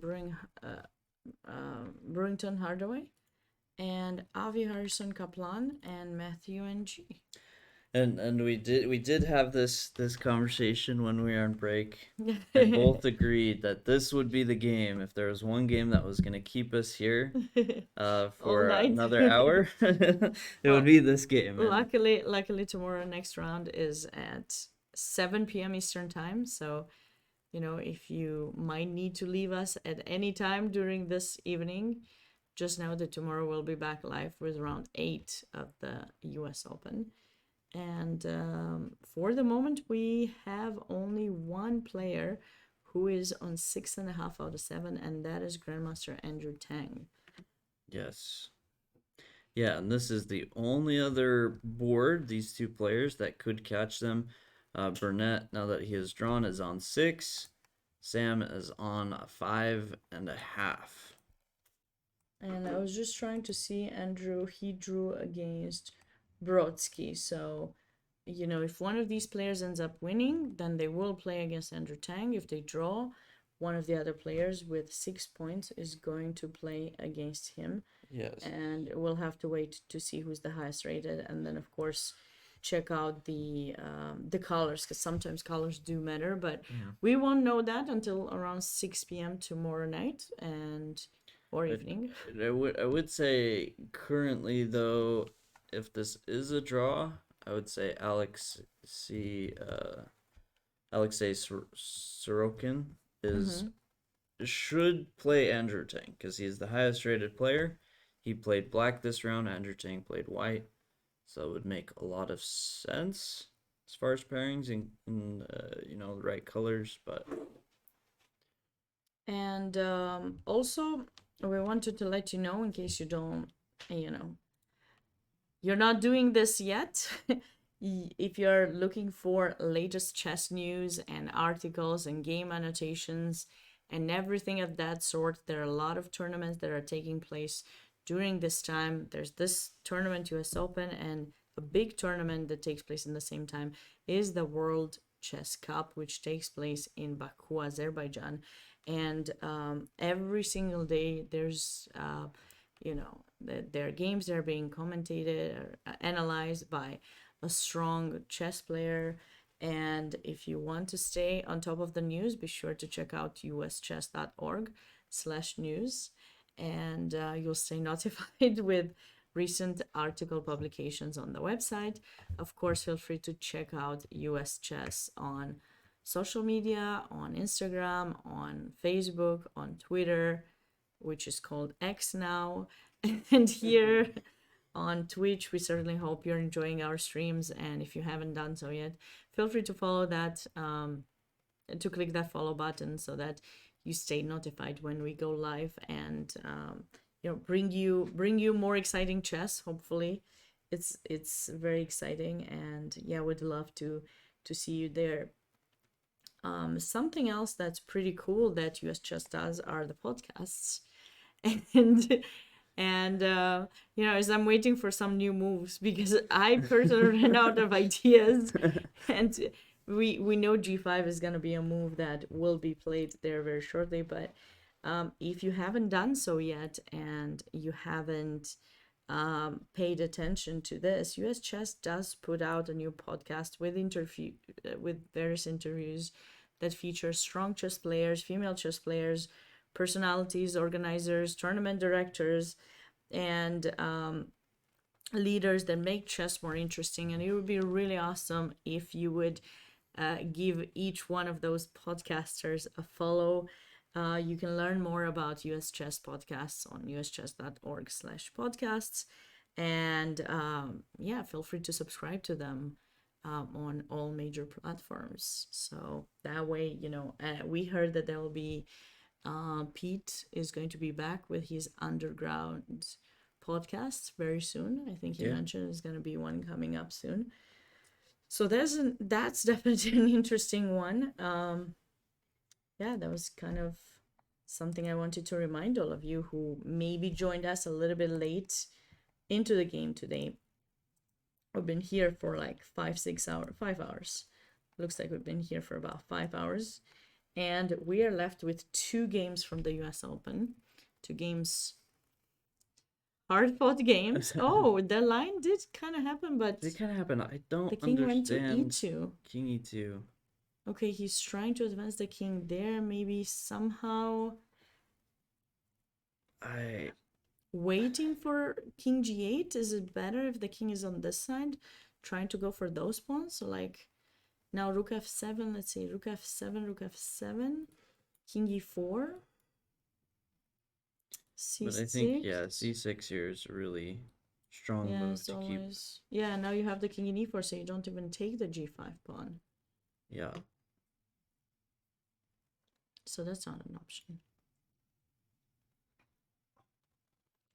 Wait, is rook G5 picking up the pawn? No. That's my instant reaction. You know, when I was a kid, my dad said that I'm the no girl or something because I always, it didn't matter what the question was, my answer was always no. Just no. But Okay. just no. All right. Well, Just moving know on. that it's no. Back What to the about other. king g7? No, king- no, king yeah. g7, sorry, rook g6 I meant. And then, Yeah, rook yeah, G6. g6. Oh, King E4.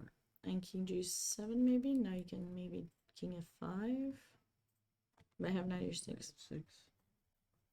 Okay. Okay. Maybe you could take an f7 and try to bring the king to d5 just to kind of, you know, create some counterplay first. yeah. Actually, that's not bad.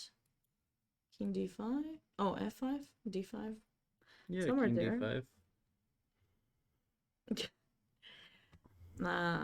I'm homeless on Wi-Fi says, love to see Andrew do well in classical chess instead of all the bullet nonsense. He does play a lot of bullet and hyper bullet, and there's another one that I keep forgetting the name. What is the name of, like, when you're playing? Let's see. I just want to see how it's called. I always forget the name of it. So if you play like bullet, what is the one that's 15 seconds? One is hyper bullet, and there's I thought anything under 30 seconds was hyper bullet. Is what I thought. But I don't know. no, 'Cause there are I- two. no, there no, are no. two ones. No, Yes, yes, yes. no, I'm wrong. I think 30 seconds is still considered bullet. No, they have another name. They have No, another name. no, I no, just don't know how it's no, called. no, No. I learned this. No. Just say Someone no. should clip that. There's way too many no's. And then clip that and send it to Yasser to kind of, you know, just be like, guys, I told you. No, Stop saying no. I'm pretty sure at least Ultra Bullet at C. least yeah, no. Yes, that's what it is. I forgot the name. Ultra Thank bullet? you. But 30 seconds is still considered bullet on. No, those. one of them is Ultra Bullet, one of them is Hyper Bullet. I forgot. That's One of them possible. is 30 seconds. I just no. One of them is 15. I'm just saying, like when I play 30 seconds, I thought it still rates. It goes off my bullet rating. Because every I don't normally play 30 seconds, but every now and then Yeah, someone the matches rating me is to the 30 same. seconds. But it's called differently. Oh, okay. Yeah. Then we're we're just our conversation made no sense. I just needed to say no. You were trying to You get said no. to and so be we're right, just saying a and lot of no's. We were both right. That's Right. fine. It works great. Ultra 15 seconds. Okay. Ultra 50 seconds. Hyper 30 seconds. That's how it is. Thank you. I couldn't. I always confuse the two. I've tried playing that. Do you know how stressful it is? My heart races so much. And like it doesn't matter so much because I'm just streaming and it's like 15 seconds and I'm just playing someone. But you know how tough it is as a streamer when you lose and then they come in the chat and they're like, "Oh, I beat you, WGM. Yes." And then some people are nice and they're GG, you know, thank you for the game. But some people are just like, "Oh, I beat you," and all these things, and I'm just like, please, let's be respectful of each other. It's a game, of course, you know, it's nice to win. It's not nice to lose, but let's try to kind of have some, you know, not make the other one feel so sad. Yeah. anyways. Rook g6 only move. That was our analysis. Our analysis. Yeah, and because rook f5 takes. If you take here, rook takes g5. If you take here, yeah, you're getting some kind of counterplay. I mean, that's for sure. That's nice to see because I know. I'm not saying it's a competition. I'm just saying king g7 was better. okay, it's too late for me to argue. I'm either gonna be really, No, really. because king g7 we agreed on. We thought it was a We good agreed. move. We agreed. I'm just kidding. King g, rook g6 now, is that right, or rook f5? No, I think you need to play rook g6. I'm not So you play rook convinced f5. if you lose the c7 pawn. I don't think you did play rook f5.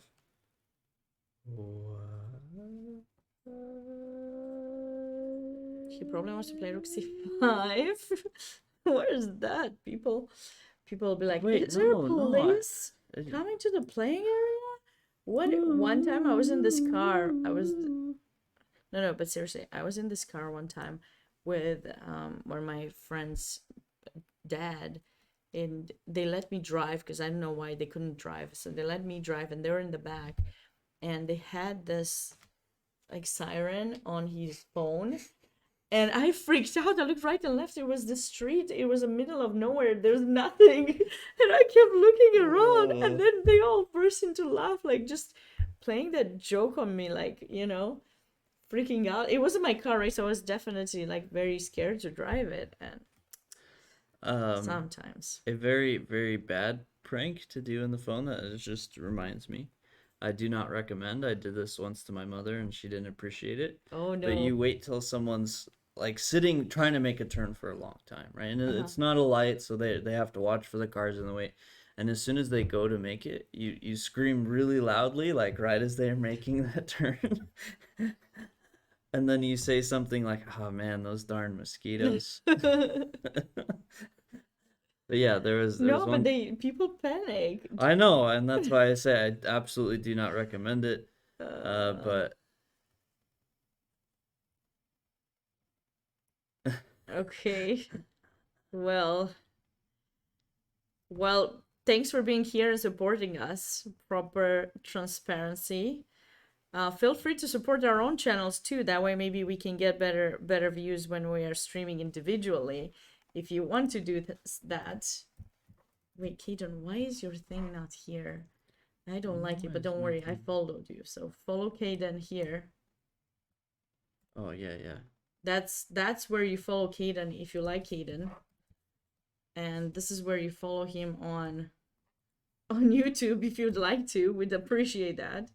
And this is where you follow me if you'd like to. And that way, we don't risk anything like that. But Andrew is kind of cool, so what to say? No, I like Andrew. It was one of the most interesting things for me because Thank you. I played Andrew in the U.S. Junior. Yeah. I'm spacing on the year. I want to say 2016 or 2017. Mm-hmm. But I knew a little bit about him just from his bullet and experienced what we're seeing exactly here. Like when we played, he does think a lot. Like he tends to be one of those players that is lower on time. Yeah. And maybe part of that is because he's just confident. He's comfortable being low on time. He knows like if it comes down to it, if it comes down to those last few seconds, he's very capable. But yeah, it really surprised me when I actually did play him over the board that he was he's like I was up on time a lot of that game and So I think rook c5 here is probably the move to be played. But And wait, I have an extra pawn. I know. I'm sorry. You don't trust my skills with an extra No, pawn? I just don't trust this position. Wait, fully. I take with the b pawn, right? I take with the b pawn. Okay. Now if you have d5, No, but I have g5. G4. g4. But this is This is what?